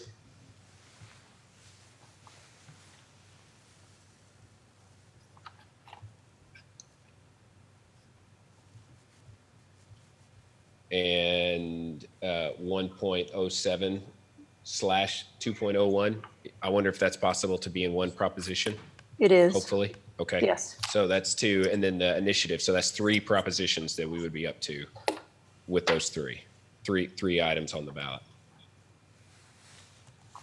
Does anybody else have any other one they want to, any other items either recommended by the commission or otherwise that they want to bring forward to request for us to have prepared for ballot language votes at the next meeting? So are we selecting the ones that they've already recommended? Or are we not only the ones that we discussed now are the ones we're bringing forward for ballot, or are we making a decision to bring forward That's every? what I'm trying to. Okay. Right. What I'm trying to say is let's pull out and let's actually decide which ones we want to bring forward. They made a lot of recommendations. I don't agree with several of them. So I'm trying to get us to bring forward the things that we're as a group focused on. I would prefer there not to be 12 propositions or 9 or 10. I think with this ballot coming up, especially as important as this November election is, 5 and under is the appropriate number of things to ask the voters to be thinking about, because there's potentially several more items that could be on that ballot box. 7.06 is one that I'd like to have a discussion about to bring forward for the voters. Okay, go forward. Go ahead. Talk to us about it. Well, I think it's, you have changing landscape, changing people, changing leaders. And I know that this has been a national trend over the last 10 years, but more pointedly so at the national level, having conversations on how we address this particular issue in our communities. This is a very general statement, and it provides a direction for the police department to ensure that they're engaging in these areas. I think it's important that we guide them because leadership does change. We have a great police department. We have leadership here that's driving towards that very issue as far as, engaging the community members, developing policies and strategies and data sharing and deploying resources that aim at reducing crime and improving relationships. And I think this is written in such a general form that they can incorporate many different initiatives and programs to meet this charter amendment.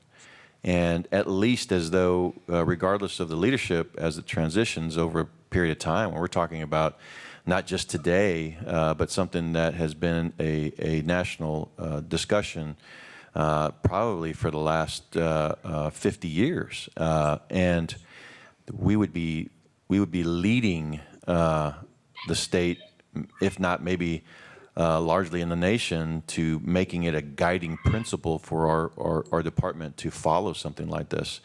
It doesn't prescribe exactly what to do. It leaves it general and broad, and it advises them that you will have programs that meet that initiative and that goal set. And I think that that's important.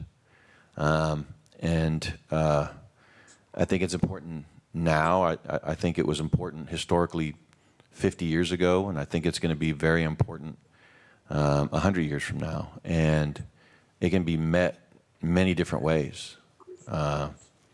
So regardless of the council, regardless of the leadership of the department, this is something that is a guiding principle and tool, and they will be monitored and graded based on meeting what these basic elements are. And I think that's an important thing. I think without it, some of the issues today are symptomatic of not having that guidance and making sure that it's important, making sure that we are placing importance on it as a guiding principle, right? So I don't think this statement really draws out any platform, any one initiative, other than incorporating the people, incorporating programs, incorporates them, and ensuring that their overall goal and mission is to incorporate that and to do it in a very intentional and purposeful way. So that's just my general description and understanding of why it's important. But I also think it continues on that gold standard of this council, and the gold standard in this community is that we want more. And I think this displays. And I know that on the Charter Review Committee, this was wholly and entirely supported. So that's it. If I may, I actually concur in principle with Councilmember Villalobos is saying. I actually, part of that though is concerning to me that it is the ambiguity of the statement. My concern is it could be a facade and be mostly toothless, because how do you measure that they are meeting those objectives that are on there? I think it is a great statement in principle. My concern is that there's a lot of ambiguity on it, and it's not, it doesn't really outline how they could achieve that. You could, there could be in the future, not saying now, but ways to make it in a way that they can claim that they're meeting these objectives, but there's nothing that would really determine if they are or not.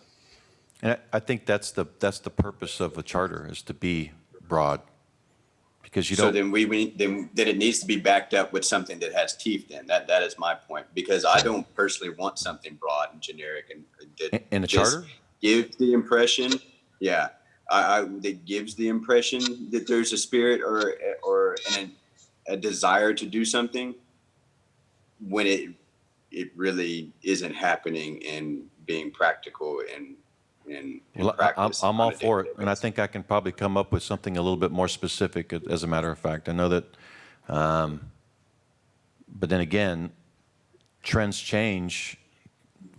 Things that you do change in the environment of law enforcement is very fluid.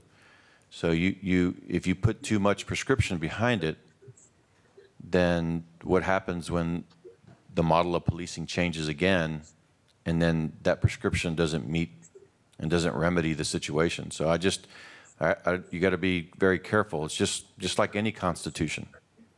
First Amendment, freedom of religion, all those different things. There's no prescription specifically stating how that's supposed to be done, as long as it doesn't violate your rights, your civil rights in that manner, right? So that's the same thing as a charter. But absolutely, I mean, if you're willing to go that far, council member Ellison, then by all means, yes, I'm willing to go that far too. So I think that's. I absolutely am. And I would think, the statement is fine as long as there perhaps could be added to something that maybe just spitballing here. Council is required on a annual basis to adopt or a resolution or ordinance or make something change, but something that compels the review of what's going on, and that is either a body created or some kind of process created, that these things are looked at, to your point, on a consistent basis. Having just a generic statement like that with no true actionable item to how that is reviewed or how that oversight happens or whatever that may be, for me, it just doesn't cut the mustard with the way it looks. But Okay. I agree with you, Councilmember. I think it can be improved. Sure. I think that it just needs to compel some action or some kind of repeated review of it. Well, maybe that's a presentation on an annual basis by the department head to bring forward how it's going to meet the constraints of the charter. And I think that's a presentation for them to pull forward. Something like that along those lines would be perfect. That way we're doing a consistent review of what they're doing, and they're following what our desires are. Maybe, is that something you're thinking, sir? Because I definitely, Yes, I would support absolutely. that, absolutely. So you're referencing the language that's in that section 706 where it's saying to collaborate with community members to develop policies, strategies, and data sharing. Is that what we're getting at? Wouldn't that be that's the only something to where addition. the department, that'd be something that the department can develop and then bring back to council on a semi-annual basis or a yearly basis? Is that what we're looking at? And Yes, seeing what end results and seeing what has worked and what hasn't worked? We can also direct the police department to do that. We do not need to put that in the charter. Just as context in the discussion. yeah. And I think the point on why you would want it in the charter is this. The national trend in teaching and guidance would also say that you have to have a sanctity of life policy within your policy statement and your policies across law enforcement. Does it tell you exactly how to prescribe that?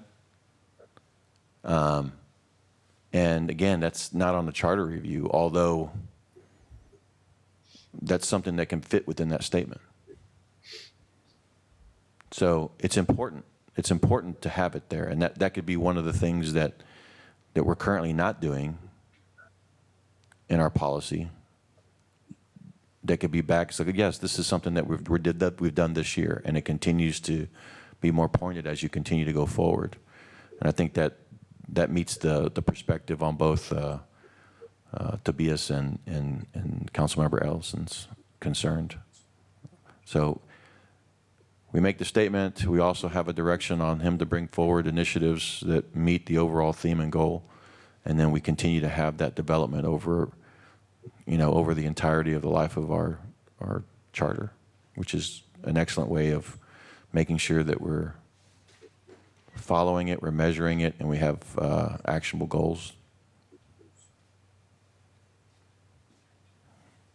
National level and the state level and our own community level to see how we can collaborate. Would See the how we're three of improving you, those relationships.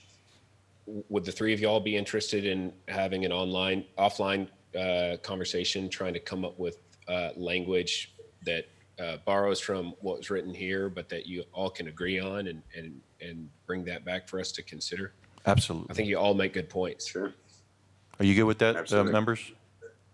Yes, sir. Absolutely. Okay, good. Any other items that anyone has so that if we go with that one, that's 4 propositions. So do we want to keep adding to it for this year?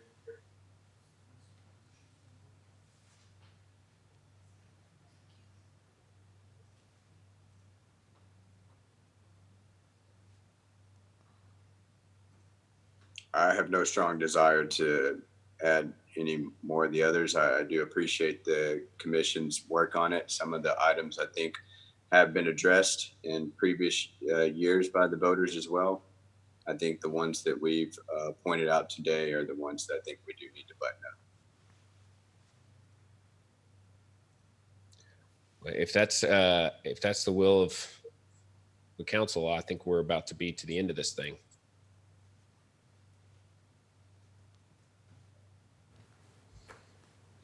So can I get a clarification on which points we're bringing forward? I know 7.06.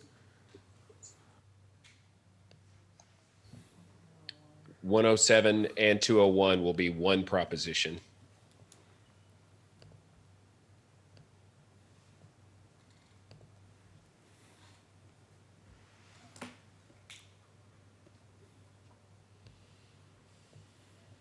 .506 will be the second. 706 the third. Did I miss one? Oh, and initiative. It's not in this one. Would be the fourth. What about, I know we said something earlier about something, just cleaning up the language, grammar and such. Do we have to put that forth to the voters to actually clean it up? Grammar? You would. Okay, so that will be a fifth. Yeah, you'd have to put a,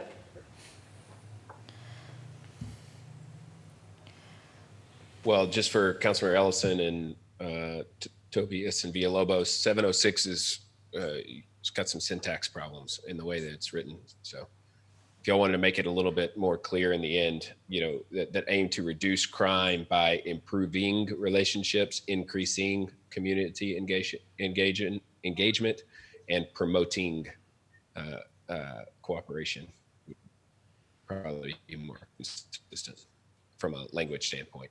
Grammar. Sentence structure, important. Absolutely.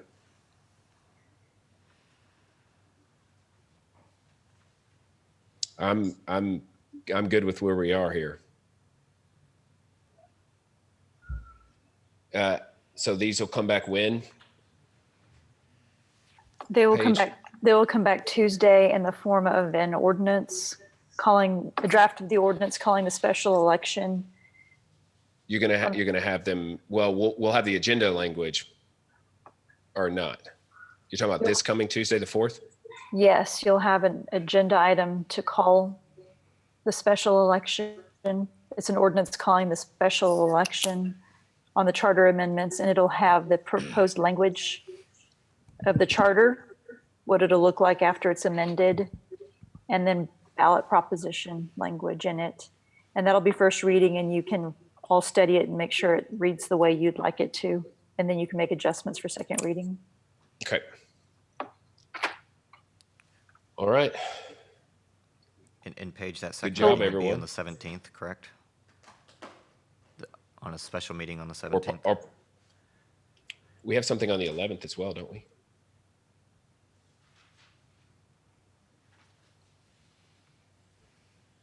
Yeah, I'm assuming you've got a second reading before the 18th, before the deadline for calling.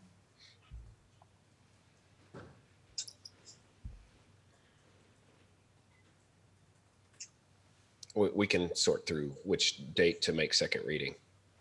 We could also finally pass on the 4th if needed, I would assume. Is the 4th the date that we are required to, that we need to be there? No, never mind. My brain's not working. Scratch that. Okay. Do you want official direction from us on those 4 items, Paige, or are you good? I'm good. I'll entertain a motion to adjourn. Motion to adjourn. Second. Second. It's been moved by Councilmember Ellison, seconded by Councilmember Villalobos. Is there any further discussion on the motion? Yes. Mayor You Pro can't just, Tem. it's a non-discussion agenda item. Motion. Adjournment is? No. It's in the rules of council. That is a fact. Well, then why are you asking the question? I shouldn't have. All those in favor say aye. Aye. Aye. All opposed. Nay. Nay, I want to Motion hang out with you carries. guys more. Motion